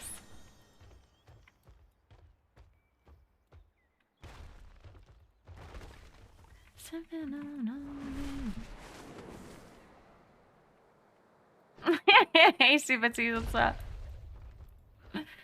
This song is called Unholy by Sam Smith. And it's the greatest song ever, isn't it? Okay, so... Wrathflesh. Wrath. How am I not finding this person? Alex Strauza sees you. Go with life. Ooh, what's this? Oh. I see now. Okay, that makes sense. Yes. Safe travels. Okay, I have a single clue where this person is. How are you supposed to figure out where this person is, though? Oh, wait, can I ask a guard? For the glory of the dragons.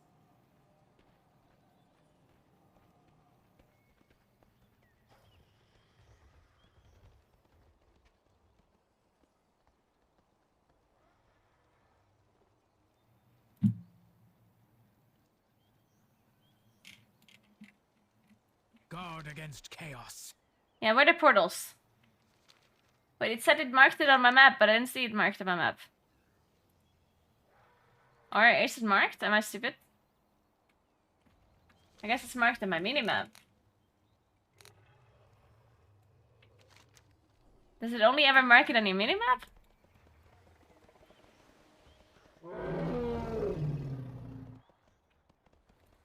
Okay, I'm lost. Maybe restrooms, crafting orders. Then where the hell is this person?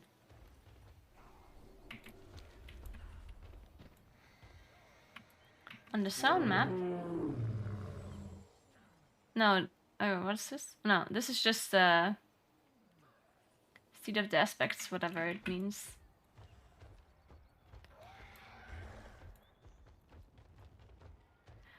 mean, I'm looking for I am looking for the NPC that lets me turn in these things here. Used to procure items from Mithressa. I just haven't found where this person is.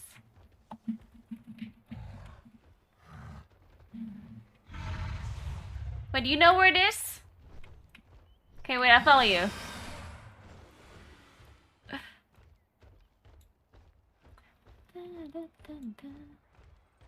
There's still trainers in here? Blacksmithing.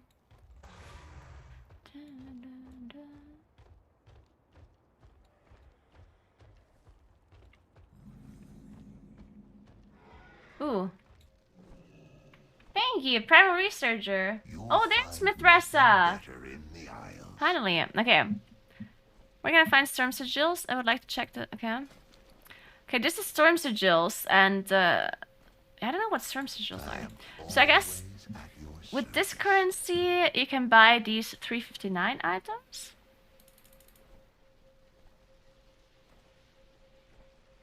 And a pet and a mount. You have to summon a Smith's companion and pets, okay. So 359. 359 items. And then, wait, there's a set.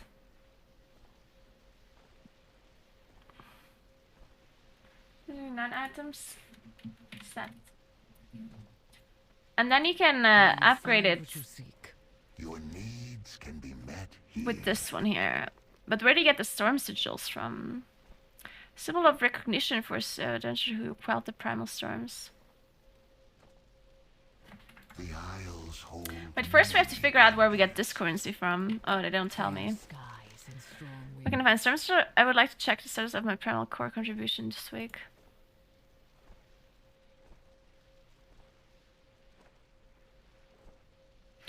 Primal fire core.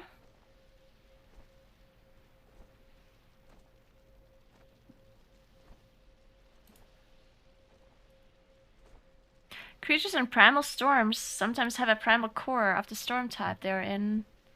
Reward you with a storm sigil for each core you bring me for helping us further our research. Okay.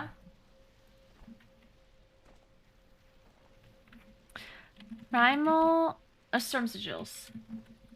Storm sigils.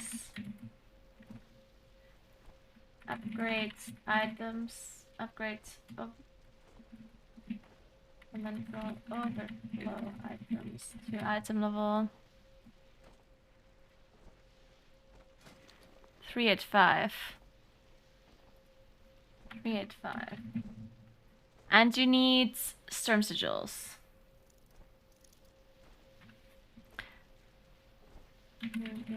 Them returning in... What are they called? Cores? May we trade again soon. Primal core. Turning in primal cores. Fire, air, water, earth. Okay, and how do you get them? You'll find nothing better in the Isle. Creature in primal storms. You get them from creatures in primal storms. So what the fuck are primal storms? I am always at your service.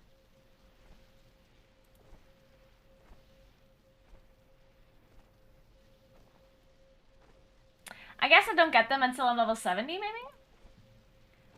And where do you get the elemental overflow from? Because I got some of it. I got 30. Is that from trashes and stuff? The essence of fallen foes imbued with power of a primal storm. Used to...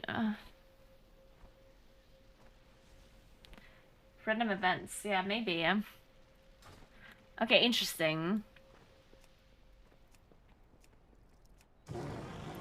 Okay, good to know, good to know.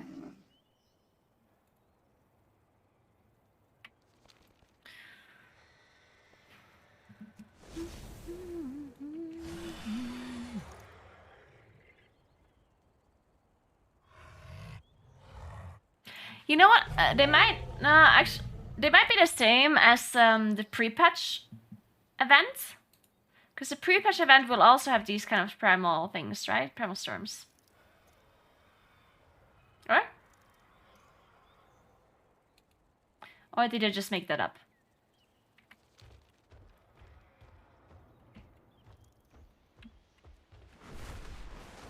Maybe I made it up. Okay, let's fly to the next orientation. From the Dragon Scale camp.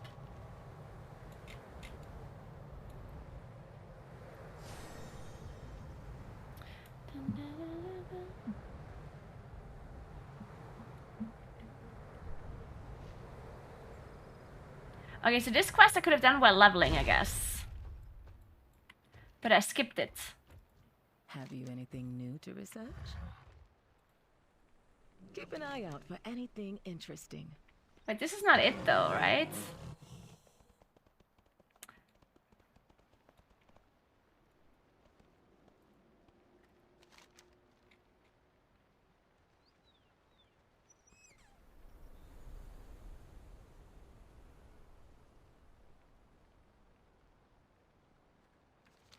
I think the quest will be visible on the map, the one that you have to do. It's this one, right? Lost Expedition Scouts.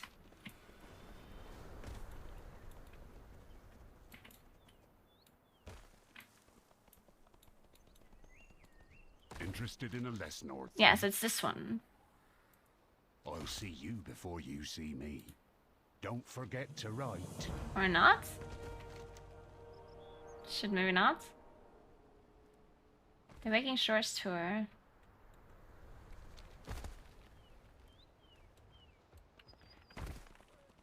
And which one is the quest I have to do? Lord Admiral's favour, friend. Keep the wind in your sails. Safe passage to you. Look always to the sea. Okay, so what do you get from this expedition? The Dragon Scale expedition? Okay, so let's see. So this one also gives you important recipes at Renown 13. This one is the trinket. Okay, let's write this down. This is Dragon Scale expedition. And this is Renown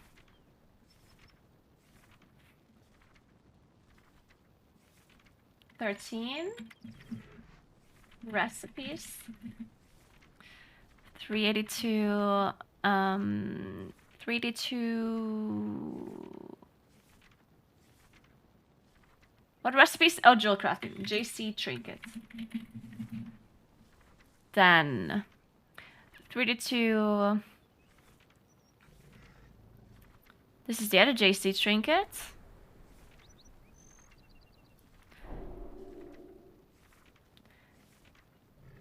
Trinkets. That's it. Maybe.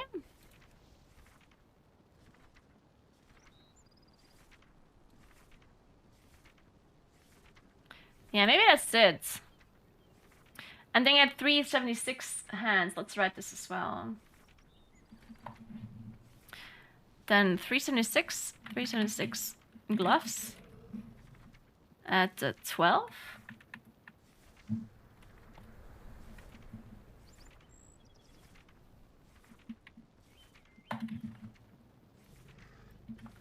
Okay, then 389 at 23.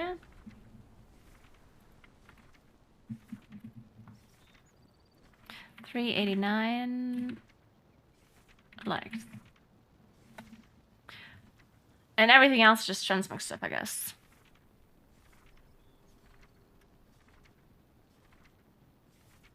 I guess I should also talk about these notes.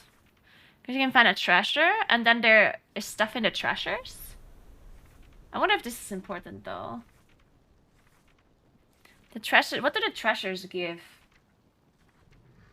Maybe this is whatever. Well, I should mention it, maybe. Because it's for free. Like, it only costs supplies and no renown, right? Or maybe I already have the Safe renown. passage to you. Okay, let's not mention it. Okay. Oh, this is the orientation quest I have to do. Ah, I could use your expertise. Prince Celeste I and look Dragonflight. forward to hearing what you've learned.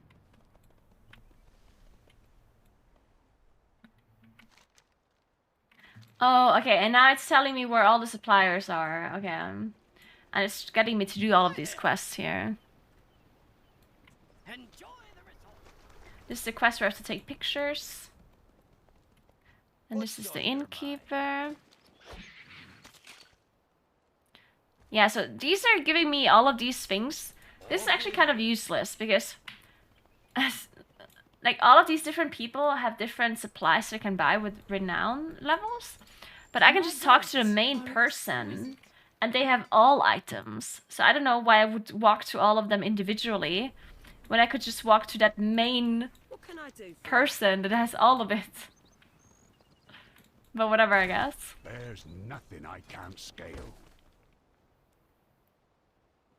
Unless there's some items that maybe not everyone, like the main guy doesn't have, I don't know. My artisans are the best on Azeroth. Craft your goods. I guess it has a better overview as well. What adventure brings you here? Can I join?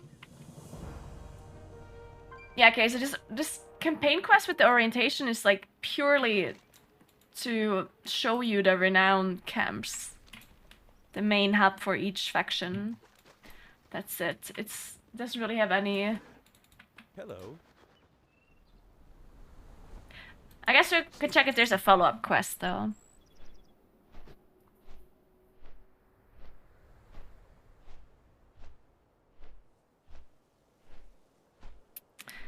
It can give you a dragon shard. What's a dragon shard? What's that again? What do you mean? Do you mean supplies?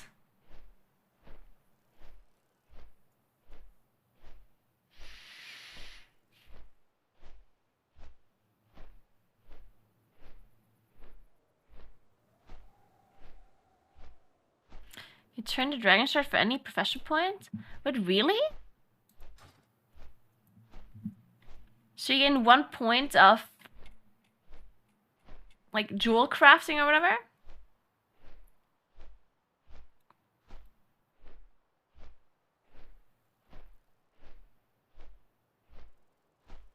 And it's a daily? I'm gonna have to look into that a bit more, because that seems pretty important if it's a daily thing. You're saying they're not daily? But are they like one time? Can you just open them one single time? Or how does it work?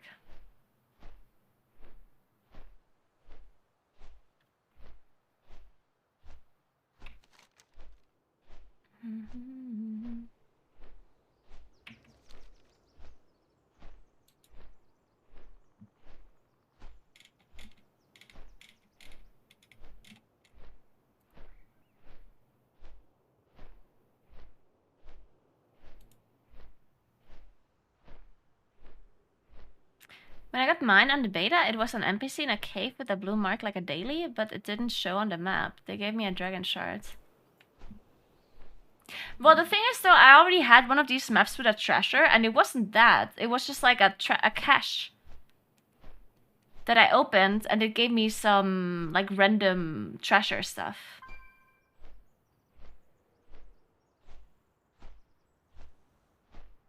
I'm a bit confused now. Because that's what happened to me, right? Because I did one while leveling. Like, I was leveling through the Waking Shores, and then I got one of these treasure maps that I used, and then it showed me a treasure on the map, and I looted it, and it was just like a normal chest. Saying every chest has a chance for the shards. Oh.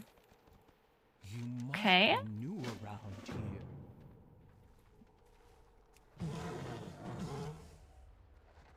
Come, tell us a tale. Come back for soup.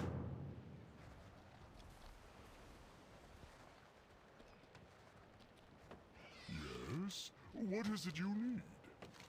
Watch yourself. You're just fascinating.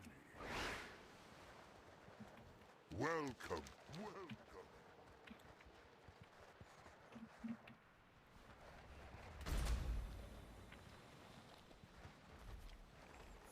Perhaps Oh, you mean to give a specialty point, another profession point? come back for soon.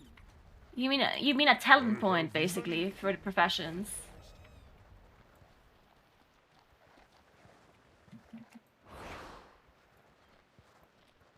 Ah, okay. And it's a one-time thing? Before me. Ah, okay, I got it now. There.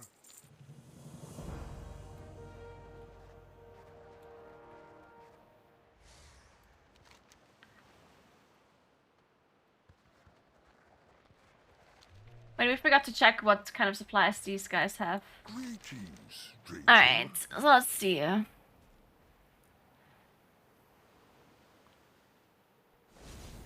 They forgot to make the other recipe epic, by the way. The other recipes for the jewel crafting trinket, it's not an epic recipe, even though it makes an epic item. Okay, so what is this? Leather working?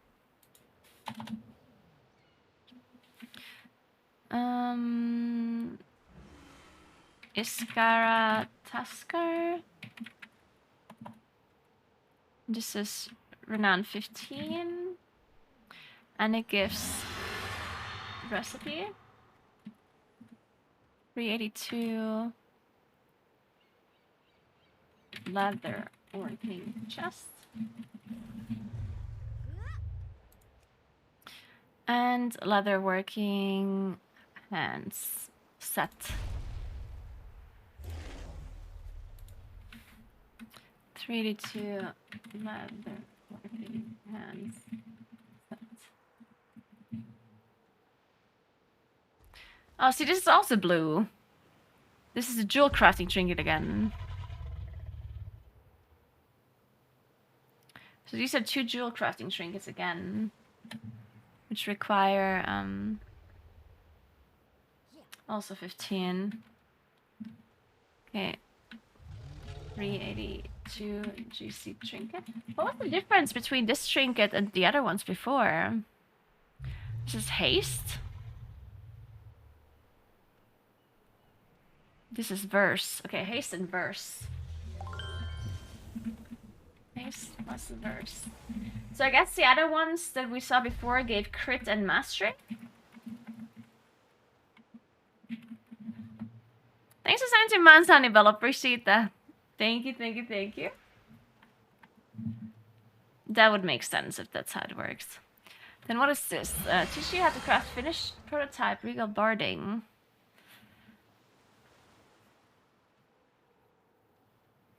What does that mean? Is that a... No, what is that?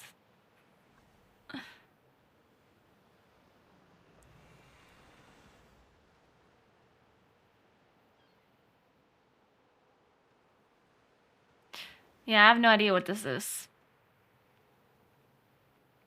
Crafting regions, okay. Finished prototype regal barding.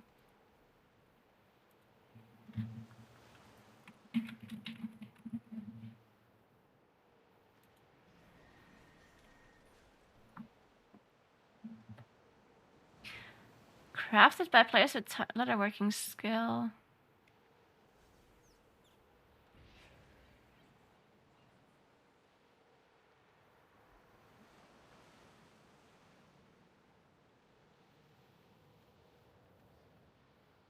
Is this some sort of transmog?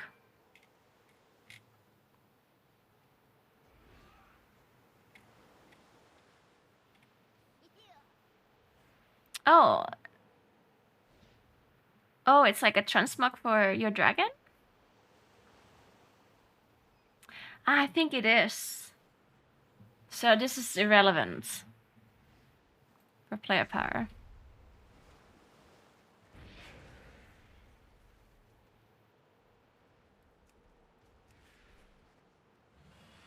And then this is renown 14.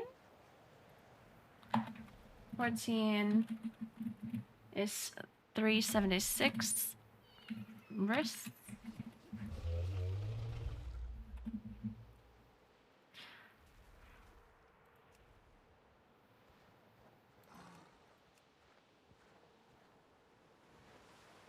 And then this is renown 22. 389 shoulders. I wonder if this is the same for all people though. Or if they get different types of... Oh no, it's all wrists, okay. So it's wrists for everybody, yeah?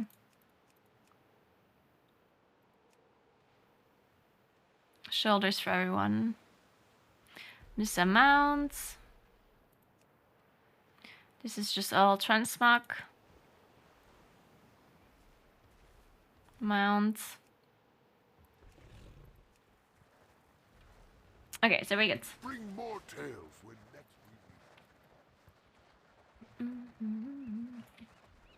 we... A stranger here? Now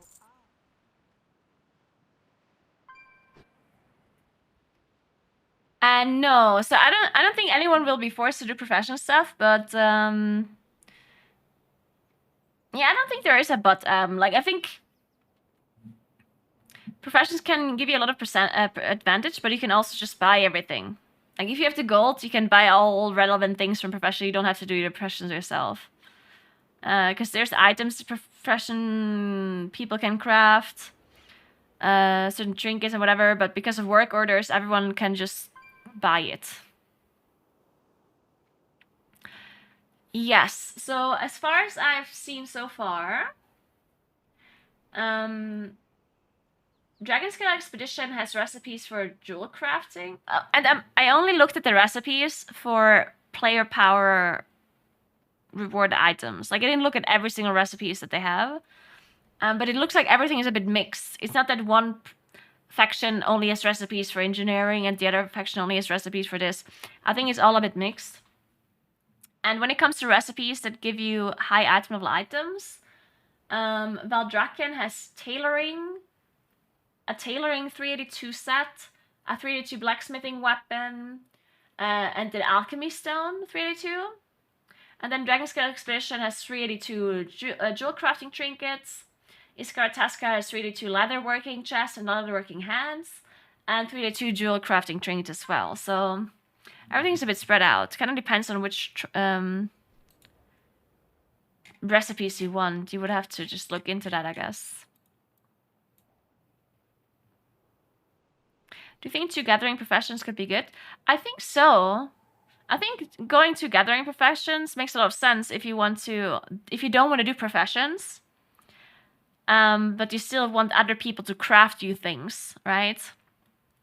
Because then you can just go mining in herbalism or something, and as you level through the area, you just pick things up as you go, and then you will have materials later on that will help you, or that will basically save you money when you ask other people to craft stuff.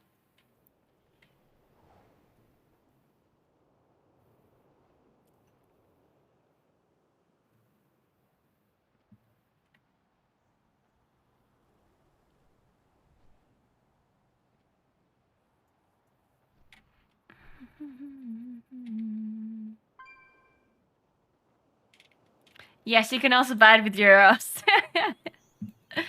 Yes, all of the areas in Dragonflight are beautiful. It's very, very pretty here, like everywhere.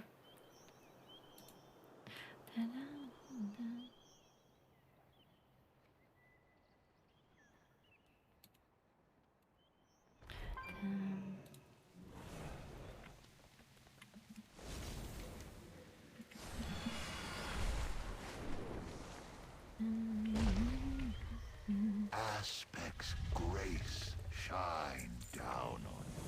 Okay, so there's no follow-up for this one. So this is whatever.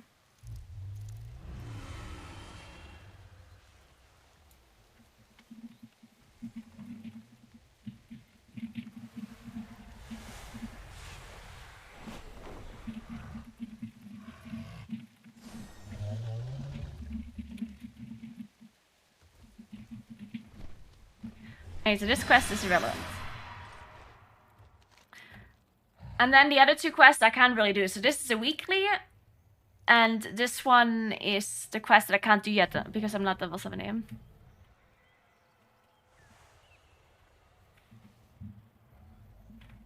Okay.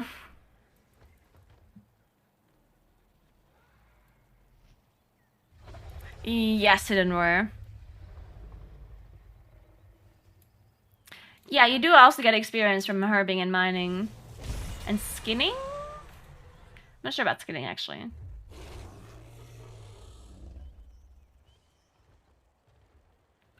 So these give 10,000 reputation.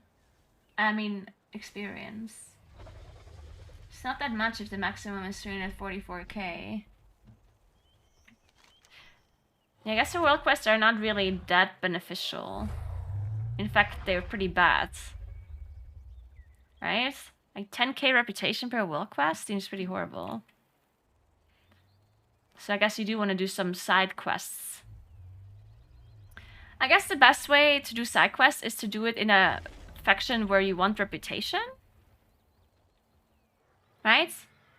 Like if you want a certain renown level for a certain faction because you want a certain reward there, like you want a certain recipe or whatever, then it would make sense to just do side quests there to get level 80.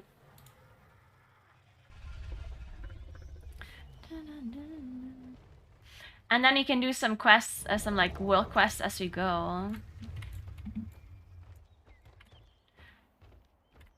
So maybe we just do all of these quests here. Which I do think the Veldraken seems to be like the most important kind of renown thing. Because it's like the main city.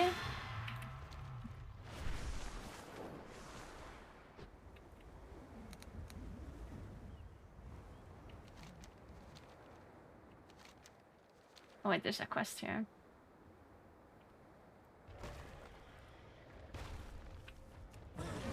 Wait, it's not here. Oh.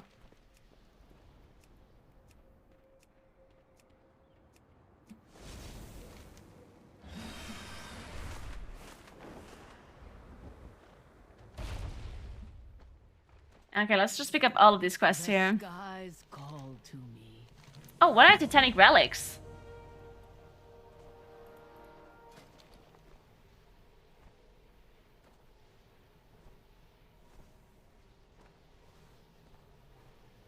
Hmm?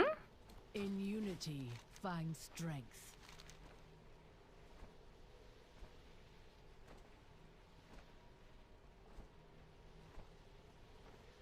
May we all find what we seek. Oh, this is just There is much to discover. Yeah, these are like the different items you can loot that give you reputation, right?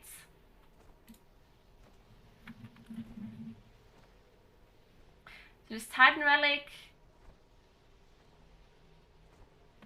And then I think each renown thing has these things. They're just like random things that you can turn in. Yeah, there's like a hunting trophy, Titan Relic.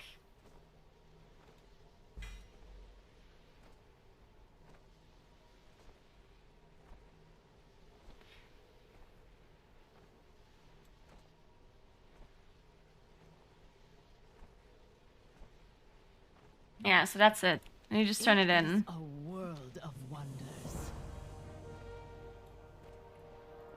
Welcome to the Isles. Okay, so I guess I could also explain in like the guide why, how you get reputation for these renowns.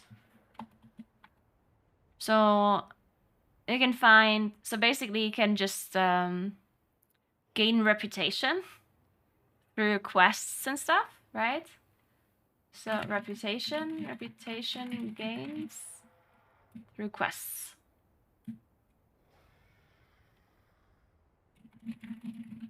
Quests, then world quests. So through one-time quests, through world quests, then through the weekly, I guess, weekly quest, then you can find these kind of relics and stuff. So how do these relics work? Do these just drop from random mobs? Like, can I just go around and kill mobs and I'll get reputation through these like relics and trophies? Turn in special items. Tower. Hunting trophy. Then Titanic relic. Titanic relic. And then I forgot what the other ones are called.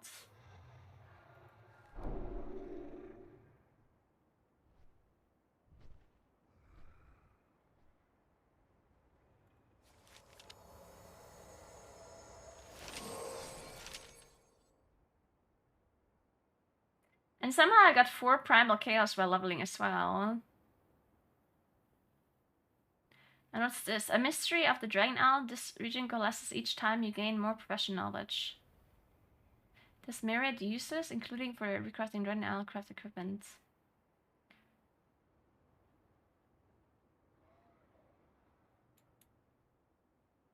Okay.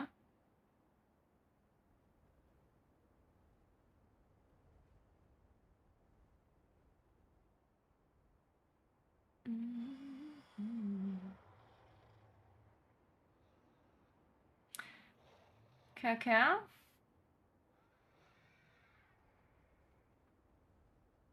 And then we talk about primal chaos as well, I guess. Currencies, blah, blah, blah.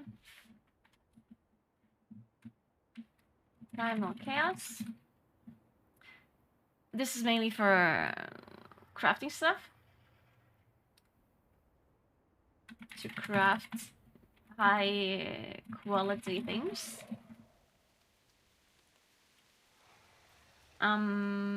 Drops from, this kind of drops from everything, right? Drops from dungeons, certain... Yeah, I don't know where I got this primal chaos from, actually. Dungeons, and then the world quest, I guess? I don't know, drops from anything, like dungeons.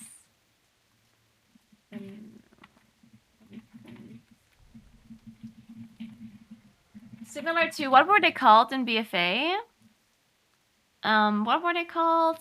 The same thing, but it was blue? Oh, from treasures. Dungeons.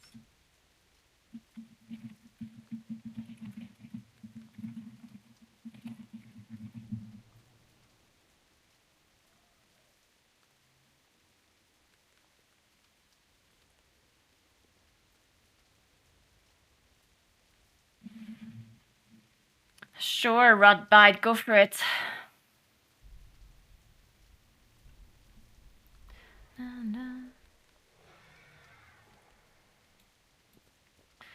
All right. Okay, what do we do now? I guess I'm just gonna do all of these quests. Is there any more quests to pick up? Oh, there's one more. There's one more.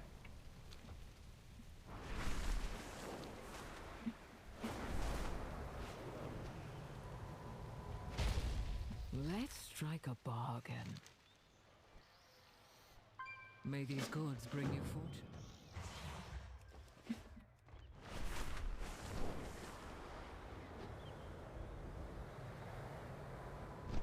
But this is not a pet battle quest, or?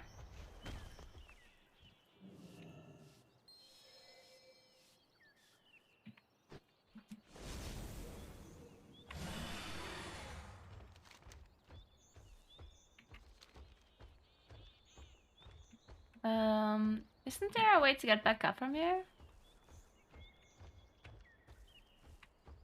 And there's bad rooms everywhere.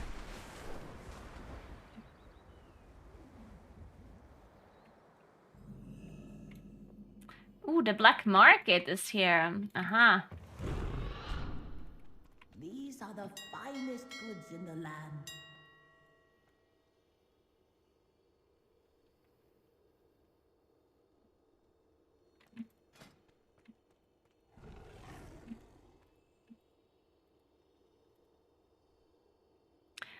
Why is there a neck? Why would anyone ever want this? What the hell? The world is your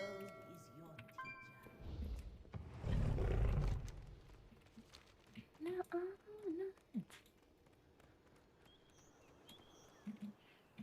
no. Okay, so how to get it up?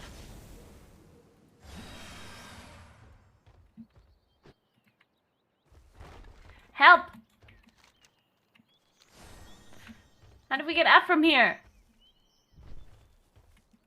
There's no way we can fly.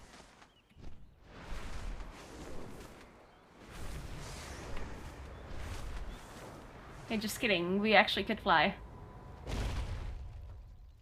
What do you seek? A bargain is struck. Come back again. May these goods bring you fortune.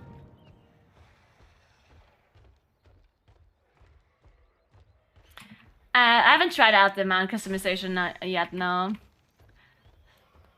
It doesn't seem very interesting to me. Yeah.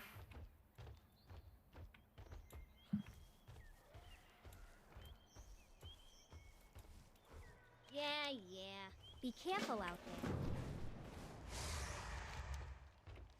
And there are a lot of quests here. This quest that I just did didn't even give reputation. It gave pet charms.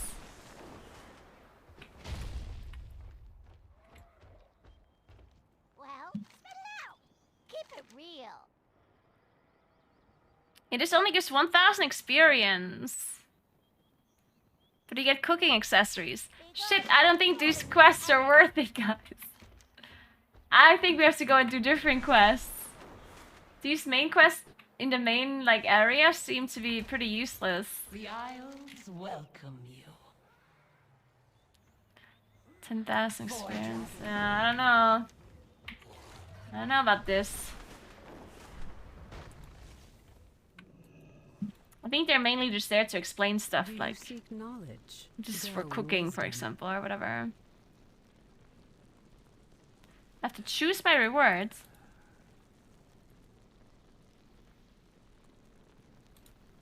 Okay, I want to tease that. Thank you for sharing.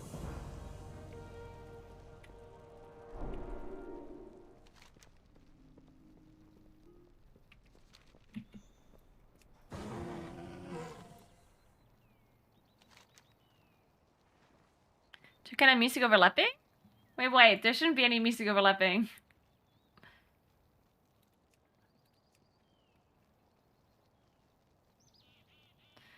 Okay, wait, let's do some quest somewhere else. Lost to the Skies, what's that? Oh. 6 reputation. And 1,000, yeah, okay, fuck you.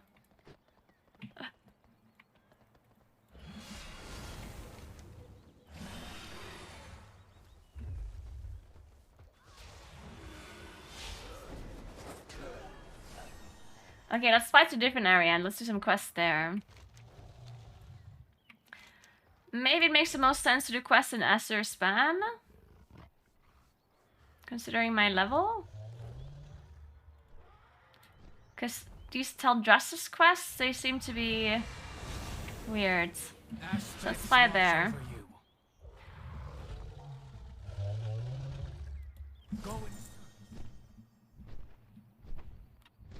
Okay, I'm gonna be back 1 second. Rate testing is in an hour. 50 minutes, I guess. Be right back.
What just happened?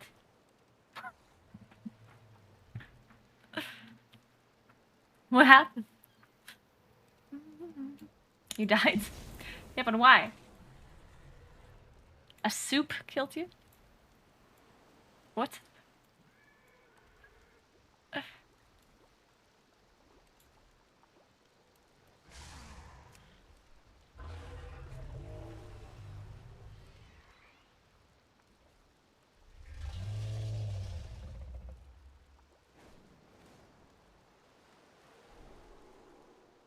Hey. I'm confused. It's a cooking event? Oh.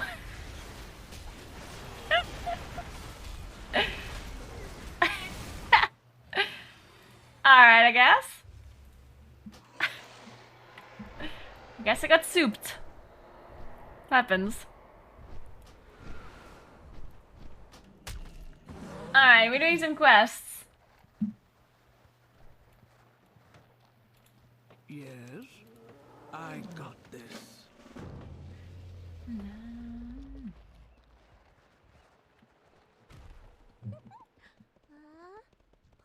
Hello, speak up now. Oh, what are these called? Stolen Totem? A new story to hear. Pass my stories along. May my wares be useful to you. So I guess these guys want stolen totems? It's like I'll put items? something aside for you next time.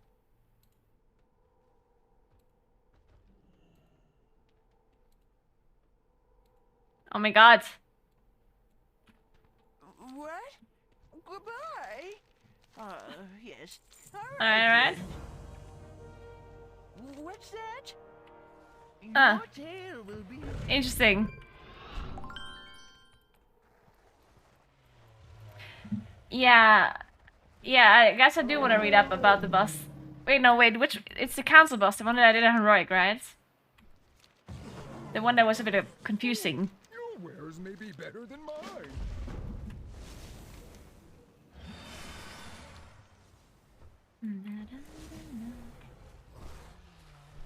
Okay, did we pick up all quests?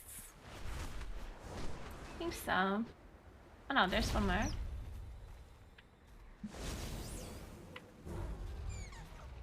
Hello. Next time, bring fish, please. Wanna fly kites later? Oh my god, it's a battle pet thing again. Hm? Wie teruggesetzt? Hast du nicht einfach formatiert? Was hast du jetzt zurückgesetzt? Wie? Hast du das getan?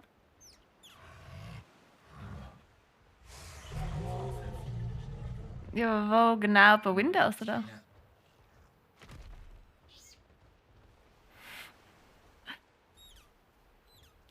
Und schau dir überhaupt nicht.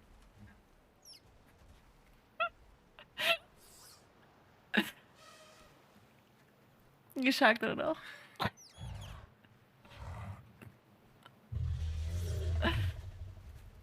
Let us hear your story. I await your return with My boyfriend broke my LPC. I guess it was already kind of broken, but... I think he wanted to format it? Okay, so... Yeah, I'm not sure what he did. He wanted to, like, delete everything on the thing, and he, like, rolled it back with over Windows? I'm not sure what he did exactly, and now he doesn't turn on anymore. What could he have done to make the PC not turn on anymore? Well, Maybe he didn't delete Windows, did he? next time, bring fish, please. Now this is my test. Will be bigger than a mammoth. No, but even if you delete Windows, you can still turn on the PC, right? Next time, bring fish, please. What could you possibly delete to make the PC not turn on anymore?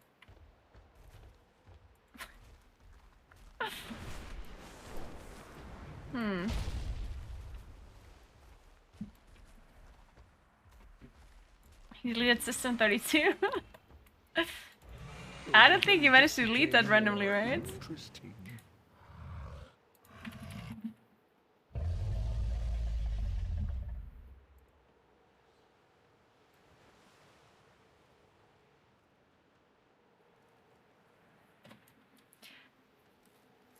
Oh, he did uninstall Windows, I think.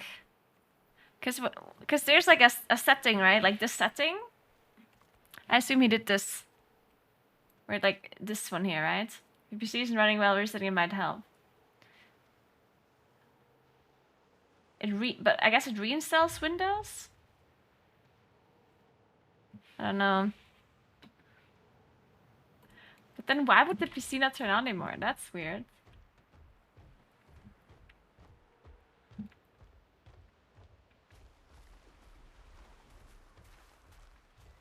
Yeah, even if Windows gone, the PC should still turn on. Why would the PC not turn on?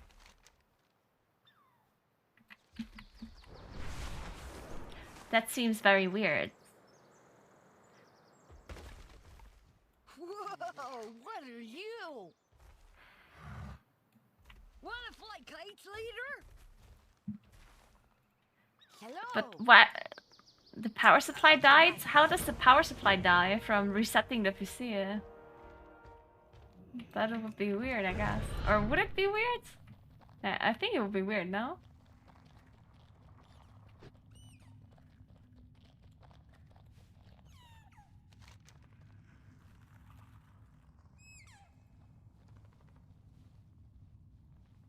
Dun, dun, dun, dun, dun, dun.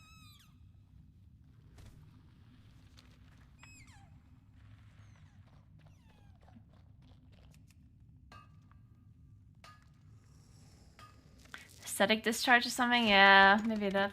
Maybe.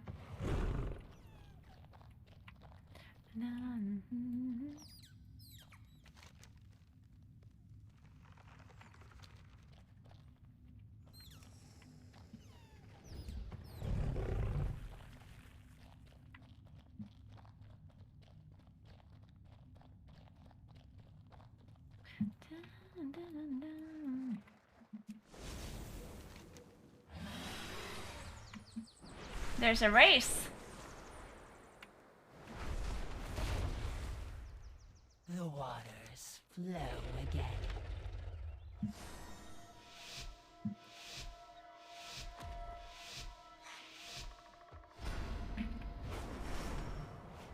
I mean, I very highly doubt that he turned off the PC by pressing the turn off button. You don't just randomly do that and then forget about it, right? That would be incredibly weird.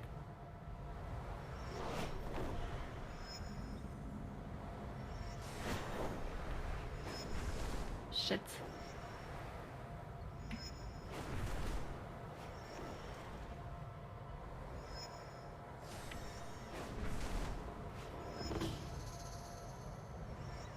But this is a long race.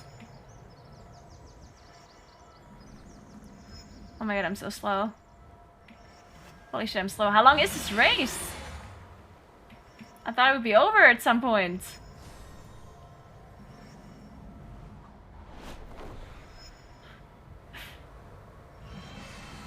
Jesus.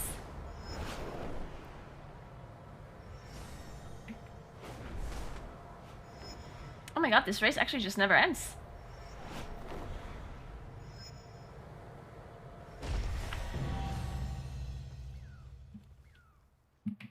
Oh my god, do I want to do this again? I don't think so. This is too long. We're not doing this again. Yeah, we don't have carpets anywhere in the apartment. So it definitely wasn't like a carpet thing.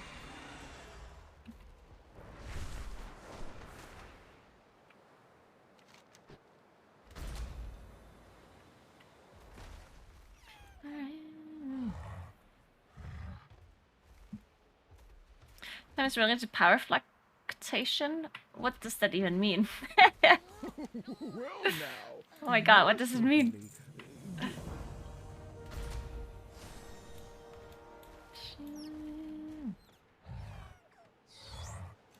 Oh, this is a pet battle? Yeah, we're not doing that.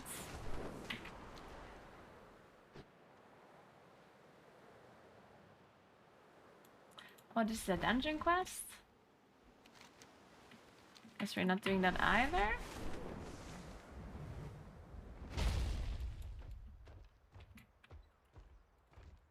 Mama says my tusks will be bigger than a mammoth. Thanks for 2 months, Booty Pick. Appreciate that. Thank you, thank you.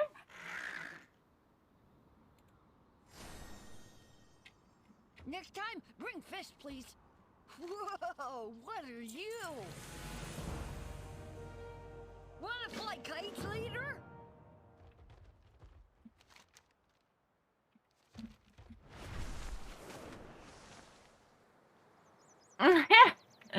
I don't think so, Timbatu.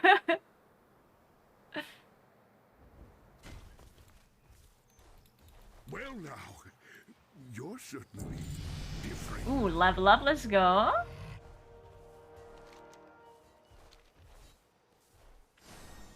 Hello. The community feast activity. Okay, bye. What is that? Feast if you must. Oh, this guy gives me Dragon Scale Expedition reputation. Huh. Interesting. Wait, you tell me you have to fish? Oh no.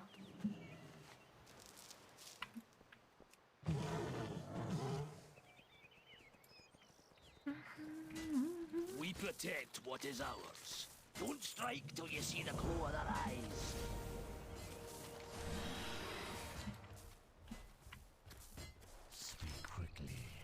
Yeah, I love this. It's Dragon Scale Expedition. It's interesting. You ready to ride?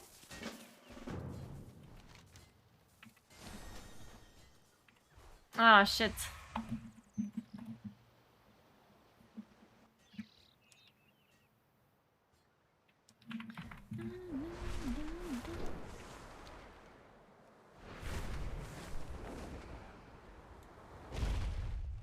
It's too far away.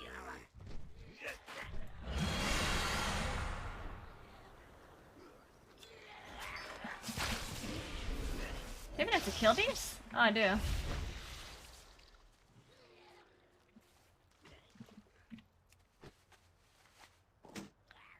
Or do I have to loot them? Shit, I need to loot them.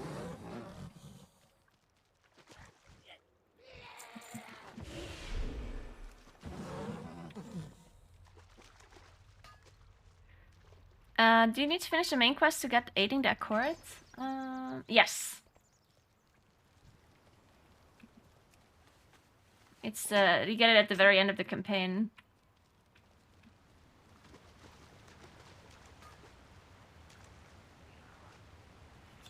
Oh, you definitely want to do the main quests. You 100% want to do the main quests. Now, of course, like the main quest doesn't actually give you max level though. You end up being level 67 and like 2/3.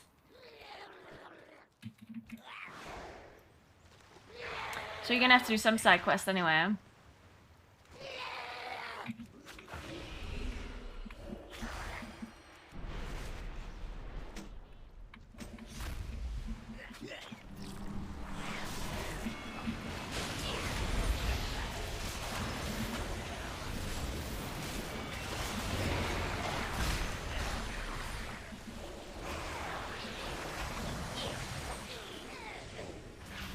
Yeah, I think almost every side quest gives reputation. Like, if you want to do Renown, then you're gonna be over-leveling anyway. Right? Because you want to do the main quest, the main campaign, and you want to do almost every single side quest, and every single other quest that exists in the game. Right? Because they all give reputation of some sort. So at that point, you're gonna be more than max level anyway. I guess what you could do, technically speaking, if you have 2 characters, you could do them. You could basically. So let's say you want to level an alt and your main. You could level your alt first, and do the main story quest on your alt, and then on your main character, you could level through side quests, right? Because then you get all the reputation while leveling. You don't have to do the main quest anymore, since you've already done it on your alt. So that's something you could do, I guess.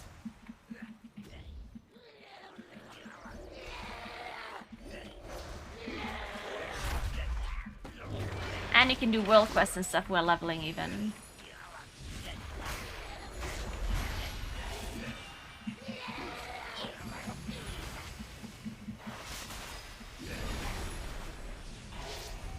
Now, reputation is not shared.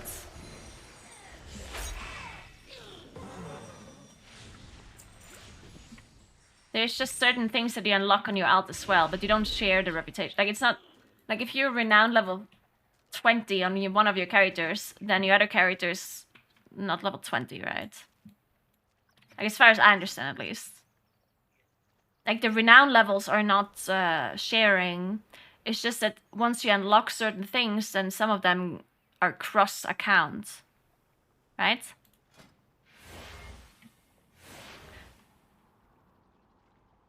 Yeah, here it says account unlock.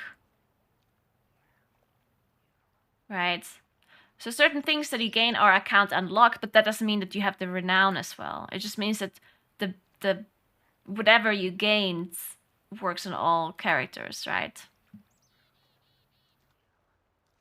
So if there's a certain thing that is not account unlocked, then you will have to get the renown on that character. This is why you have certain areas. Wait, I'll show you. If I can find it.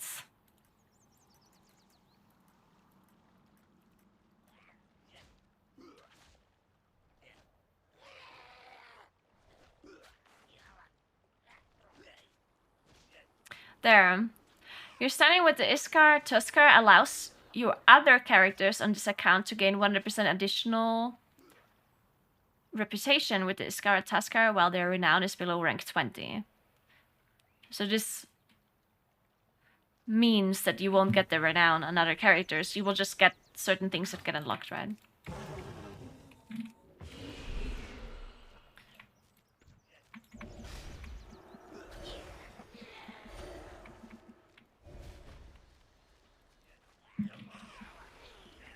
Dragonflight beta ends when Dragonflight comes out.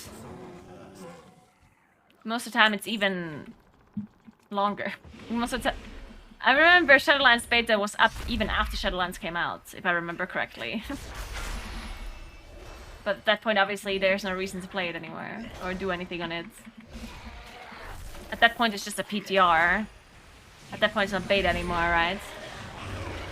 Yeah, Dissa, what's up? How are you doing?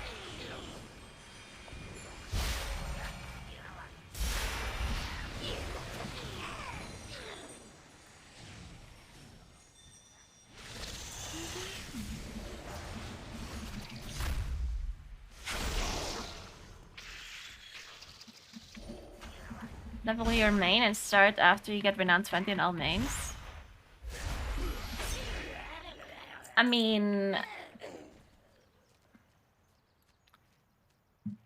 like, all of this only matters if you actually care about renown on your alts. I would say there's a lot of people who wouldn't care about renown or the alts because it's only for certain gear, which a lot of people don't need because it's not high item level, right? Like, the only gear you can get is 376 and 389. And it's only like a few items, not even a lot. I think I can show you. Level 22.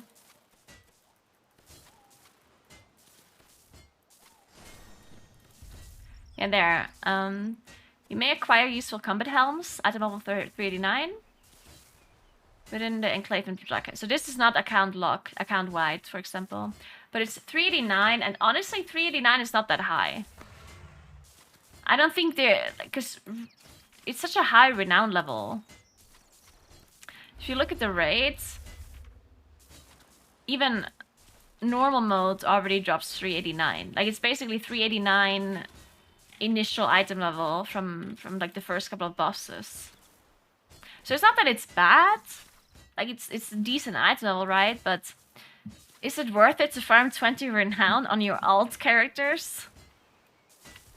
I don't think so.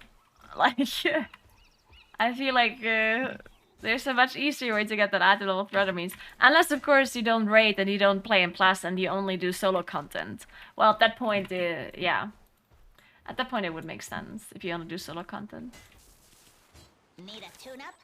Pedal to the metal, baby.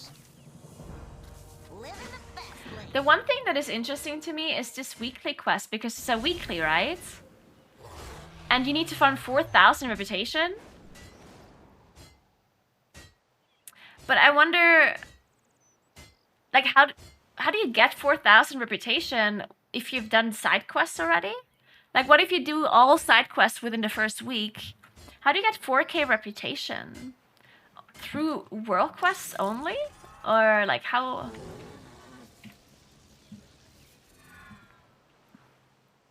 Dungeons gives you reputation? Does it?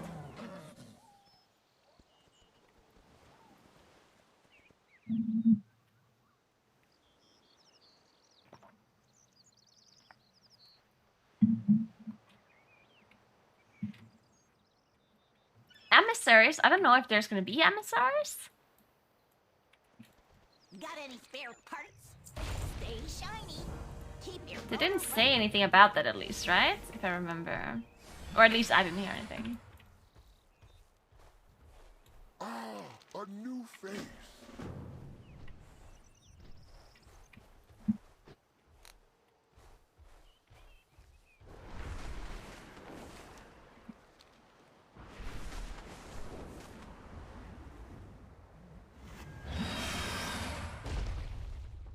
I guess if it's only through world quests, then that seems a bit tedious to get 4k reputation. But maybe also not. I mean, in the end, it is a weekly quest, so. And the reward for the weekly quest is also just reputation, right? So if you're a person that doesn't care about renown, I guess the better thing to say is if you are a person that doesn't care about the cosmetics that you gain from renown, or if you also don't care about profession recipes and stuff, then you don't even have to do this quest, right? Like, there's no reason for you to do this. I still don't know what's in this treasure, though. But I don't think there's anything important in it. It just contains equipment, and I assume it's not very high item level stuff. Supplies, which is again renown / cosmetics. And treasure gathered throughout the ages. I don't know what that means. Treasures gathered throughout the ages. I guess we'll figure it out once we finish the quest. See what we got.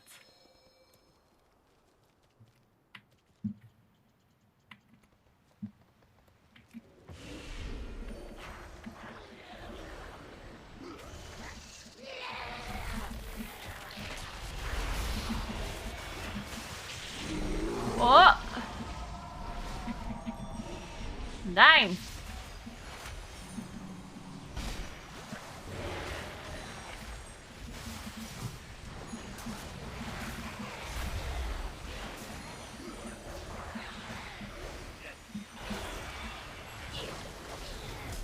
Yeah, I think the renown, like everything that's related to renown and reputation and weeklies and world quests is all about cosmetics and about professions.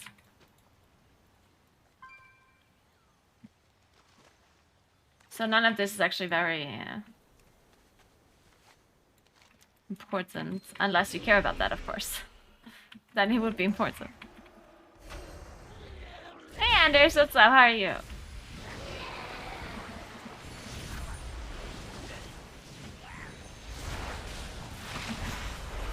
Oh my god.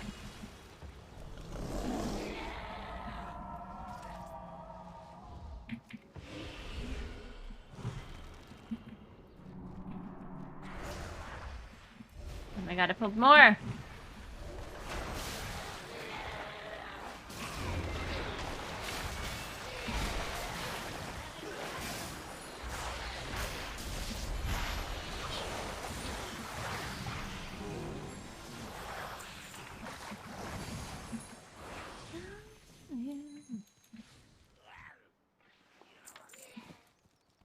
Wow, I'm missing one.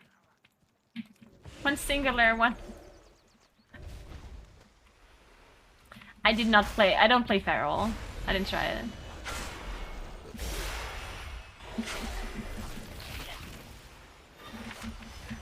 And this guy is pretty,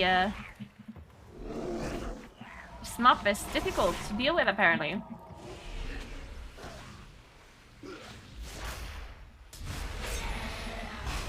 Yes, I will, Toe. You want to join? I guess I should log over. It's only... Let's do that. Wait, we should probably fly into a thing first. To a rested area.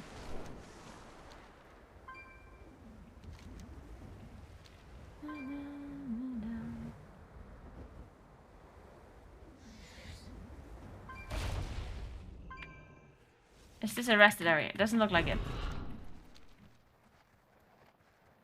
This one? Oh yeah.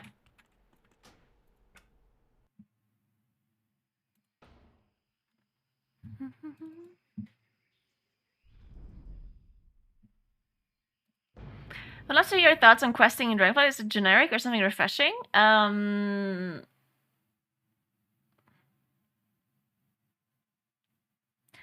I mean, I personally would call it generic, but then it also depends on what you mean. Like, I don't think they reinvented the wheel when it comes to questing. You know what I mean?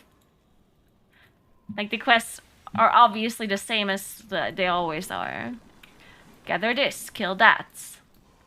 Blah, blah, blah, you know?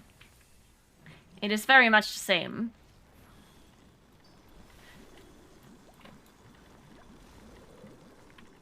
Now, of course, we have dragon riding, which makes it... I personally thought it was more interesting because you can fly around on your dragon. But outside of that, it's the same.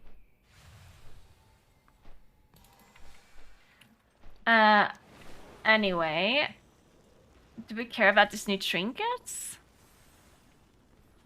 Feel free to browse. I don't think we do.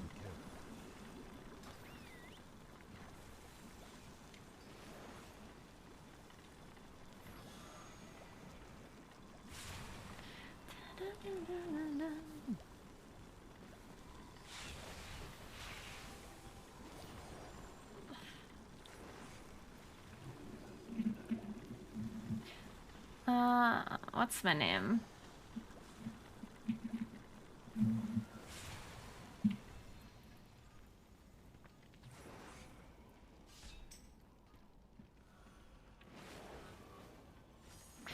There's some really fun side quests. I mean, yeah, like, I also think it's like I personally don't like the question when it comes to like generic stuff because, I mean, let's be honest here, every single... Like, there's no way they would ever reinvent the wheel when it comes to questing, right? Now, I do think the questing... I didn't mind the questing as much, though. It seemed... Like, it didn't seem annoying at any point. And if you care about the story and stuff, people have said that one is fine as well. I don't know, like, it seemed... I think it's fine, the questing. Now, of course, if you don't like questing, then you also won't like Dragonflight questing, right? Because... that just makes sense.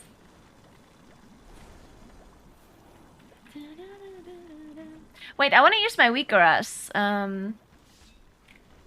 Might as well. Let's do that real quick.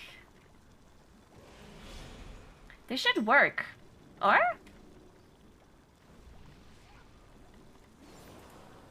I'm not sure if they will.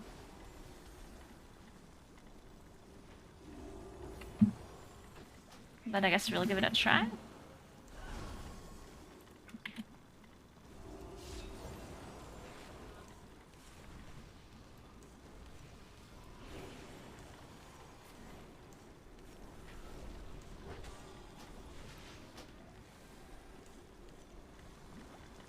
Oh, it's not attached. Do you have to install Shadow Universe? Does that even work on beta? I am not sure.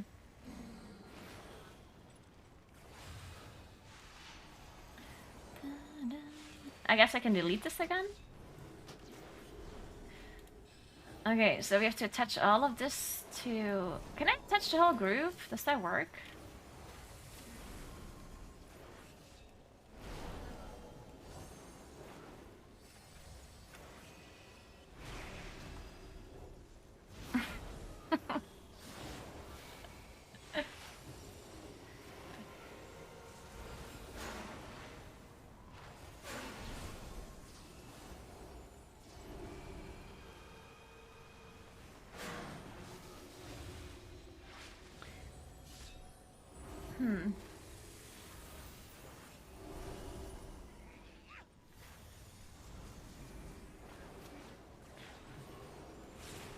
Oh, fuck. So we have to move the Barskin one up? Ah, fuck it, let's just disable these. Who cares about utility?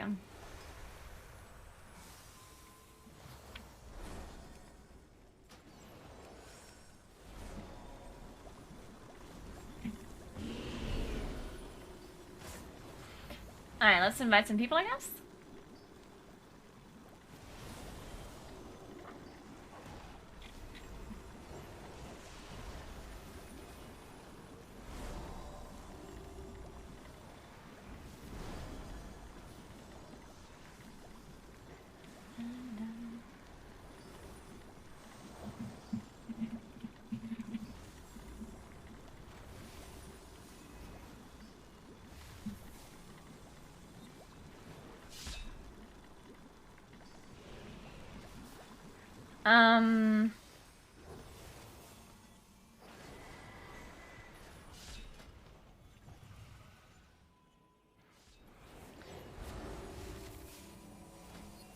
So what are we doing? Council's like an AoE weekly fight, right?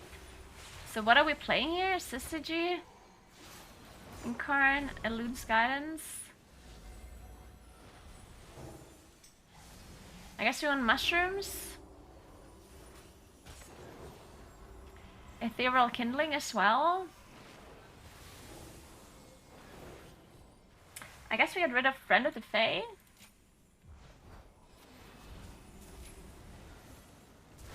Balance of all things? I don't know. I'm sure something like this is fine. Yeah, this seems fine enough to me. Maybe Sundered Firmament instead of something else? Maybe not. Maybe this is fine. Whatever, we're playing this.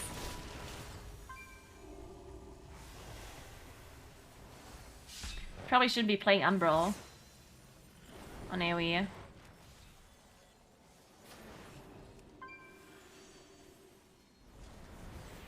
What else would I play instead of Umbral? Also, I should play this. Nature's Balance. Sundered?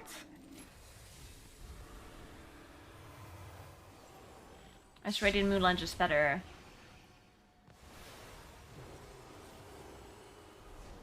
I guess Radiant is just better now. I only have 1 point. I could get rid of Balance of All Things and go down here. Maybe do that. I don't know, whatever, I'm doing it. Also, I don't need Power of Goldrin.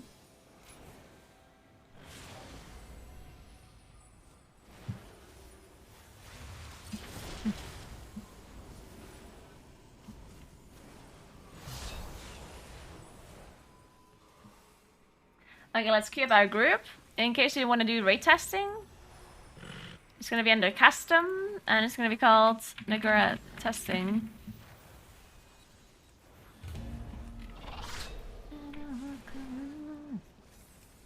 Let's get cooking. I still have a lot to learn.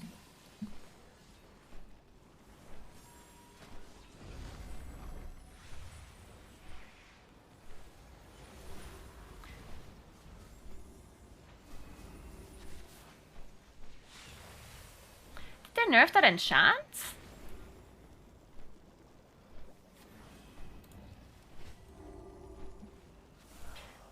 Okay, wait, I'm gonna have to look at spell. So what is this spell called again? Primal Council, that one?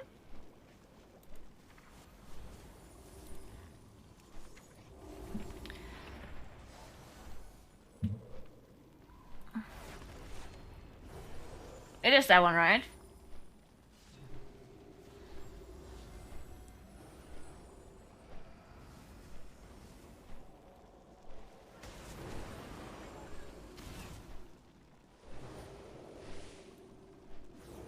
Upon reaching one energy cutters channels a freezing storm. This is where you have to step into the scorched ground, no? A mythic difficulty, scorched ground, is consumed when it's used to remove primal blizzard.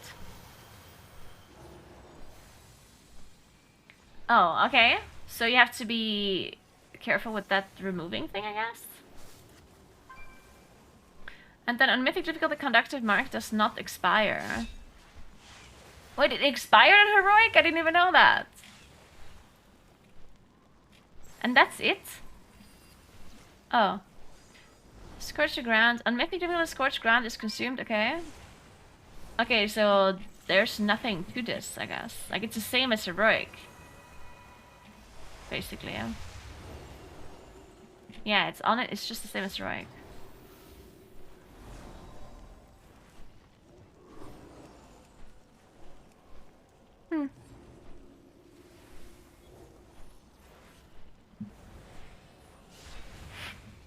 Good old Yoshi Pete.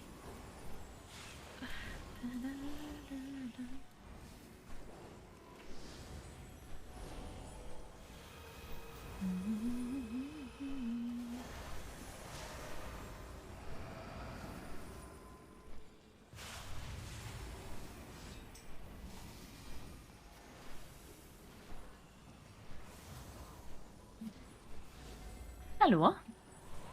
Hello. Hello. Hello. Oh my god, everyone's so nice. Everyone said hello. Alright. We still need some more people. We need a tank. We need a lot of damage dealers.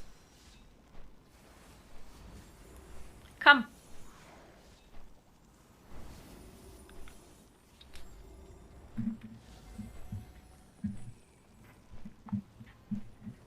I have an alien warehouse, but let me get some alcohol in the meantime.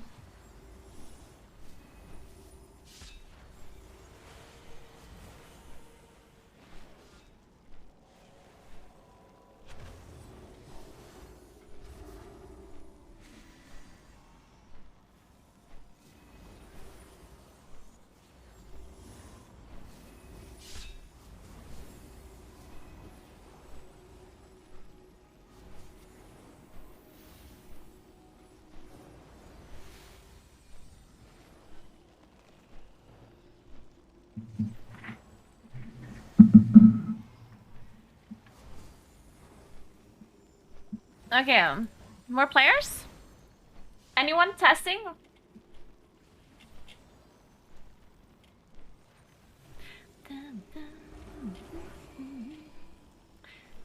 We need so many damage dealers.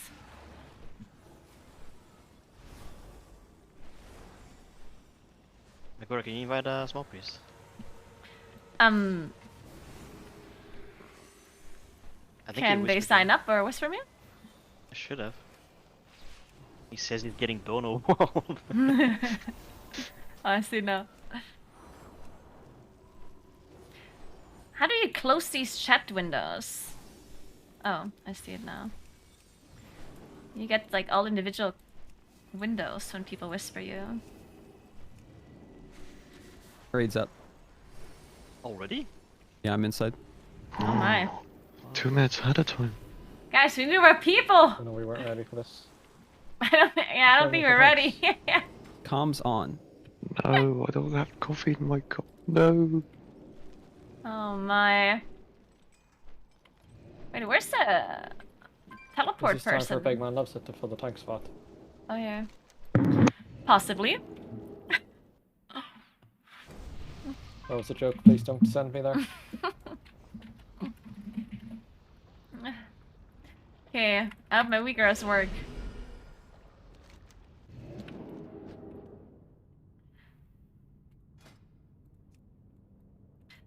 So there's nothing new about this boss except that the lava goes away when you use it to get rid of your stacks, right? That's it? Oh, that's good. So it's actually easier, or? I guess it is easier unless you actually have trouble to have enough of the ground, of the scorched ground. So I guess you shouldn't be resetting randomly. Like you should reset when you're like on 8 stacks or whatever, instead of resetting at 2.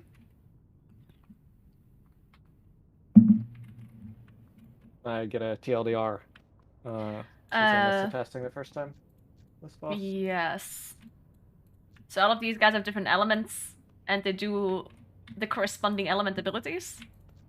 When they reach 100 energy, they do something special.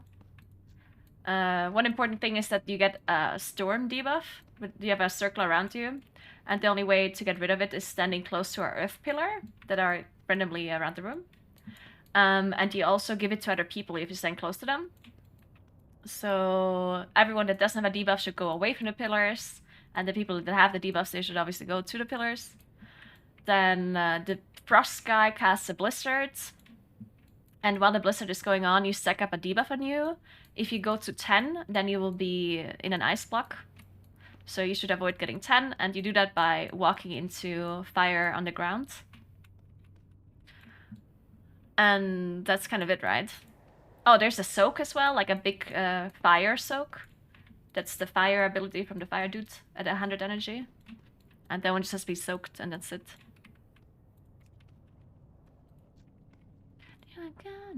Yeah, the biggest thing is just being aware of your stacks whenever the frost shit's going out, because getting the ice block is like pretty much a you're dead situation. Yep.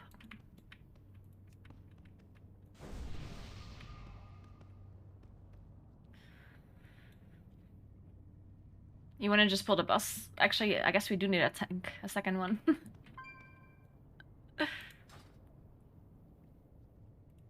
And I guess on Mythic, it's important to interrupt, because there's 2 maps that need an interrupt, right? So I guess we should assign interrupt rotations on... It's Dathia, right? Who does the interrupts, or is it It's Dathia and Kadros. The Frost guy and the Storm person. Yeah, I think the biggest thing on the interrupts is just keeping them all tightly stacked, because the cast doesn't seem to do that much shit unless they changed it. But still definitely worth it. Yeah, just does damage to random people, I think.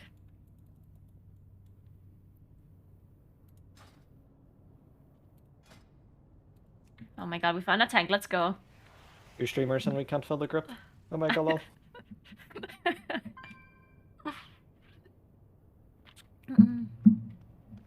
Only bots are watching my stream. Yeah, same. I mean, wait until next month when you have the drops and actual bots will be watching your stream. It's true. Still the best movie. It doesn't really matter. It's not that big of a deal.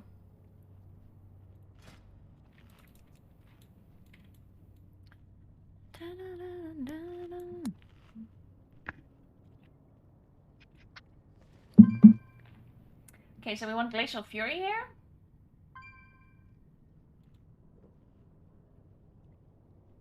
Wait, Flask is not a cast time anymore?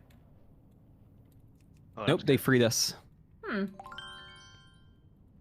Thanks for the friends of Kiriari. Thank you so much. Appreciate that. How are you doing? Thank you.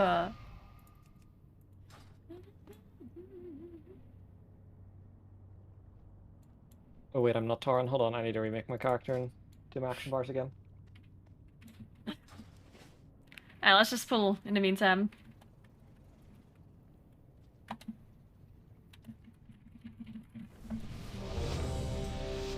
You're just lost on Poe. Sure. Shit, I have the wrong bindings. Yeah. We have a preference for what we hit on Poe. Just interrupt on the guys there. Why don't I have wind moons?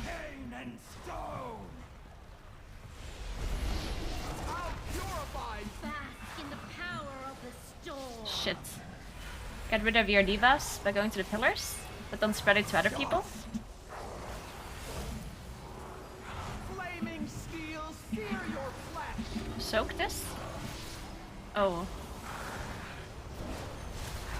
Oh, I guess you can immune it. And I got hit for 300k because nobody else soaked, I guess. Yeah. I think they want to immune it. We should Okay, now go into the probably. fire to reset your stack. That's a lot of damage. Okay, so that's... So the main mechanic I think of the fight is surely these debuffs, the circles. Because people are just spreading it around.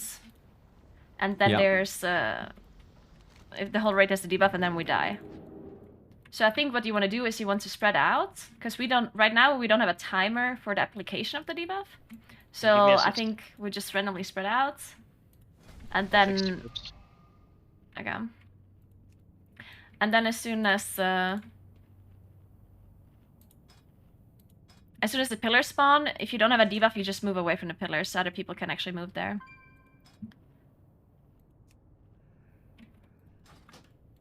Sounds good.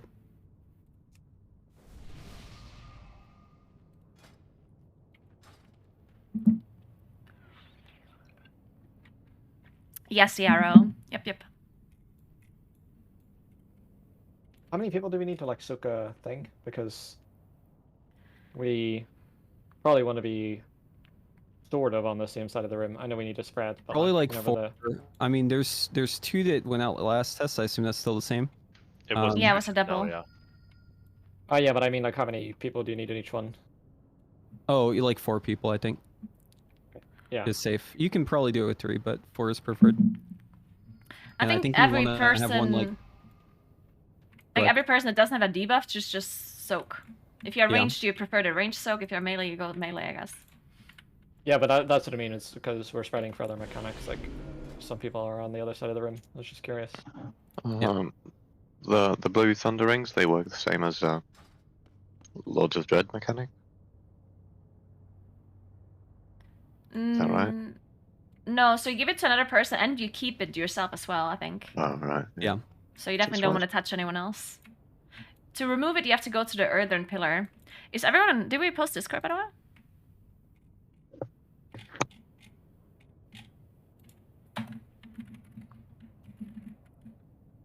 Oh, we have another healer that's here. Artwork wasn't on the first poll.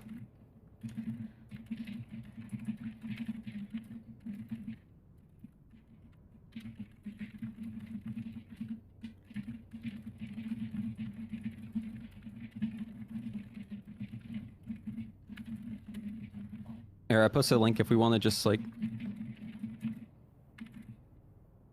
get in there.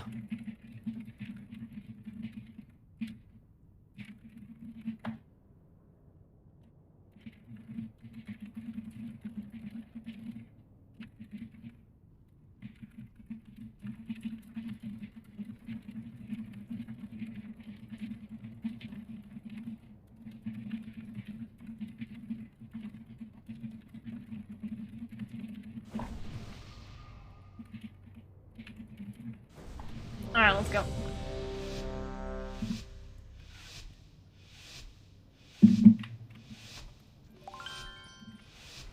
Thank you for 16 months, Sky. What's up?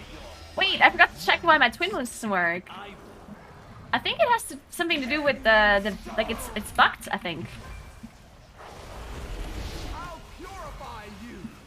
Shit, I also forgot.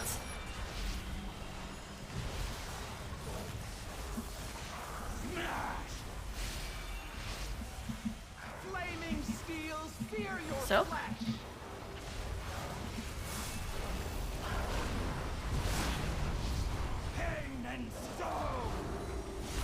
Help interrupt as well, if you can. Did no one else suck that? I got hit for 400k there. No, nobody knows. Okay, Blizzard now, get ready. You have to reset your stacks. Also don't reset too early though.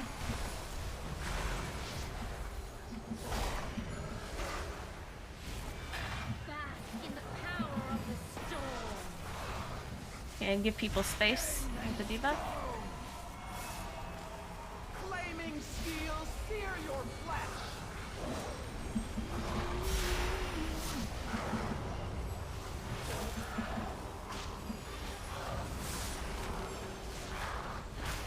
fact that these pillars are still up is the reason why we're like taking down, right? Yeah. We have to actually do the mechanics. I know it's like 4-target cleave and that's hard to resist, but like if we don't do the soaks and stuff, we're not gonna make much progress on this fight. Wait, so the Actually, I have to pillars do are mechanics. doing AoE damage to us? Yes. But is it only proximity or? No, it's a whole room. Every pillar does AoE on the entire raid. Ah, okay. So you need to kill them with the fire soaks, I guess, right? These? I think so. Try it, small please. Yeah, the fire soaks destroy them. Yeah. Okay. I mean, people need to actually just run into it as well, right? Because otherwise, I die or this pool repeat die also died. Like it's. Well, I was the only one who soaked one of the circles. Yeah, that's what I'm why I died. saying. Like people need to actually soak. Yes, I think some people, like, it's everyone in Discord, because I'm calling stuff and people are, like, not doing it. So I'm not sure if people are not listening or if people are not on Discord. Yeah, I mean, there's a lot of people missing. What's the soak called? Um, I guess I can just check what killed Preheat. Meteor Axe. Something axe. Meteor Axe. okay, so I bound this now. What else do I need to bind? I guess my weak aura is bugging out with Incarnation, by the way. I noticed that. That's annoying.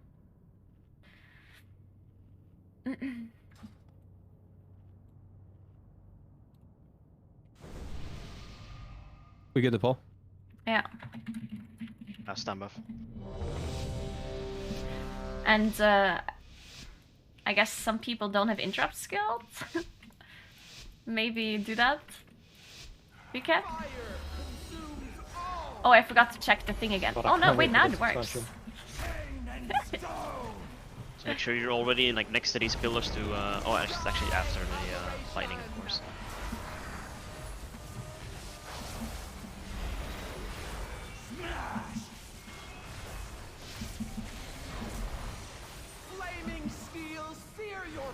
Soak and get rid of the pillars, yeah? Guys, there's literally no one soaking. Most people suck the right one. Yeah, I guess so. Alright, so if Blizzard now, don't instantly reset. Just wait until you're like 7-8 stacks and then walk in, because we don't have a lot of fire on the ground.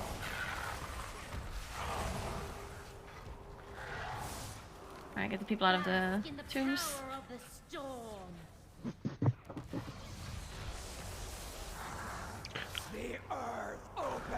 Might be good to pick pools ahead of time, like ranged. Soak now? Everyone soak, please. Everyone soak. And get rid of the pillars. You have to be closer to the pillars. Yeah, we didn't destroy too many here.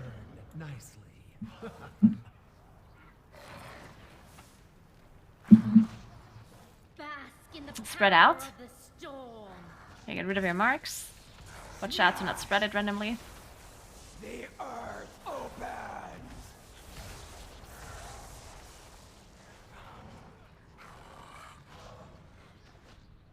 I'll purify you. Flaming steel. Okay, go close to the pillars and soak. Close to the pillars, guys. Close to the pillars. You need to destroy the pillars. Or you can kill more pillars. You only did one now. Pain and you'll burn nicely.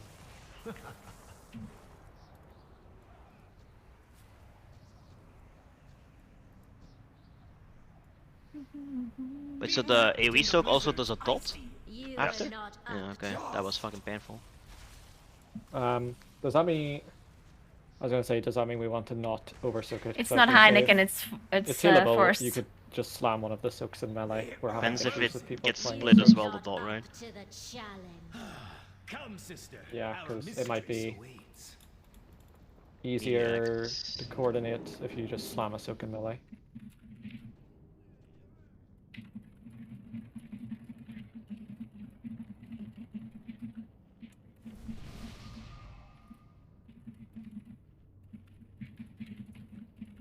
It doesn't really say anything in the dungeon journal that there's a dot.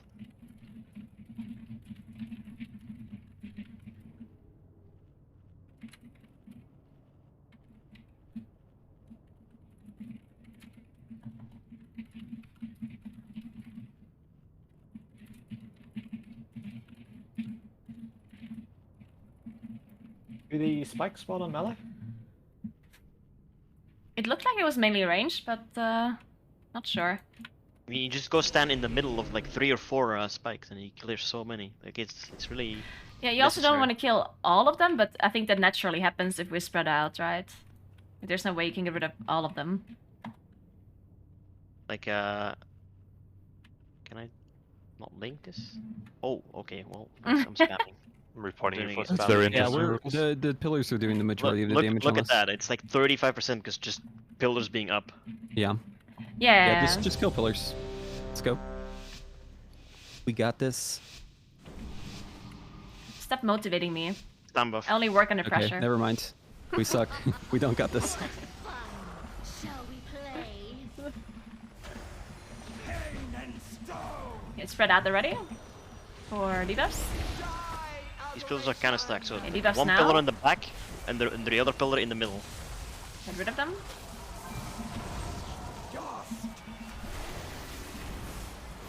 Get ready to soak. And get rid of pillars here. Close the pillars, soak, soak, soak. Everyone go in. Nice, good job.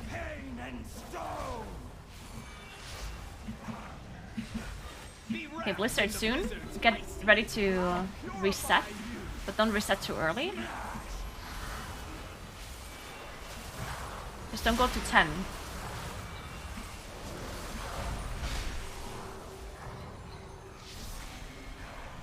Get rid of the tombs. Spread out. Spread out and get rid of the debuffs. Don't spread them around.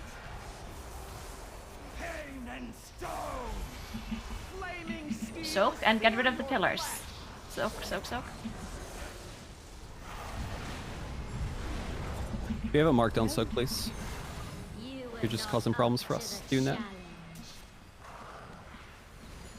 You belong in the ground. Bask in the power of the storm. Get rid of those debuffs. Give them space. Don't spread it around.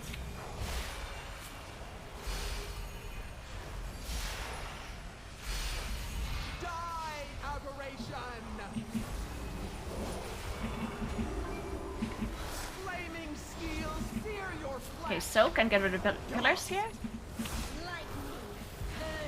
Spread out. Give them space.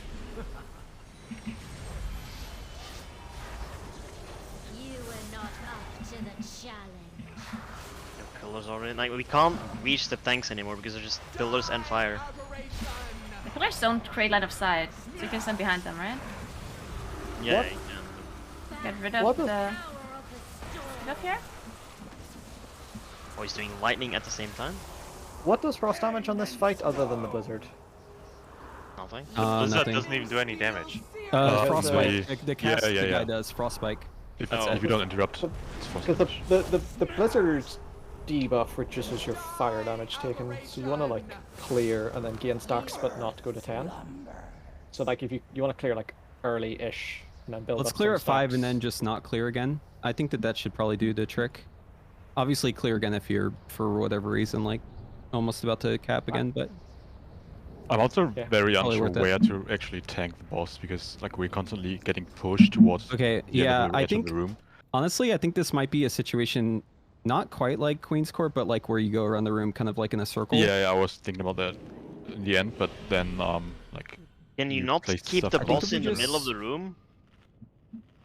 That would also be good if we could just keep it like straight can up try in the it. middle. Yeah, let's Because, try But, middle. really, If really there's important though, fires, if you just you soak them, right? if you have the conductive debuff, the lightning shit, please don't soak with the red circle. You're just gonna spread to everyone there.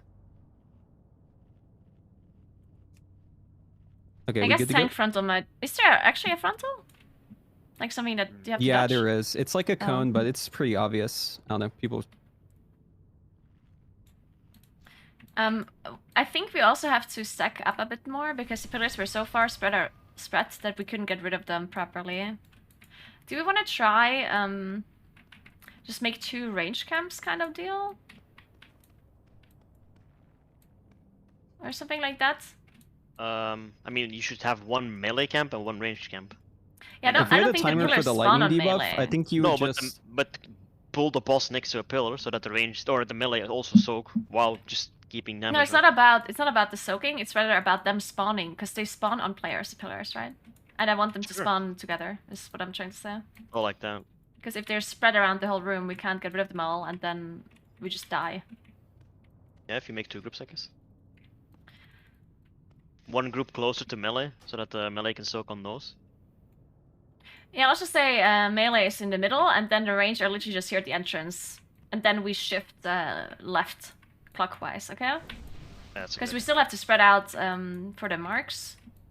So obviously you don't want to stack on top of each other. Yeah, just having timers would be so insane on this one. You just spread out for the lightning timer and then pretty much stack the rest of the fight. Yeah, they do have a cast time. Like, you can see when the markers happen, but obviously it's kind of short notice.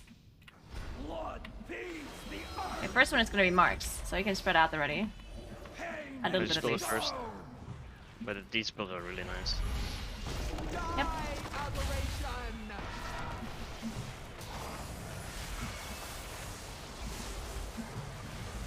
Soak soon? I think I can get rid of all of these pillars, because we get new ones immediately afterwards. I'll just get rid of all of these pillars. Soak.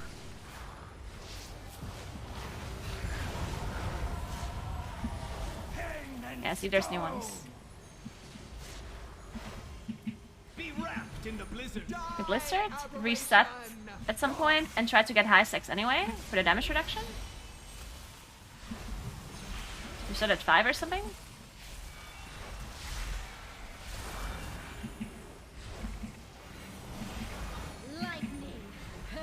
Oh, it only stays for 8 seconds though, I guess. So not much point to keep it, I think. Okay, soak. Get rid of pillars as much as you can.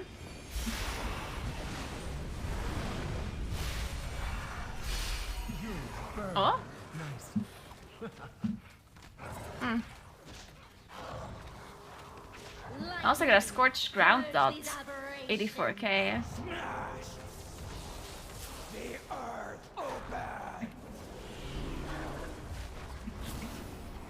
Okay, the pillars look good. We can get rid of all of them, I guess. I'll purify you. That was the front door, right? Yep. Can you get rid of the pillars here? Yep, So. or go out. What? What just happened to me?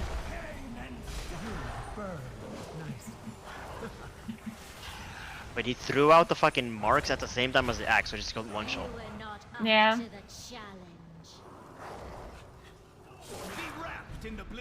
Man, I'm so squishy. I wish I was a warlock.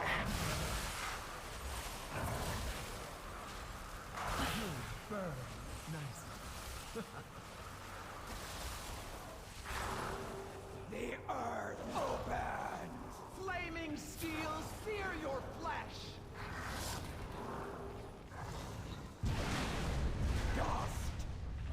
This definitely feels like a 5 heal fight though. Yeah, for sure. I mean, there's a lot of random damage going on with interrupts going through, right? I don't know. Oh, Yeah. yes. Like a lot of these. Also, we don't have a warlock for Curse of Tonks, I guess. If that doesn't kill people, if it's not coordinated, that's actually bad for a mythic fight, I guess.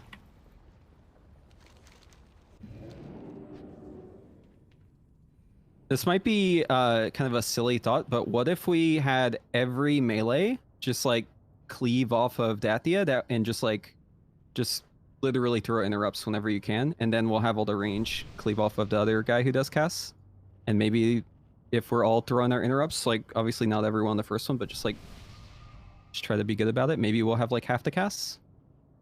Yeah, I think that's a good idea. I would mean, do we it have a the lot other of way melee. around because I would do it the other way Melee around on because Ice Rats and then ranged on Dathia.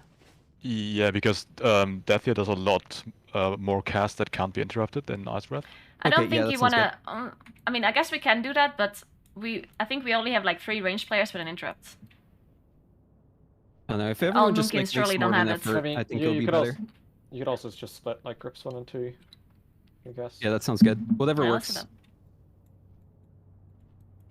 I guess like 1 plus ranged on Storm Lash, and then... Or 1 plus ranged on Ice Wrath, and then 2 on Storm Lash. Okay, yeah, let's do that. And boomkins have 2 interrupts, they're so OP. So They if you don't do have that, any. They only have to give up 10% of their damage for it too. Guessing you don't have no, you don't skill machine, of course. Yeah. Why would you? We also started spreading out a bit too much, because if we can stay stacked up a bit, the range specifically, then the pillars will be easier to clear for us. Pain and stone. I'll purify you. Okay, spread out with those debuffs.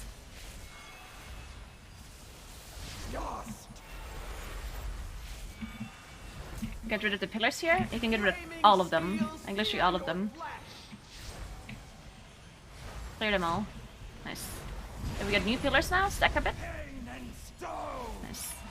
You did good. It's fine. Blizzard now. You can reset halfway through, at like 5, and then leave it.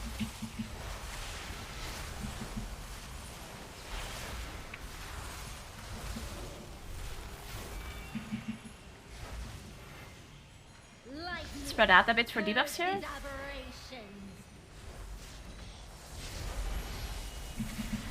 Get ready for soaks. Try to clear as many pillars as we can. And soak. We're kind of close together here. But it's okay. If you didn't know as well, you can't soak both.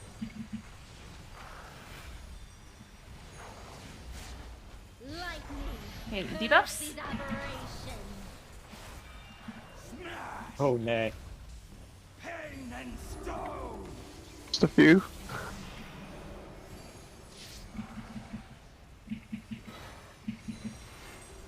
Die, aberration.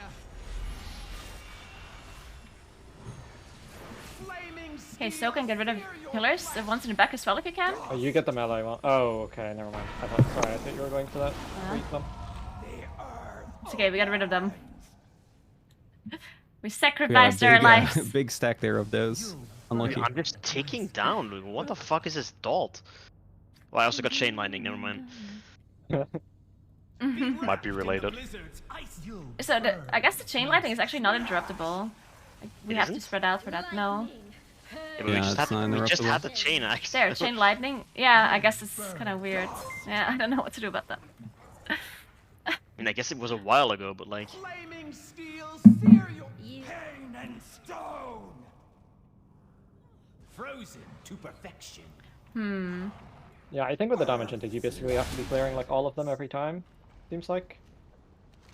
Yeah, I think Yeah. so too, because they spawn so often that I don't think it's an issue with the debuffs. We just gotta be like a little bit more loose spread and better about not chaining the conductive, because we had 2 instances on that poll where conductive chained to like the entire raid. Yeah. And I think if we fix those 2 issues, we'll see like a really good pull. Is it just me, or does the Blizzard not do any damage anymore? It does like no damage, but yeah, I think Toe's right. I think you don't care about stacks as long as you don't cap out, because carrying them over is really nice. Yeah, I think whenever it comes live, you'll probably want to. I cleared mine like as early as I could, and I had like a nice 7 stack going for a while, and it literally fell off like right before the fire axe, so it was up for like a while. Yeah, it's a bit weird too, though, because the duration is so short. Because it seems like it should do something for you, since it gives you a damage reduction, so it should be useful. But then it's only lasts like 10 seconds. And Yeah, it's not like... up for the big mechanic that you want it for. I'm assuming there's like an overlap later or something. That Yeah, I guess so. It's probably worth it just to keep doing it, because there's no downside really. Yeah. Alright, remember to stack for the pillar spawn. And then spread out once they spawn for the debuffs. Okay, now spread a bit.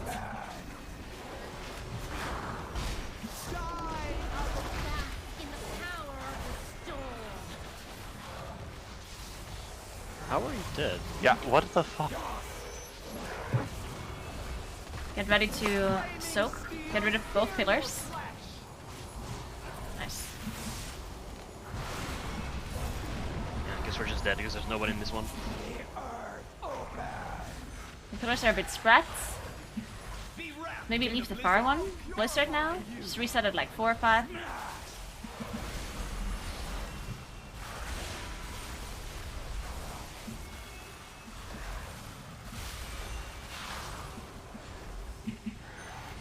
get ready to get rid of these fillers. Actually, debuffs first.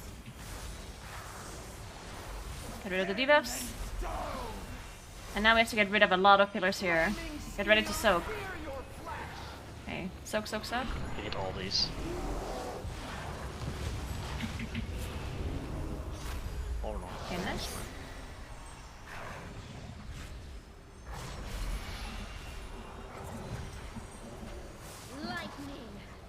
Spread out. Oh my shit, it hurts so much.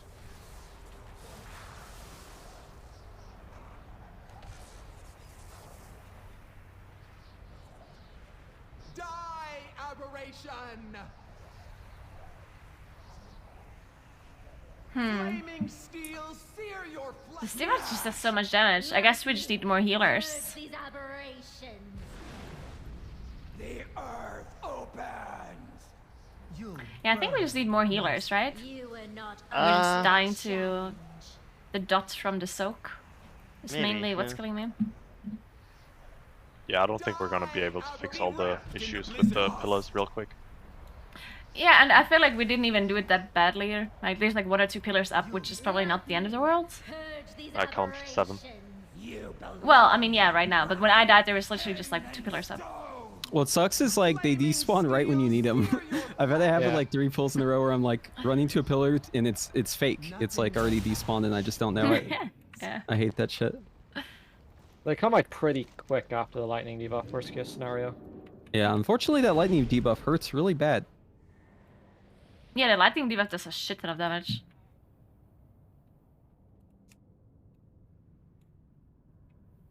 And there's nothing that like reduces nature damage, right? No. Just getting rid of it, I feel like. That's it, unfortunately. I don't know, didn't read the other spells, Lamayo. I guess it's also the fact that people spread the nature debuff around just increases the damage in the raid so much. Yeah, and it makes it harder for healers to like keep up. Yeah, so I guess it's good if everyone just focus the Thea Stormlash, and then you pay attention when she casts the debuffs. Like, it's an uninterruptible cast. I think it's like 2.5 seconds or something, and that's when she applies the debuffs. And it's pretty obvious if you just have her in focus.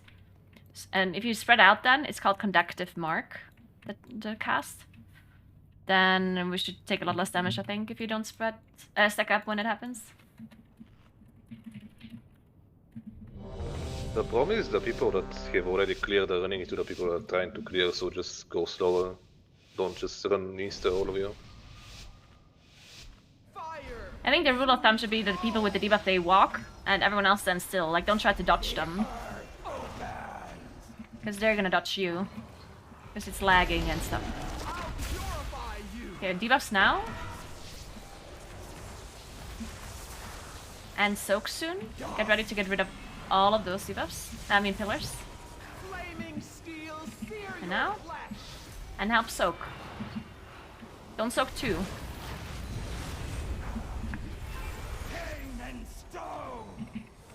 Okay, blistered now. Don't immediately reset.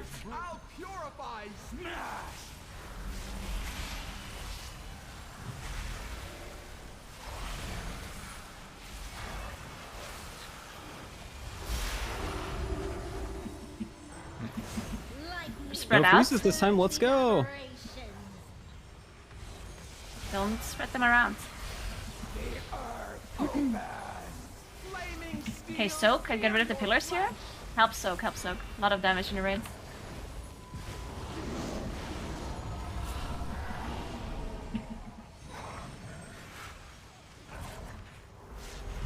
Spread out soon. I think we get marks. Yeah, now marks. Spread, spread. Pillars are really far. Give people space.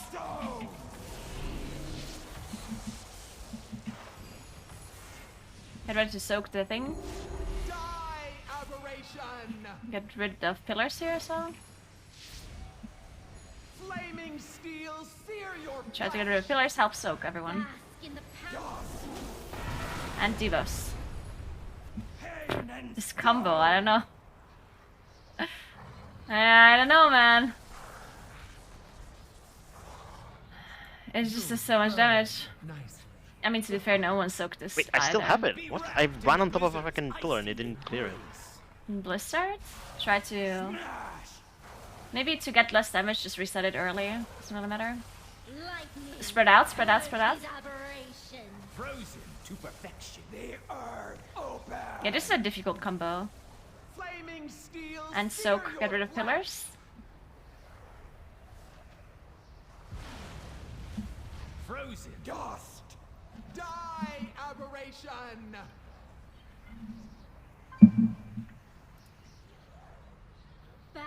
Also, in case people don't know these special abilities, so the Blizzard, the Meteor Soak, the Storm kind of debuff, and the Pillars, they all happen when they have 100 energy. So if you pay attention to the energy, you can always see when the abilities happen. So if the Storm guy has 100 energy, you get the Circle debuffs. Earth guy has 100 energy, you spawn the Pillars, and so on.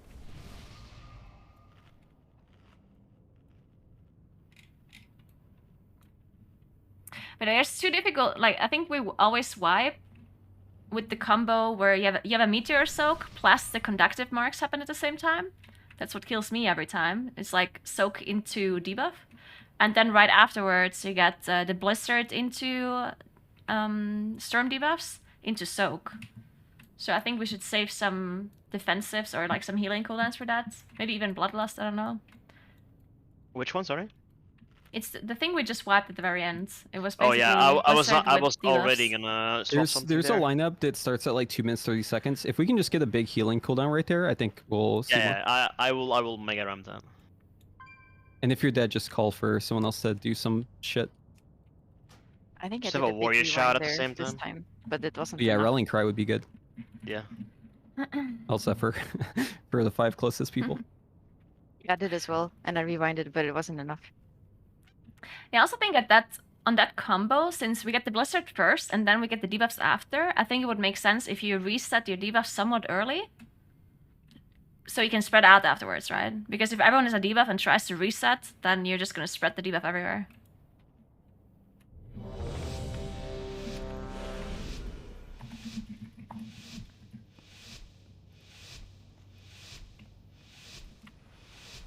Blood feeds the earth. Why does Twin Moons not work properly here? I don't get it.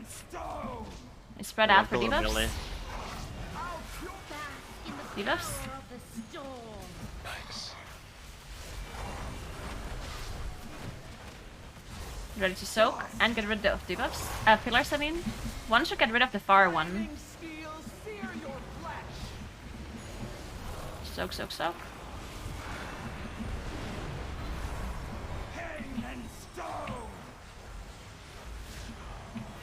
Spread Blizzard first. Make sure you don't get frozen. No. No. Anyone else go for that small pool and get jebaited? Spread out.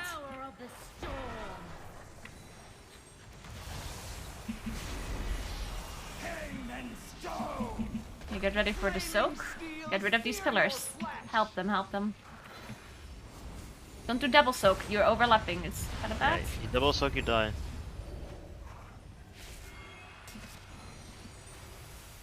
Spread out soon. We'll get debuffs in a sec. Debuffs now. The earth open.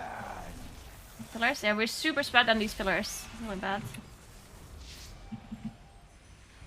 We're gonna get soak set now. Make sure you get rid of as many pillars as you can. Someone has to go left and someone right. And help soak. Now, help them soak. You both went the right side.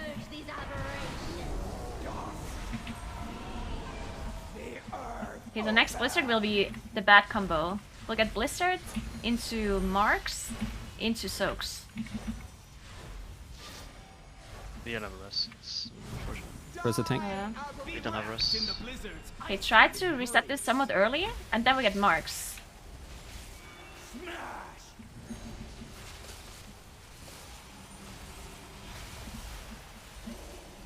Okay, marks now. And it was a different overlap this time. No, So? we already had a bad overlap. Oh. I thought it was 2 bats in a row. No. The marks were on the previous like tank or AoE soaks. The group Yeah, I thought soaks. it's blistered into marks though. No. Pretty sure it was. It's also possible that it's a little bit spell queue, maybe? Like it's not always the same? No. It's the same. It's the same every time. Or so I've noticed at least. Frozen to perfection. Because I thought it's like the meteor soak with debuffs. Yeah, that's what we had where we said go left someone, but nobody went left. That's where we usually Exactly, died. yeah. Yeah, and then after that combo you get blistered into marks into soak. Which is also a bad combo, right? I've not seen that because I was pretty sure I've been dead every time, but yeah, maybe. Anyway, I think so. The big problem here, which probably would be solved with a proper strategy, but I think we should just not tank the boss in the middle, because what happens is we spawn the first pillars in the middle, then the meteor soaks spawn the fire in the middle because they need to get rid of the pillars, so we have fire in the middle, and then people spread left and right around the fire on the ground, and then the pillars spawn spread out, and then we can't get rid of them anymore. So I think instead of going middle, we just go to the side first. Just go to the side and like slowly kind of move clockwise throughout the fight, I think. Yes. Yeah, I think that's what we should do. I mean, I don't think that's like a great idea because you need to clear everything anyway. Like the room should be empty at all times. Yeah, but at least this gives us but like what we're saying always. is, like if room the to kinda fire stack 'em is up. in the middle of the room, then people will spread around the fire, which means that the pillars will also spread around the fire, and then you cannot get rid of them with the meteor. And to spawn the pillars stacked up, everyone has to be stacked up, and that only happens if you don't have fire in the middle of the room, right? Yeah. Let's just try to start on the left, and then we try to stack up more of it at least.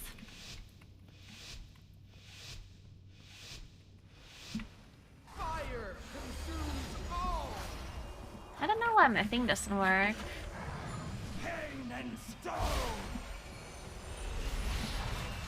Can we maybe not spawn those under the bosses? Is there a range in melee? Okay, we have soak soon. Get rid of all of these. Get rid of all of the pillars. On the left as well. Okay, whatever. I can't really, right? Yeah. It choose. Okay, move to the left. Don't be in the middle. If you're at range, you have to be in the left right now. Left of the room. Blizzard. Don't get frozen.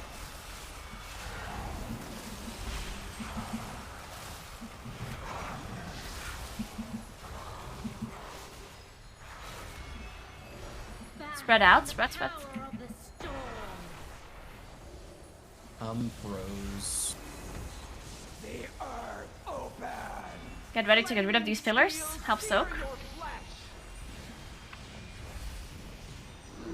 And then go to the left again. Don't be on the right of the room as arranged.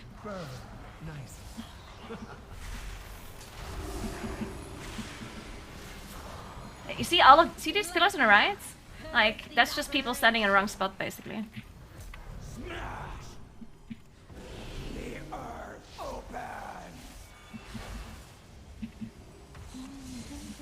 You were not up to the challenge.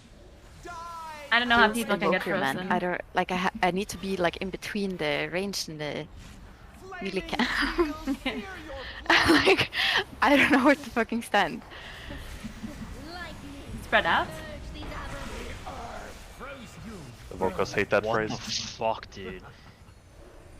You were not up to the challenge. I love the constant stream of melee that I'm trying to dodge with the fucking marks just barreling out. I mean, this pool was doomed from the start because we had Kind of my bad. I definitely got froze, like, burst off.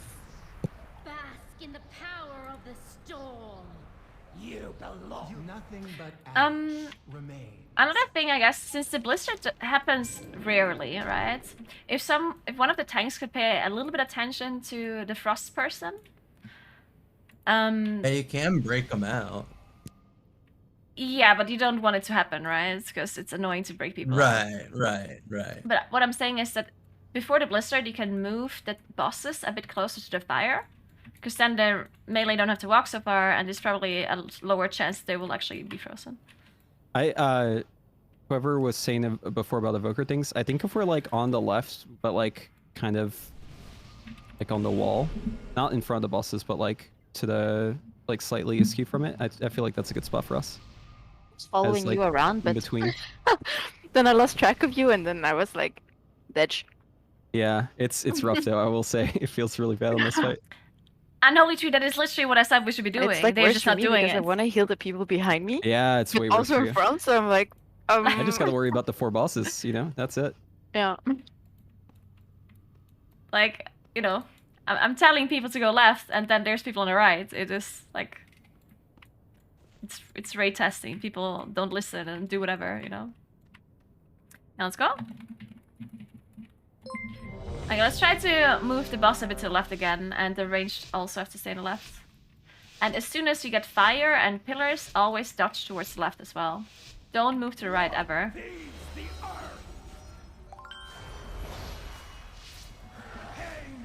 And now spread for debuffs.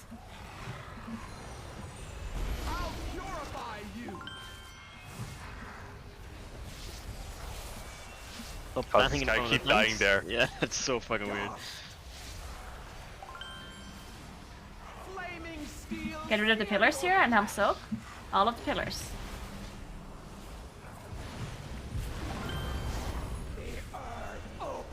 Make sure you're in the left of the room. Blizzard now. Don't get frozen. Step into the fire at some point.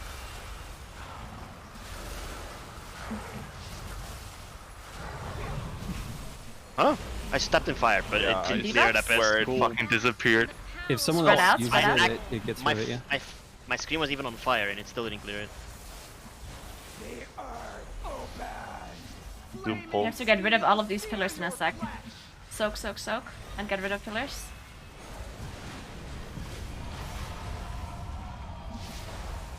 Like, whoever this person just was in the back could have gotten rid of 2 more pillars if you just moved a bit more.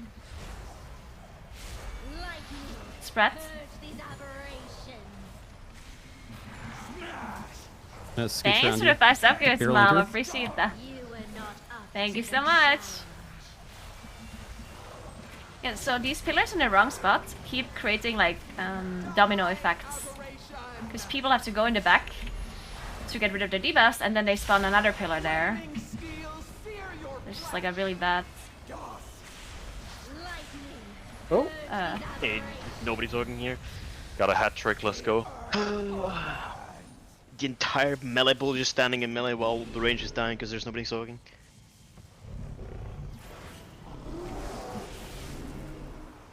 Be wrapped in the blizzard's icy breeze. Blizzard? Sure, you move back and get clear. We also get debuffs soon, I think. Yeah, debuffs. Spread.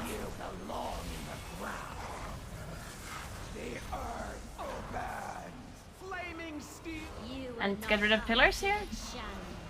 I have a Help boss soak. on me. 2 bosses. Oh, we have dead tank, that's why. Do you think there was another reason? That would explain it.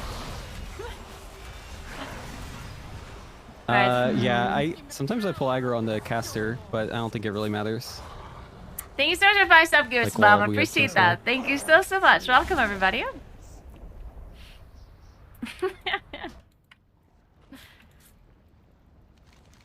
Yeah, so it's basically just a chain effect, right? Because we say you should be on the left, but then there's someone who's on the right, and then we get rid of all of the left pillars, and only 1 pillar is left on the right.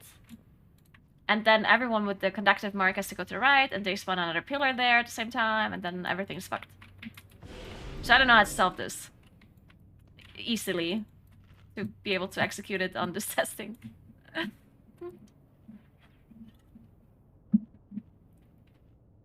I guess we just try the same thing again, and people actually do what we say, and hope it works. Yeah, just stay on the outside circle. Don't go to the middle so that the pillars don't spawn, right? Yes.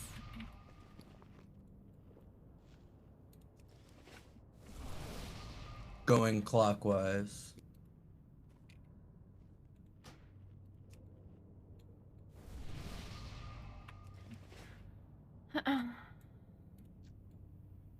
I guess the problem is as well that at the very start, like immediately as you pull the boss, the pillars already spawn, and people, obviously because the boss is then in the middle of the room, people are just kind of like charging in. So I guess every single ranged player should just make sure you don't do that, and just stay here and hit the Ice Wrath, the guy on the left, as your initial target, and then when the pillars spawn, you can move further to the left. Just never move into the middle and never move to like anti-clockwise.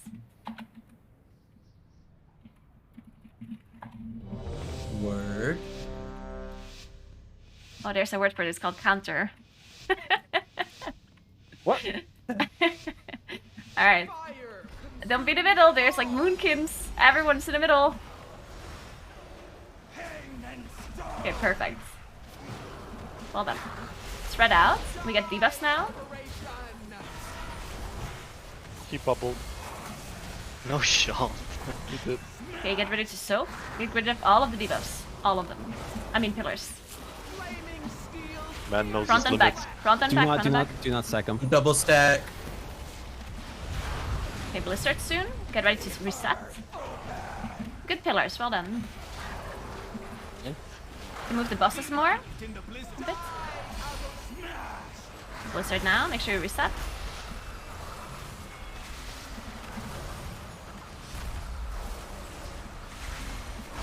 And spread out for debuffs. Spread out a bit. Don't be in the middle of the room. And spread out. Yeah, I'm me. Get rid of the pillars. More in the back, more in the back. We have like nobody soaking here. Guys, please. Oh my god. Spread out. Get ready to get rid of these debuffs. We actually got rid of a lot of pillars, but we lost people unfortunately. Lightning, purge these aberrations. Dust. Pain and stone. Oh, I was so close to the edge and I fell down again. Oh wait, I can get up. I'll purify you. Flaming steel. Okay, soak, get rid of pillars. The ones in the back as well if you can. Help soak though, help soak everyone. And combo, back combo here.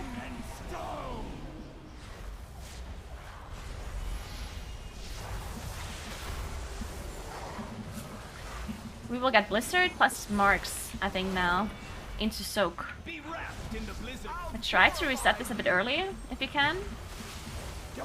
We'll get marks, I think. Yeah, spread. And we'll get soaks now. Get rid of pillars. And use defensives. Lots of damage here. Help soak, help soak, help soak. Back as well.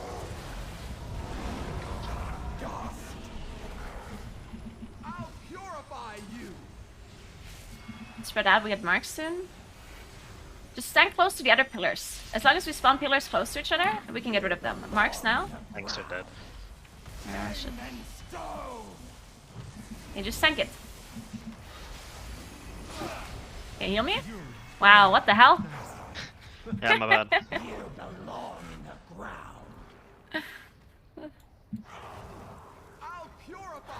Maybe it's better if people honestly just keep resetting to get rid of this fire. Yeah. Yeah, because the fire's just like denying so much space and it's annoying. Can we get range to actually get rid of the fire that's like in the back though? Because I feel like there's like no fire for the melee. And as someone with the 25-yard range, I feel their pain.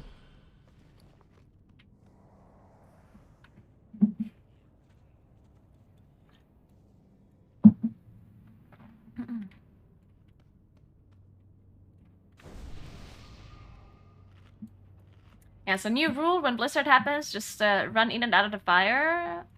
Maybe not too much, because of course we don't want to get rid of all of the fire and then people can't reset anymore, but Just use it a bit more often if you're ranged, I guess.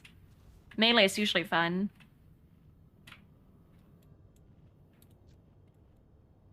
And another rule is, if we had a meteor cleave, I think we should just move our positioning to wherever the other pillars are to the left.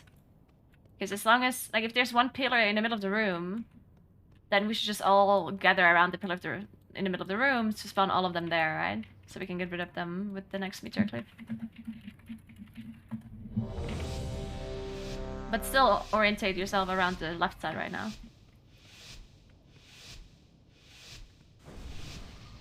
Left, left. Don't be in the middle room. Please. I beg you. Okay, one is out of the melee person. Just go to the other pillar, okay? With the next soak. But spread out first. Debuffs now. I got knocked into the lava.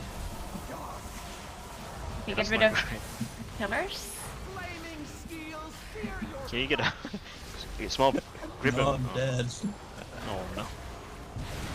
Try to res you. Yeah, don't fall in there. I got you. Spread out, spread. Oh, it's Blizzard first. Okay, try to get rid of the fire.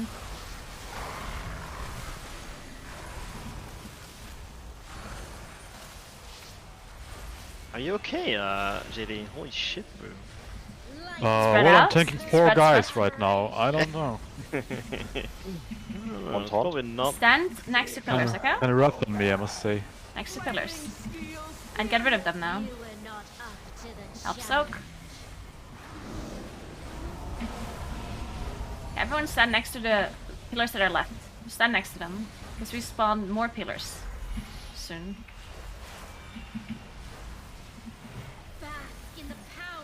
Spread out. No, we don't have res. It's over. No. Okay, we can try one more time. Just die and try again. My bad. Whoever had that further circle, like if you would literally move just like an inch further, you would have hit 2 more pillars and you wouldn't have stacked it with the other one. It's also a bit late for this, but if you are destroying like pillars in that range camp like we were, and you can't destroy all of them, you need to prioritize the ones furthest to the back just because of the way like the ranged are moving around. Because we're not going to stack on the ones at the back, whereas we will like restack on the ones at the front. This also help a lot with us like unintentionally. Oh, it's over, but yeah, unintentionally stacking those. Yeah, that would have made a lot of sense. But anyway, we are new boss, Grim Totem guy. Same, the Elemental Altar. I guess I'm gonna give you a quick TLDR. I'm not sure if they changed something. But anyway, the main point of this fight is that you have 4 different altars that are all element related. It's like a Frost Altar, Storm Altar, Earth, and Fire. And depending on where the boss is currently standing at, you can see there's markings on the floor. He will cast different abilities. I will talk about them once we are at those altars, because it's too much to explain otherwise. You cannot cross the boss to a different altar all the time, because you basically get a debuff every time the boss moves to a different altar that does damage to you, and it increases further damage taken. So you have to stand at one altar, then move to a different one, and to a different one, and so on. Then there's an intermission once he reaches 100 energy, and he will spawn 2 Ats, depending on the elements, so like 1 frost at, 1 earth at, or whatever. And he will continuously do more damage the longer he stands in a certain altar. So if he's on a fire altar for a really long time, he will just do increased damage. And at some point we die. So let's just start at some random altar and see what happens. Let's go with Frost first. I think Frost was the double soak, right? I don't actually remember. I think so. So there's a yeah, dodge. there are like 3 heal absorb soaks. Yeah, exactly. So spread out a little bit within the room. And just get ready to dodge. You will get an at here too. There's a tank frontal. Be careful, Paladin. Or that guy. No, wait, 2 people died of that. You get ready to dodge. I don't see any dodges yet. This is soak, I think? No, it's dodge. Okay, look at the my. Projectiles. Oh, oh my. Oh my. The worst mechanic. Okay, it's another projectile from the Et. Look at it. A lot of dead people. So yeah, they made the damage on that like 10 times what it used to be, so don't get hit by those. Can confirm, very bad. And you always want to focus the Et, by the way. And this is the double soak, so here you would have ranged and melee. Split soak.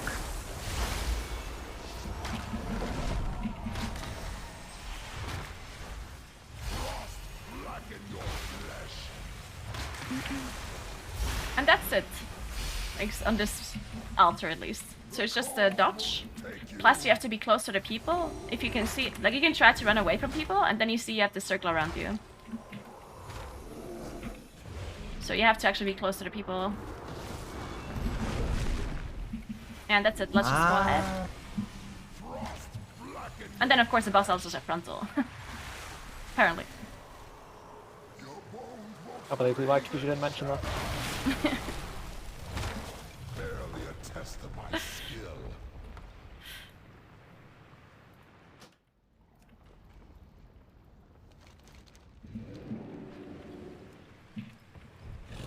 I think we can just start on every different element just to see what each one does, and then we can try to reach the mission. Just see whatever is easiest. Let's start with Earth. Let's do Earth swipe now. on Earth. Yeah, Earth is for sure not gonna be insanely hard. Half the raid is dead on Earth. Watch. Yeah, so Earth, if I remember, just does a lot of AoE damage, pulsing damage, and then additionally there's Ats that spawn that you have to kill. Plus the Ats that the boss spawns itself. No, there's the fucking thing that goes outwards. Not like a wave. Oh, the If you fight him in the... Yes. If you fight him in the middle, does he get everything? He just does a lot of pulsing AoE damage every time he's in the middle. That kills you pretty fast. Ah, gotcha. Okay, spread out a bit. There just to check. Go on the Et. You have to spread out? Yeah, just to... I don't know. I don't think you do. I don't know why if you is do. the mage dead? There was the frontal.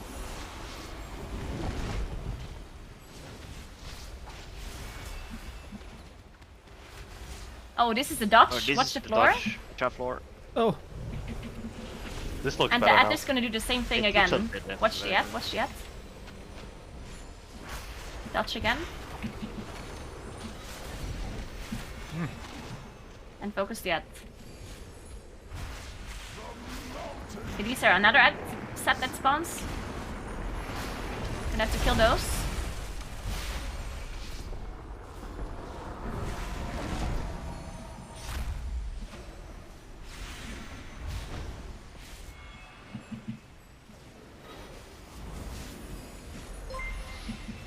Okay, I think we move the boss now. Move over to Frost. Get us out of here, Dodge we're getting first. fucked. Dodge first. Yeah, we're so fucking dead. Okay. I need to see something really quick. So in our last test for this, I was watching the VOD a lot, and pretty much what wiped us almost every single pull was not moving fast enough. Like we would literally go to move it, and it would do a mechanic like right before it moved into the next zone. So in this test we should do the opposite. We should be like more aggressive with moving it earlier. True. Yeah, for sure. I think we do want to see all of the areas first, though, right? Just to see, so everyone sees what's happening on each altar. Can't get close to the area where we're going because we can cross, right? It's just the boss can't. Exactly, yeah. Yeah, Thanks so for just tuning a can't get bit, close to Sprout. the next Appreciate area. that. Thank you so much. Yeah, that makes sense. So since we start at Storm now, I guess we just tend to get close to Fire because that's the only one we haven't seen yet.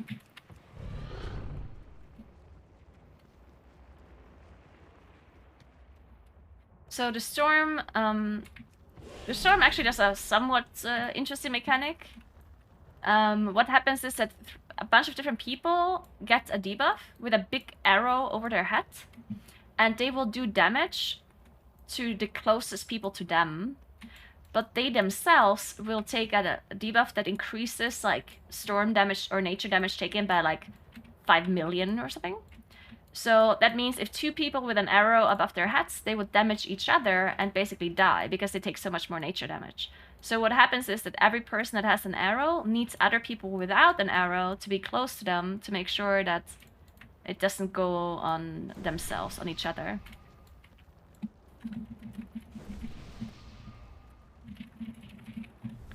And other than that, I think there's Right.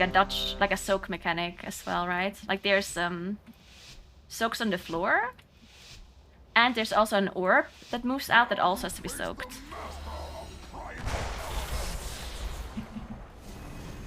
And the frontal. Go on the at.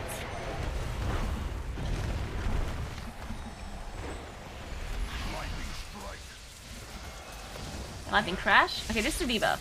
Make sure you're not close to each other. Have other people soak it for you. Ow.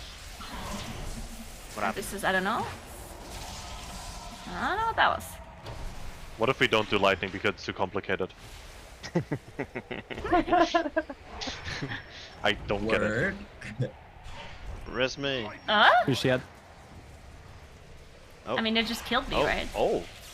Yeah, let's go next. Yeah. Looks in the back. Wow. Got this. Yeah, I Did we think have this to one also soak does a us? lot of damage. I mean, I was gonna soak you and then you you just yeeted out. I was like, oh, okay. Yeah, so Never this mind. wasn't actually a soak. The big circles, they just do damage. Ah, okay. It's not actually a soak. Okay, But it so I did think so we've much seen damage that I enough. died anyway. We've seen enough of lightning for tonight. We can go to fire now. I agree. Until we realize fire is even worse. Yeah, maybe.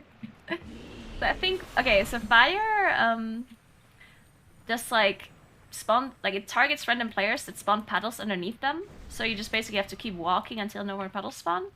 And then once in a while there will be these big orbs, kind of embers that spawn, that you have to be close to soak them up. The same as the fell orbs from Upper Karasan, if you guys, from the pyromancers, the mobs that you never pull. So you just have to be close to it to make sure you get rid of them, otherwise they explode and kill everyone. And I think that's kind of it.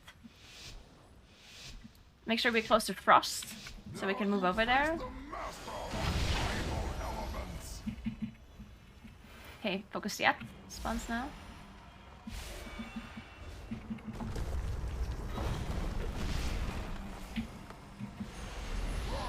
Range go a bit away from melee. Now we spawn puddles. Oh, it's only one now. Oh. Okay, Dutch.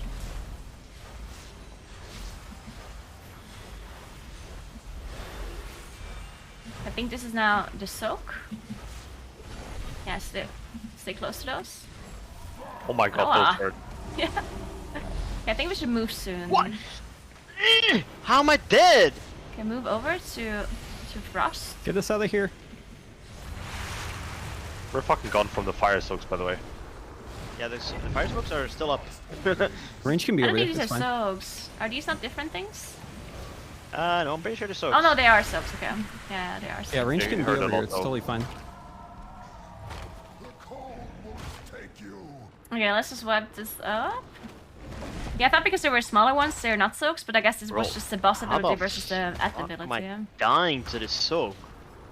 It ticked for 50k. Yeah, What is that? I walked into the fire puddle, instantly dipped to like half HP. Yeah, it does so much damage. I don't know what's going with that. But it looks like it's just, it looks like the boss does the mechanic and then also the at. And the at one looks to be smaller, and the one that the boss does spawns 3 really big ones. So maybe those big ones have to be soaked by like people with big defensives, like tanks and I don't know. They get warlocks. smaller as you soak them. They do Yeah. less damage as you soak them, I think. So you should just... Yep. The first people that go in should just take one tick and then make sure that they're safe, and then go back in or something, because the first tick is very, very brutal. Yeah, let's try that.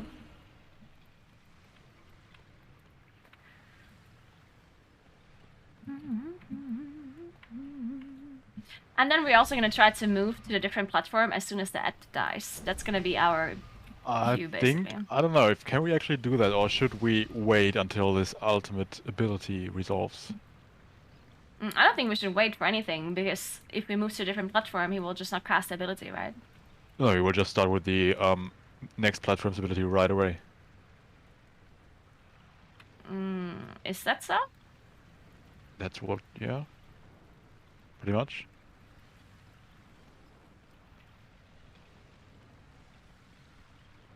but That even not, so, it's I not guess it's doesn't not very matter. noticeable on the Frost platform because it doesn't do a lot there in the start. Well, the main ability in the Frost platform, isn't that the soak? Yeah, but that comes like at the very end. The very end.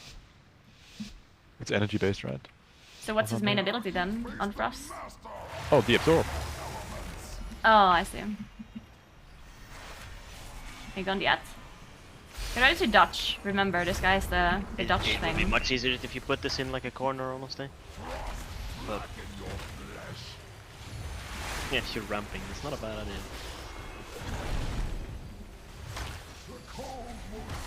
Isn't the thorn right?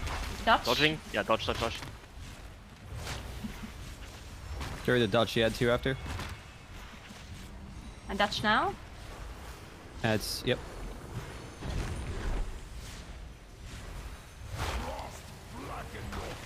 Oh no. Oh no! Finish the head. Oh, it stuns you as well. Yeah, it This does. is a double soak. After this, we should Help move. soak. Don't soak double. Don't soak them both at the same time. Yeah, I mean, we're just not healthy enough to do those soaks after I was like about 20 to people ramp. getting hit.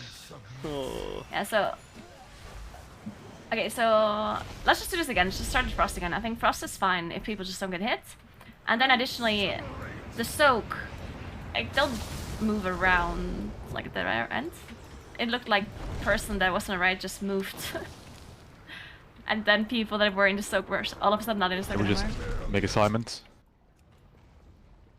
Basically, just say something like a group 1 and 3 and group 2 and 4, and then we place 2 work I think you marks. just do melee and range. I don't think you have to... Oh yeah, do you maybe that you just need to assign one. Oh, I think that's possible on the fly. Yeah, Sure. yeah. The problem is just that if you have 2 ranged players with a debuff, then someone has to go into melee, of course, and we can't really... Like, you just have I to mean, make the decision it's randomly, only right? 2 debuffs, right? You can call it in voice. Yeah, but I don't see who has the debuff, right? I don't see it on my raid frames. We lost the healer. They're relogging. So, just figure it out, honestly, like, it shouldn't be that hard. Just, if it's 2 ranged, one of them go melee. Preferably the person that is closest to melee, right? Like, just do it like that. And Rogus, what did you say in the right after the pull? What did I say? I don't know. Was it about boss positioning? Oh yeah, it's probably easier. I mean, I guess the room is big enough, but easier to put it in the corner or something. I don't fucking know. Sure. Because I feel like I have the need to stand in the same quarter as the boss, but that's not really necessary, right? Yeah, exactly. Like, the range, for example, they can move... Because, especially in a Frost, Yeah. you have to be close to other people to not get stunned, but then you also don't want to be Close, on the so boss. you get hit by right? the things. Yeah. Yeah, so the ranged people should just stand in the middle of the room, kind of, where the boss is right now. It's probably a better position for a range to stand.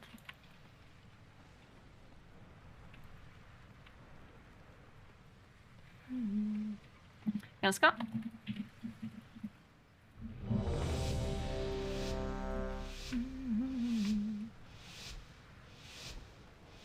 Remember, don't be in front of the boss. This guy's a frontal. Okay, range be kind of in the middle if you can. Go on the at.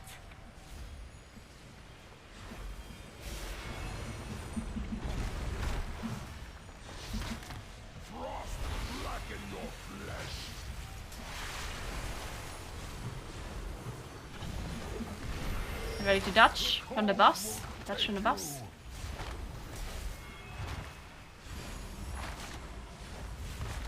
Keep dodging. Now dodge from the app. Keep looking. And kill the app. We'll get soaked soon.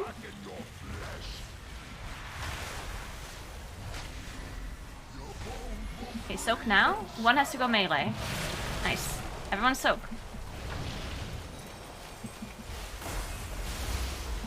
Perfect. We're now fire. This is where ranged have to go a bit away. We're spawning things on the floor now underneath our characters. We're gonna have to soak this soon. It will do a lot of damage at the start. So Take use one tick. defensives. Take one tick only. And go on the ad.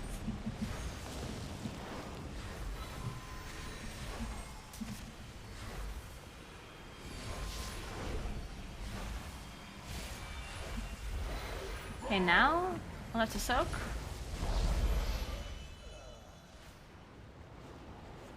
Wait, what just happened?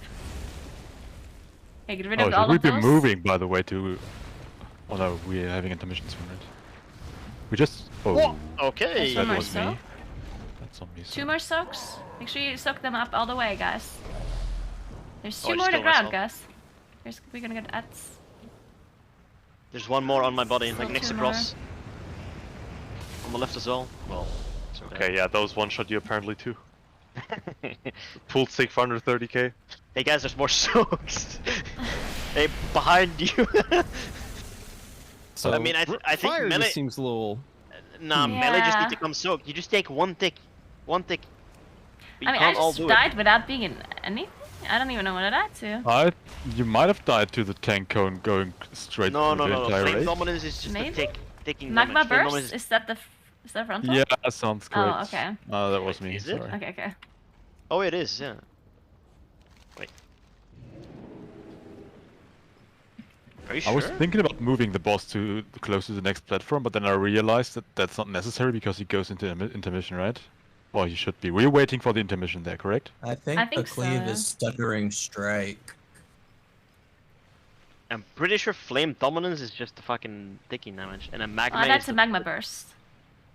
Oh yeah, wait. What is magma burst? Okay, literally just says that it does damage to random players. So maybe that's just like some random ability? I don't know, like fire just seems like it does a lot of damage. Maybe we should just not do fire?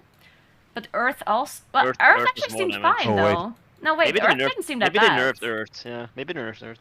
Yeah, maybe we just do frost into earth. Let's try that. And then we go back to frost.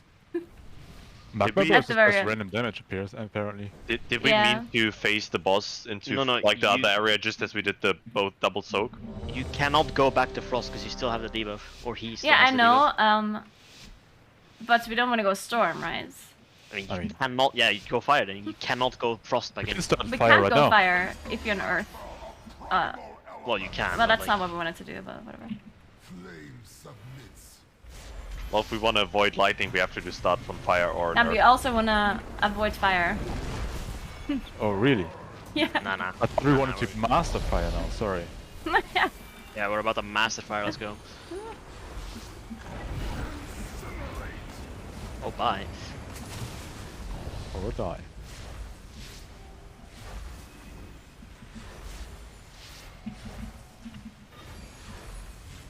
Okay, soak now. Use defensives if you do.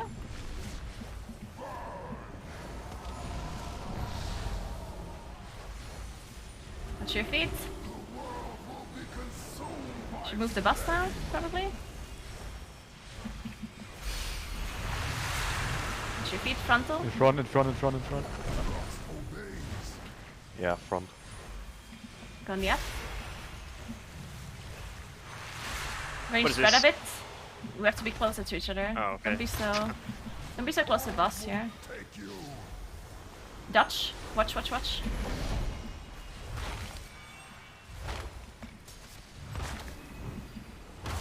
Can spell these Should we go on the up? Yeah, just gonna do it soon. Get ready.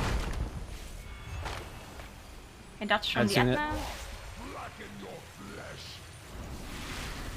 Keep Dutching. I think it does like cleave damage if someone gets hit or something. Okay, we have to soak Have you now. guys noticed that? Ow. Melee soak, dude.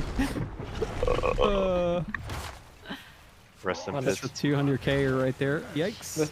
This frontal mechanic is really hard. I hope they don't use it on any more bosses. Okay, let's. I mean, I guess fire didn't even seem that bad. I don't know. Or Fire did first it? is fine, yeah. I mean, we did lose a lot of people. I'm not sure if it was to random shit though. It's Sundering Strike for. Oh, just I now. know why we died. We had a fucking healer dead in the first global of the fight. Yes.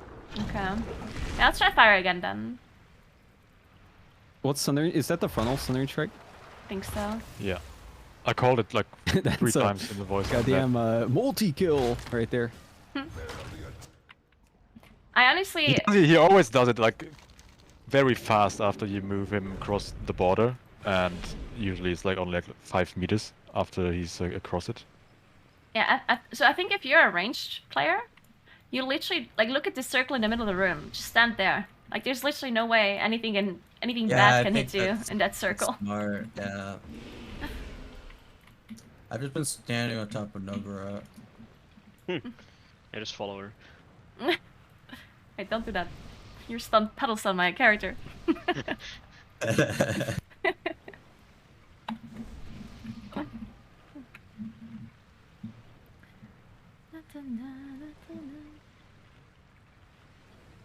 Okay, so we start fire, go frost, and then at the very end, I guess we go earth.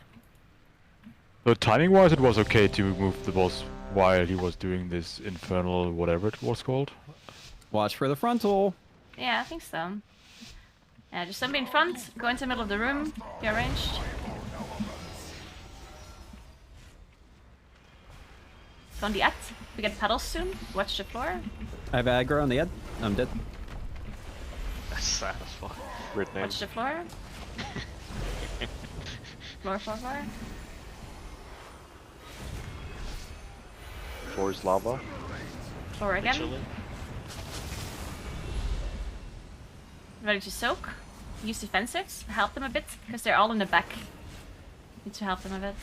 Tanks and stuff.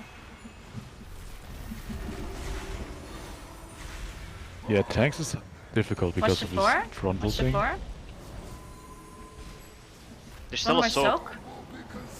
Okay, moving now. Watch the floor. Still soak. I'm sure you're still in that. Okay, range be in the middle of it. Middle of the room. You're gonna circle, I mean. Go on the at. We have to soak, dodge soon. Get ready to dodge. It's from the boss first. Okay, now dodge. Yeah, watch out.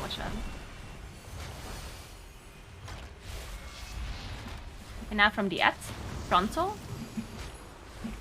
Watch the at now. Now, dodge. We can move the boss a little bit closer to earth now. Absolute zero, double soak. Soak. Dodge, keep dodging still. Oh man, that's still coming while we're soaking. That's so cringe. Guys, I think we're dead. We have no heal. No way, dude. Just pop your defenses. We're fine. I honestly think as well that we have to stagger our STDs. Because like the first ad dies within 20 seconds, and then the second ad is just like alive forever. Well, that pull, it was the first ad was normally I deal a lot more on that, but I just got ripped. Yeah.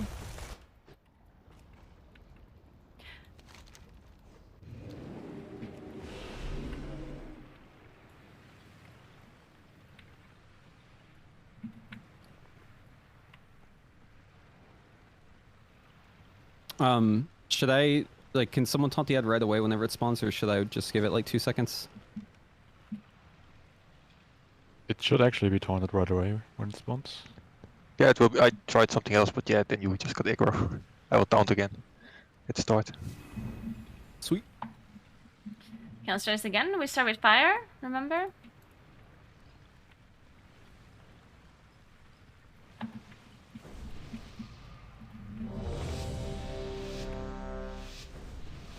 Remember the frontal of the boss, don't stand in front. You can kind of stand wherever you want here on the fire one, especially as arranged.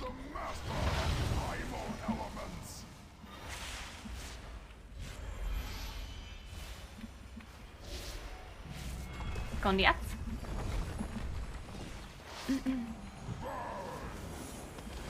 Watch your floor. Watch your floor. Got to soak soon. Watch floor.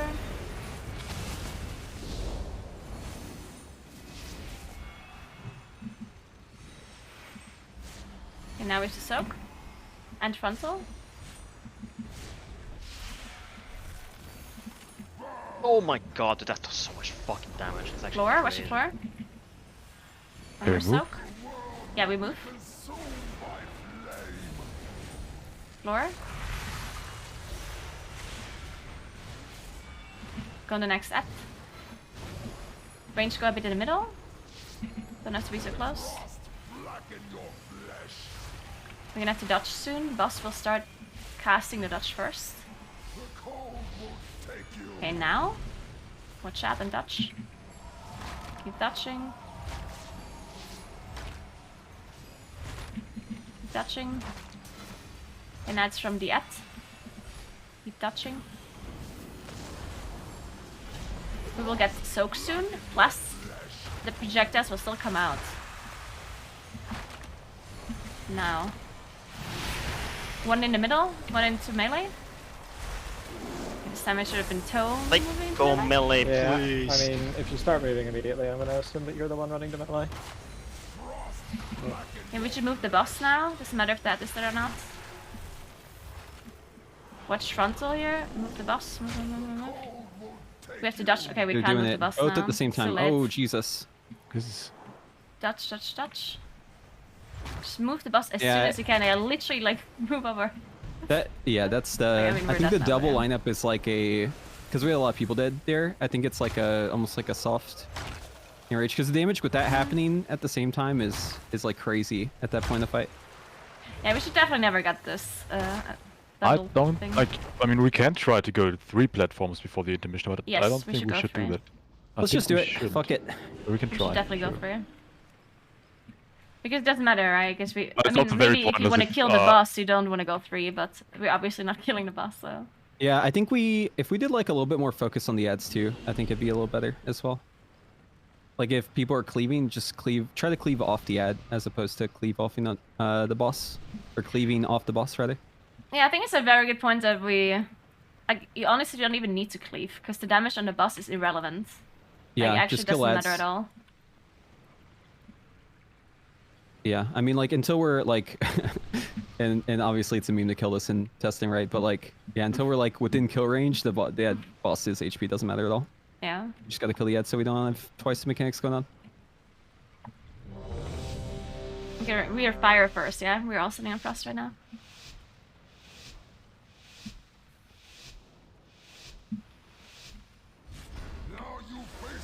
Don't be in front. Watch frontal. Okay, go on the act and single target.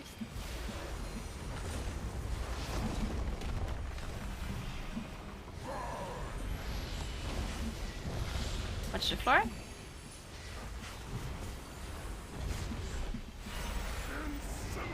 Watch the floor. Have to soak soon.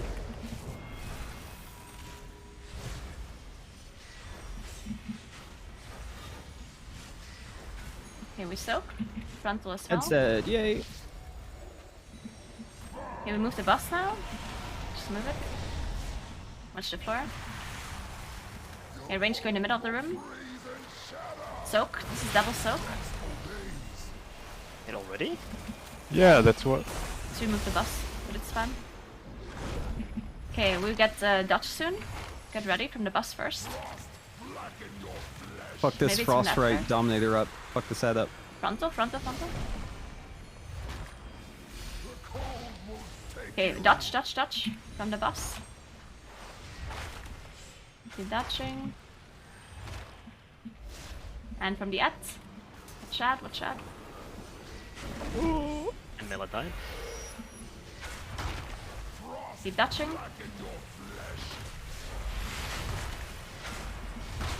Double soak here. They need to kill the ad. Because after this, you want to move. Just move the boss Yeah, over. just Doesn't move matter even if though the the ad is ad's still up. alive. Don't be in front of the boss. Frontal. We're going. Where are we? Just keep killing the ad here. Yeah, we go. He'll die very soon. Dodge. Dodge, dodge, dodge from the ad. Okay, good shit. Dance Ah, time, no, dance. that's good, that's good.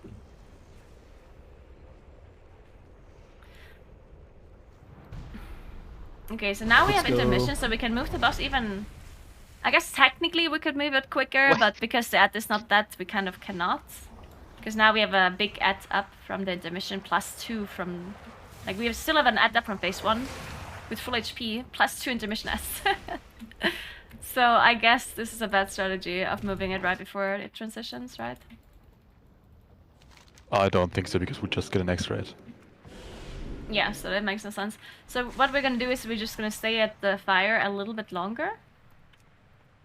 And then We move should to just, frost. yeah, I think I will just try to wait for 50 energy and then move to frost and then with another 50 energy in that zone. Does he do the soaks at specific like Yes, energy 50. percentages? Yeah, So 50 yeah. is probably the soaks then, right? Yeah, so he always has the main ability at like a timer base. Yeah, so if you there's move him, definitely something where like if you move it at a certain time, it'll like offset it differently, right? Because he'll have to like spawn new ad, and then the ad will be still up from the previous set. I don't know. The soak was he did the frost soak before there was any ad up. yeah. So I don't think it's bound to the ad, the soak. I honestly don't think it really matters because the big soak and also the main ability of the red one didn't really do that much, right? Honestly, like it's kind of whatever. I think we're just dying to being too long at one altar, no? Yeah, we're definitely, that's exactly it. So I think we just stay a bit longer at red. Doesn't matter if he casts 2 main abilities or something, and we just move whenever we feel like there's too many stacks. He I mean, definitely won't do too many abilities. We can also just do frost and earth if that's better. I'm not sure. Fire does seem like there's a lot of raid damage at least. I will just move energy base now or try to and see what happens. Sure. I mean, we just did this fast moving based on our experience from last time, but yeah, maybe there's not even a reason for that. Go on the axe. Watch your feet.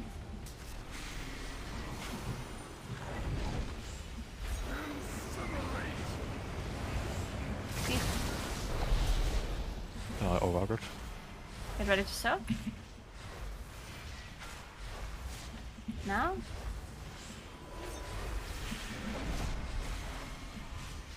Now soak. Watch the floor. Okay, like half energy I guess we go, right? Yep. We're gonna have to soak here again. Watch the floor. Yeah, we didn't soak all the way here, so we gotta have to kill that. Okay, we should move soon, right? Watch the floor. Nice, okay, that's good. Dodge from the frost. Dodges. Dodge. Sure you're gonna be at full single party. There's probably big ad DM. Oh no!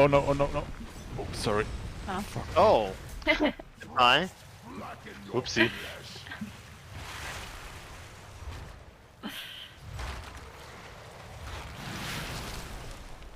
Ad's doing it. Watch out, dance. Yeah, I was frozen. Sorry. Oh, there's a frontal on this boss. Okay. The ad slows the tank by a lot. That makes turning the stuff around quite hard, but I think I should just call for a freedom. So, and that should be fine. Yeah, that should work. So what did the 3 people die to at the very start? Well, not at the very start, but they died in the fire area before we moved to frost. Was it just like frontals and stuff, or? I don't know what seer is. Seer or something. There's one frontal death and then whatever, yeah. If you're gonna call for freedom, say your name. Yep.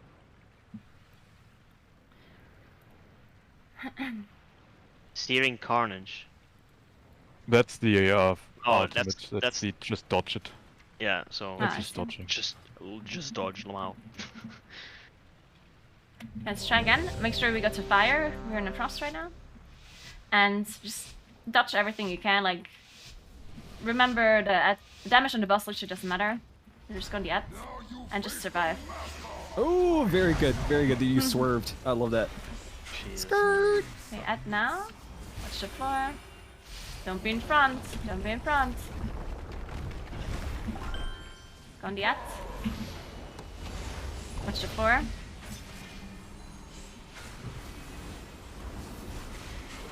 Frontals. Look at the tanks, they have markers. Don't stand on them. They also have Have to names. soak soon. Okay, soak now. Nice defensives here. Yeah, it's getting fucked up. Good shit. Floor, watch the floor. Okay, watch the floor.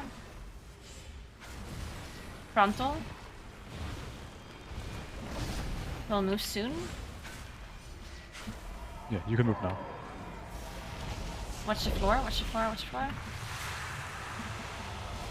And nice. Range go a bit closer to the middle. Everyone go on the at. Dodge, dodge, dodge from the boss. Look at the boss, look at the boss.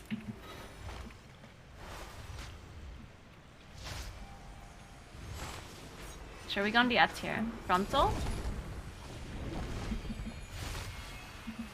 Freedom on Josh P. Coming off CD now. Double soak. Get ready to soak. One go melee, one range. Soak, soak, soak. And dodge, dodge, dodge, dodge, dodge, dodge, dodge, dodge, dodge. Keep dodging. Hear something? Keep going on the ass.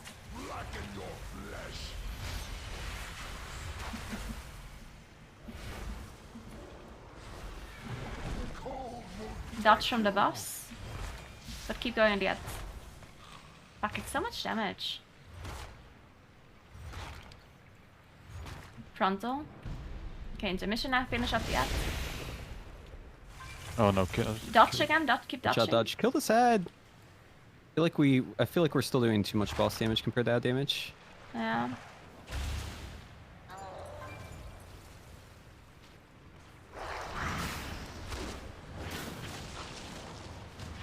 You need to go to the border a bit. Or frontals. Devil soak. Help soak here. Don't go into both of them. Ow. I didn't. Still killed me. Inside the circle. Inside the circle. Oh, it's inside. Okay. Is it inside? That's what my co-CC town pick said. Okay. Your what said? Thanks What? for 16 months per No, crowd. I'm not using Appreciate Rika or that. someone. Thank you, There is thank another you. player. Cora's in raid this. Jesus. Okay, so this was a bit better, except we still don't have enough single target damage for the ads. Remember, boss damage doesn't matter, so you can literally go full single target build and just hit the ads. And then additionally, just dodge things, right? Like, I do understand when there's an overlap, it can be a bit awkward to dodge, but it's still not necessarily like rocket science, I guess, so... I guess I can talk as a ranged. I'm sure it's more difficult as a melee.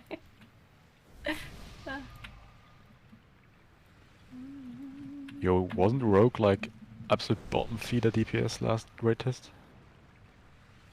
Yeah, look at his damage, Blade Flurry. That's where it's happening. Yeah, just pressing one button, man. You only cast it 11 times. Yeah, I do think I want to go a bit more single target as well. Like maybe go this. In 1 second.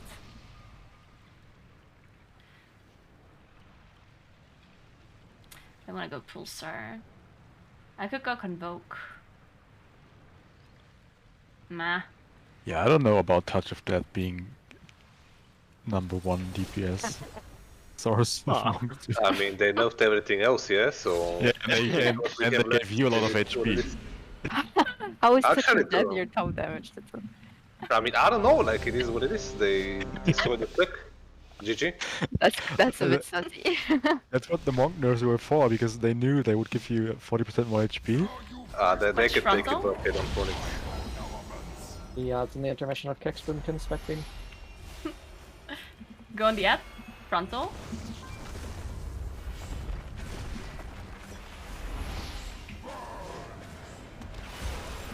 And single target. Watch the floor. Watch the floor.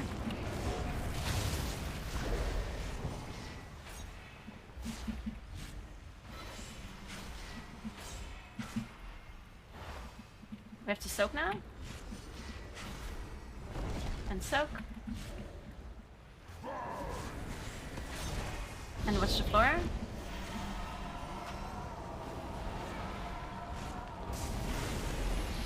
floor. Save stuff now for next act. Don't go all out on this boss. Frontal. We're moving soon. Move now. Watch frontal, yeah. Watch the floor as well. Fine. We'll get soak soon here, I think. Okay, dodge first. Dodge, dodge, dodge from the boss. Look, look, look. Make sure we go on the at again. Of course, single target that. Frontal.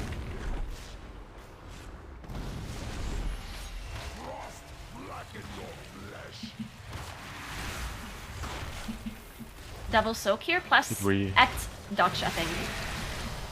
Watch out. Soak here and dodge, dodge, dodge, dodge. Watch out, watch out, watch out, missiles. Dodge, dodge, dodge.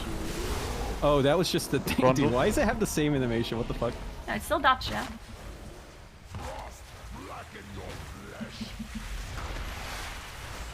So like on the at single target. Kill this ad. Dodge from the buffs. Watch out.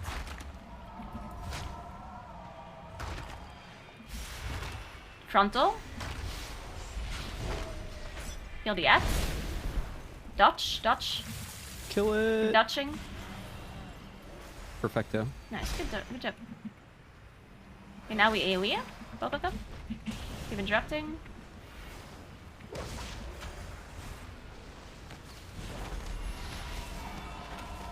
Finish up the destroyer first. Searing Carnage. Watch the floor. Be careful. Double soak.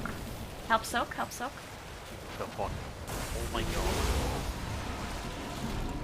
god. Are we starting the Earth now, or? Yes, Yes. right? Yes, let's do Earth. Should go over there. Alright, bad news guys, I'm full of you. Oh. Okay, watch the boss. We have to go Earth. We will go single target on the app. It spawns now.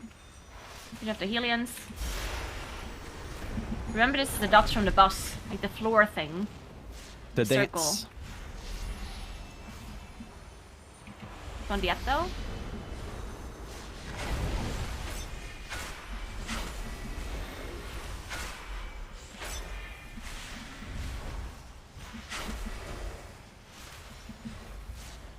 And dance now from the app. Dance time. Frontal, frontal. And dance from the boss. This is bad combo. Very bad combo. Watch out. Oh, yeah. Team That's dropped it. spawning.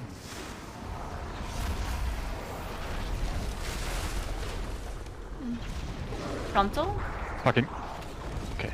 Woohoo. We have I ads. mean. Help. Okay, well that was a lot better. Well done. Thank you.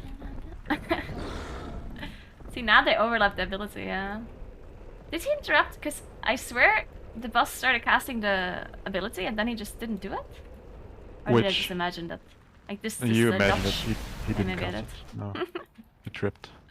Maybe, yeah. Dude, that Earth shit actually does so much damage. It's crazy. What, just the AoE or? We had just like Killing we had friends. just like entered that phase really whenever we wiped there and like it's doing Yeah. like number There's 2 nothing else overall. going on. There's nothing else going on, so that's Yeah, I'm just saying like the taking damage on it's like yeah, nuts. it's kinda crazy. You mean from Earth? Yeah. Yeah. So, do you think that fire first and then frost is easier than frost first and then fire, or? Isn't it kind of the just- same thing?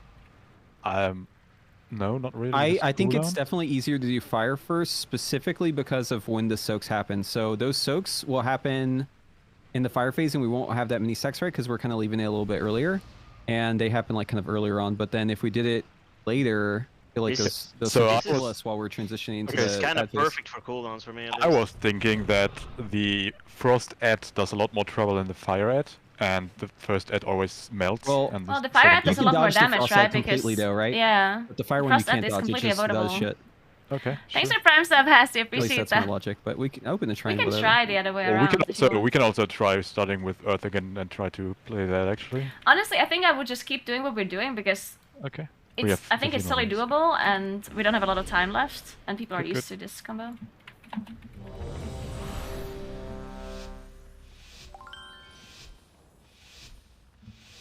In the intermission, I think we should maybe move the ads a bit more, if it's possible. Because we had so much fire on the floor, and then it made it really hard to soak the absolute Oh yeah, zero. we could just like keep moving to where we want to start the next intermission anyway, right? Yeah, exactly. Sure. I go on the ad.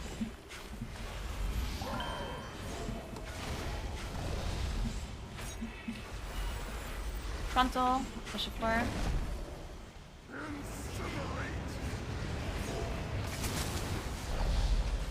Ready to soak.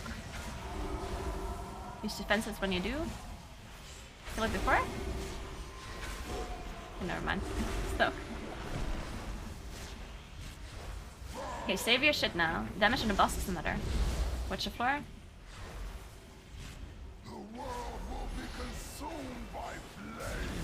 Watch the floor. They'll move soon. Frontal, frontal. I want to see if these stay. If they do, I apologize in advance.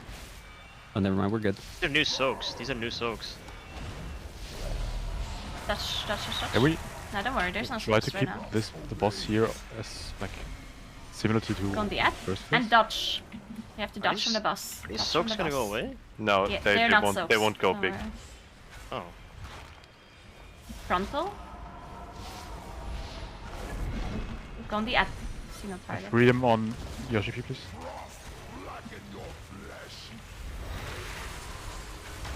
Absolute zero plus dodge. We will probably get dodge from the ad. One come range, and dodge. Dodge, dodge, dodge. So I was thinking that maybe we should just... Oh, I moved the boss, sorry. Oh, yeah. It's over. Then just go Maybe again. we should separate boss and add there. Yeah, that's for actually a good few idea. seconds. I mean, we can also just, like the person that has the melee soak can just move away from the ad. Is there a way You know, where like we you don't have can... to But stand there's a there. DPS loss, right? So it doesn't matter. We, Yeah, but it's only a boss DPS loss, and we Yeah, don't care yeah, about boss sure. damage anyway, right? Technically. Those, Oh, no, those in that circles... case it's actually an add DPS loss because it's the add making the dodge thing. Those circles Yeah, but will we don't wanna always stand be on on the the edge. same time, Yeah, right? exactly. Like always. Sorry, what are you saying? Those circles that we just died to, those will always be at the same time, right? It doesn't Yes. matter if Yeah. you move later because it's gonna Like, have the same it's- energy anyway. Yes. Like that's such an awful timer. It's like a second before No. my fucking convoke, bro. Like we just die and then a second later I have so much healing. Oh, about that. Yeah, yeah. I mean, you can do a different combo. You can just go a different zone first. Yeah, but I just then- like I wish I had it. Yeah. So Alright, let's go again. Remember, we go fire first. And yeah, just watch out for this combo. I guess we can move the ad away. I'm gonna try to call it to make sure that the ad is not like standing on top of the soak. And you have to react quicker. If you have 2 soaks in melee or 2 soaks in ranged, you have to react immediately. Otherwise, we're just gonna die. Go on the ad here. Frontal. Watch the floor. Touch. Thanks for sub, Hassie, and thanks for sub, Big Brother TV. Appreciate that. Watch the floor. And thanks for 4 months, Barris. Thank you so much, guys. Welcome back. Kill it before the cast. The ad. Frontal. Okay, we have to soak. Save damage here. And watch the floor. Touch again.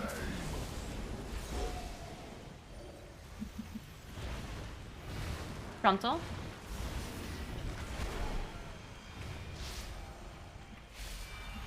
Move soon. Just stay in Watch the corner, floor. please, with boss. Try this. Watch the floor. Okay, we will get ad now. We have to switch the ad.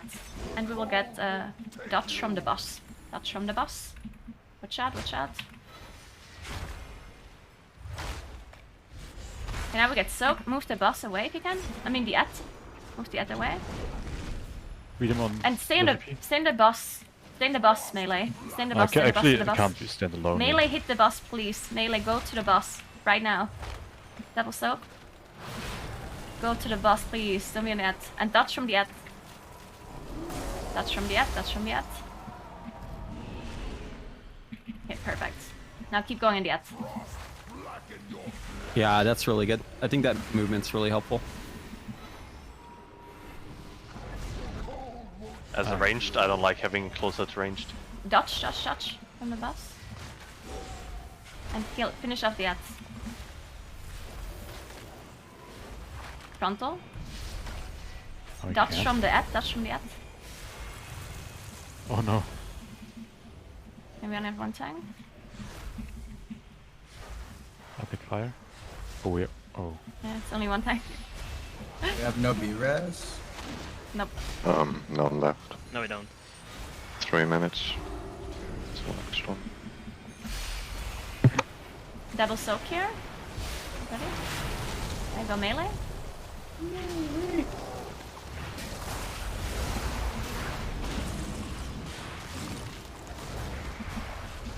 And we'll go earth. Slowly move to earth.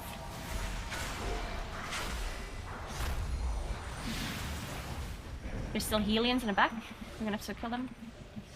Let's focus the ads here, don't go on the boss. Boss damage is irrelevant. And now we got the earth ads. Alright, big ad. Frontal, big frontal. blast. Get ready to dance. Very soon. Frontal. Dude, that shield on the tank is so fucking stupid, dude. Like, oh, sorry, your tank is just dead now because he gets a massive healing shield. Yeah, I mean it wouldn't be so bad, but I was solo tanking the boss. Yeah, let's try again. Rings. That was really good.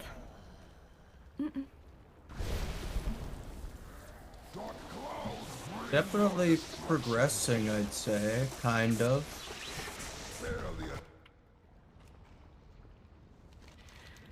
Alright. Not too bad.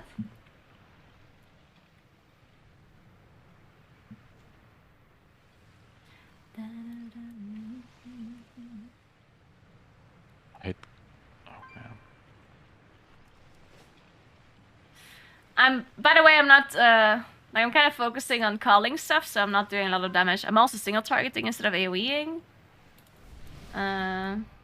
Because obviously the damage on the boss doesn't really matter to progress further. But I'd obviously be doing a lot more damage if I could two-target cleave.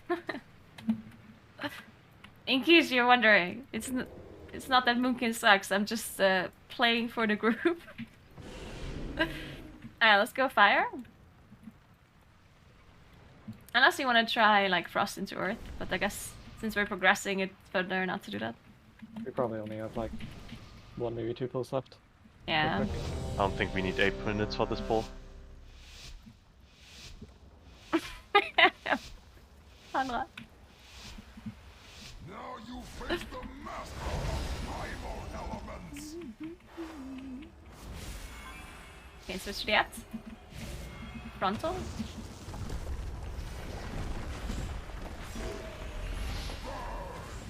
Dutch on the fire.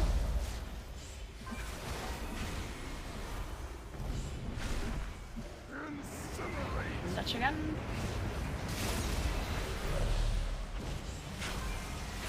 I overcooked it. Kill it. Kill it! Frontal. Oh, we still have to soak. What the hell? Oops. This is bullshit. Yeah. Watch the floor. Save your damage. Watch the floor again. Range can already move a bit to the left. Frontal. Frontal. Kill the Helion, we move the boss soon. Watch the floor here. Watch the floor. Okay, can we move the boss a bit further to the middle of this area? Go on the ad, touch. Touch. From the boss. Go on the ad, there's a Helion. Frontal. And now we move the ad away. And we go on the boss. Melee go on the boss. And move that away. Get away, I'm very slow. Double soak now plus dodge from the ad. Here, look at the ad here. What? Where are these Helions How does that coming kill from? me? Where are these Helions coming from? What the fuck is going on with this? Oh, there's an unsoaked thing in one of the puddles that is very difficult Oh, to I see. see it now. Oh my god, yeah. You touched it. Oh yeah, look at that little thing Your little, right there. your little tippy toe. Wow. You touched it and you instantly died. How am I dying to the soak when I'm like on top of everyone and no one else is dead? I don't get it. I was like 70% health as well. Did you soak double? No, look at my deadlog. Weird. I took 220k from it. Since we're like on the last poll or potentially last 2 polls, do we maybe want to try something completely different than what we've been doing? Yes. Sure. You want to do the cursed storm side, or you just want to do Yeah, like yeah, Earth yeah. or Let's do it. something? Let's do it. It'll be fun. Let's storm. Okay, let's start with storm and then we move into Earth. Okay. Remember, the arrows over your head. You have to make sure other people are close to you that don't have an arrow. And then there's soaks on the floor, plus like spheres that you have to soak as well. We're dead. How many arrows at once? Int buff. I think there's like 3 or 4 in total. Right.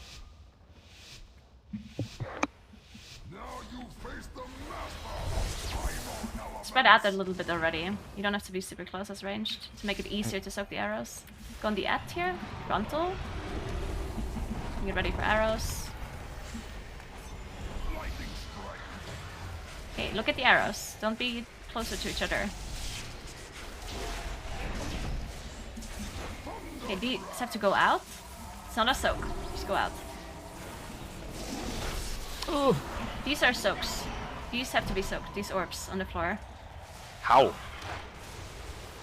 Be a non-priest character. They literally have infinite speed, yeah? They just run away. Arrows, look at that. Don't be close to each other if you have an arrow. And other people that don't have an arrow, make sure you're close to them. Soak this in the floor. If you have an arrow, don't soak. You're gonna die, I think. Dude, this side is honestly cursed. Lightning is so bad. Dude, the boss just becomes Giga Chad when he goes to Lightning Zone. Yeah. This is like super difficult. Fuck it, let's do Earth. Y'all like how he actually changed how he looks too? I didn't notice that until just this poll. That's pretty cool. It's pretty poggers. How'd they make all these other 3 areas interesting and then create lightning? Yeah. Lightning seems way too difficult. Fire is like walk out of fire circle and walk into the bald circle. And then lightning has 15 different mechanics that no one has ever seen before. Yeah. Yeah, like soaks you have to do like in Narnia for some reason. Just the crazy Also, shit. literally just running away. Just chase the fucking lightning ball, yeah. Okay, let's pull Earth and then we go Frost. Really? So Earth is just a dance on the floor, remember? And then it's just like a lot of damage, I guess. Plus other Ets that are spawning.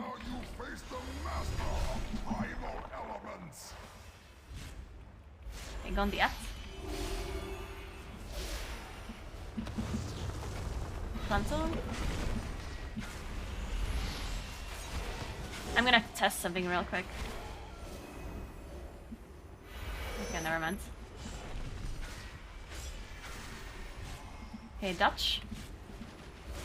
From the boss. Kill that before you Okay, cast. now we're skipping the... It's still casting. Watch it, Dutch.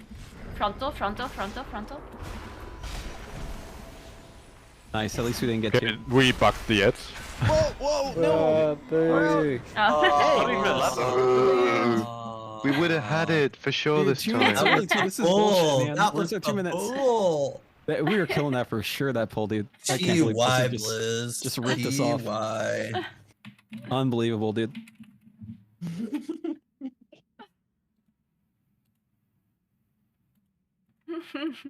Great. Thanks Alright, for well, the testing team. thanks for the test. Alright, yep, good test. Thank you. GGs. I think you're doing any more. TY.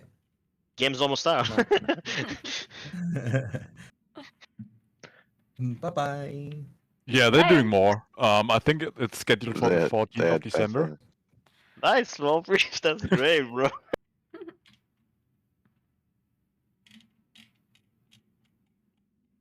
I think my 2-set proc didn't work, by the way, my weak aura for the 2-set.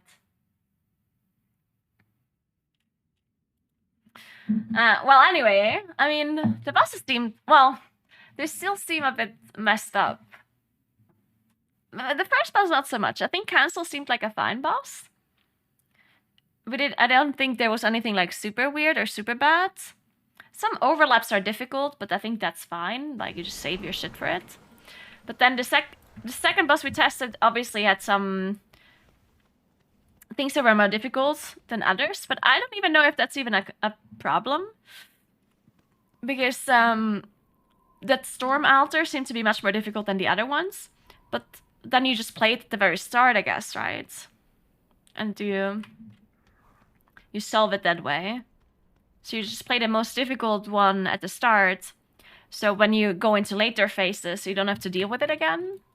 Because I don't think it's like undoable, the Storm Altar. It's just a bit more difficult or a bit more complicated than the other ones. I do think it's like doable.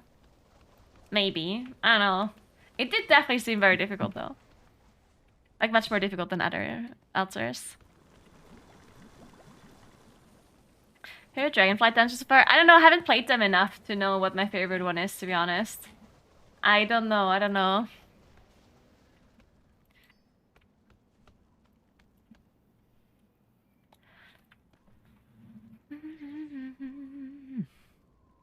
Yeah, the damage meters honestly don't matter that much because I think there were some people who were playing single target and other people who were like cleaving as much as possible.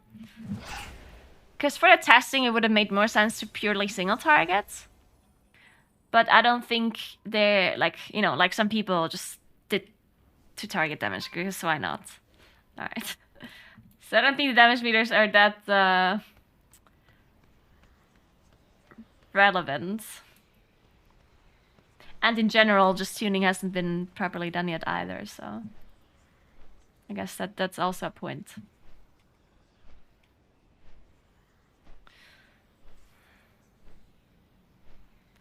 But Vengeance Demon Hunter did a lot of damage. Damn. Look at the Vengeance. Beating some of the damage dealers close. Or almost. Kinda insane.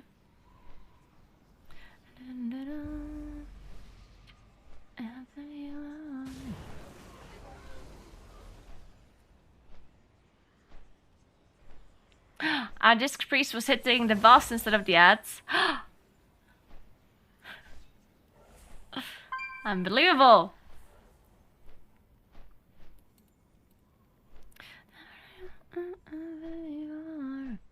Yeah. I mean, there's melee in general just seems so strong though, right? I don't know, it just seems like melee are super strong in comparison to range. But I guess we also didn't have a lot of range. Like, we only had Moonkins, Fire Mage, Evoker. Like, we didn't have any Hunters, we didn't have Shadow Priests, we didn't have Warlocks. So it's hard to, like, look at the damage when you're missing half the range DPS. Didn't have Elemental Shamans. But yeah, anyway, guys. Thank you so much for watching. I'm gonna leave you for today. I will see you on Monday again, of course, for some M+ testing, because I assume they're gonna enable M+ testing until Monday. So we're gonna do that on Monday. I won't stream tomorrow or on Sunday. I'm gonna watch League World Finals. And yeah, I hope you have a nice weekend. Hope you all have a good time. Don't do anything I wouldn't do.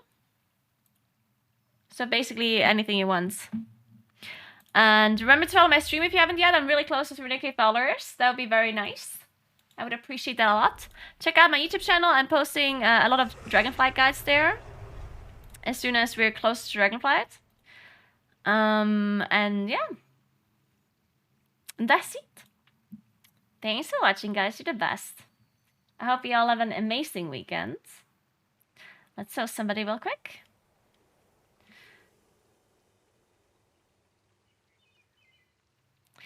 Wait, the Feldrake doesn't drop yet. When do the drops start? When are the drops again? Why do people already have drops in their title? On the 15th?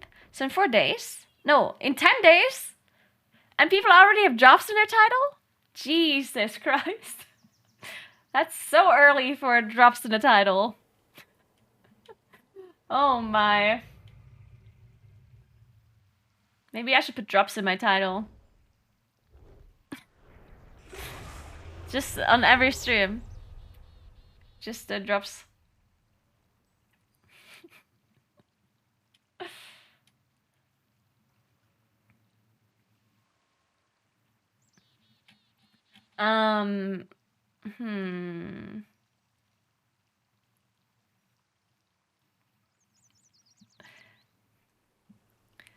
Let's host Growl. Of all this random shit. Because and plus testing is soon, and I'm sure Growl is gonna be testing, so you can check that out. All right, well.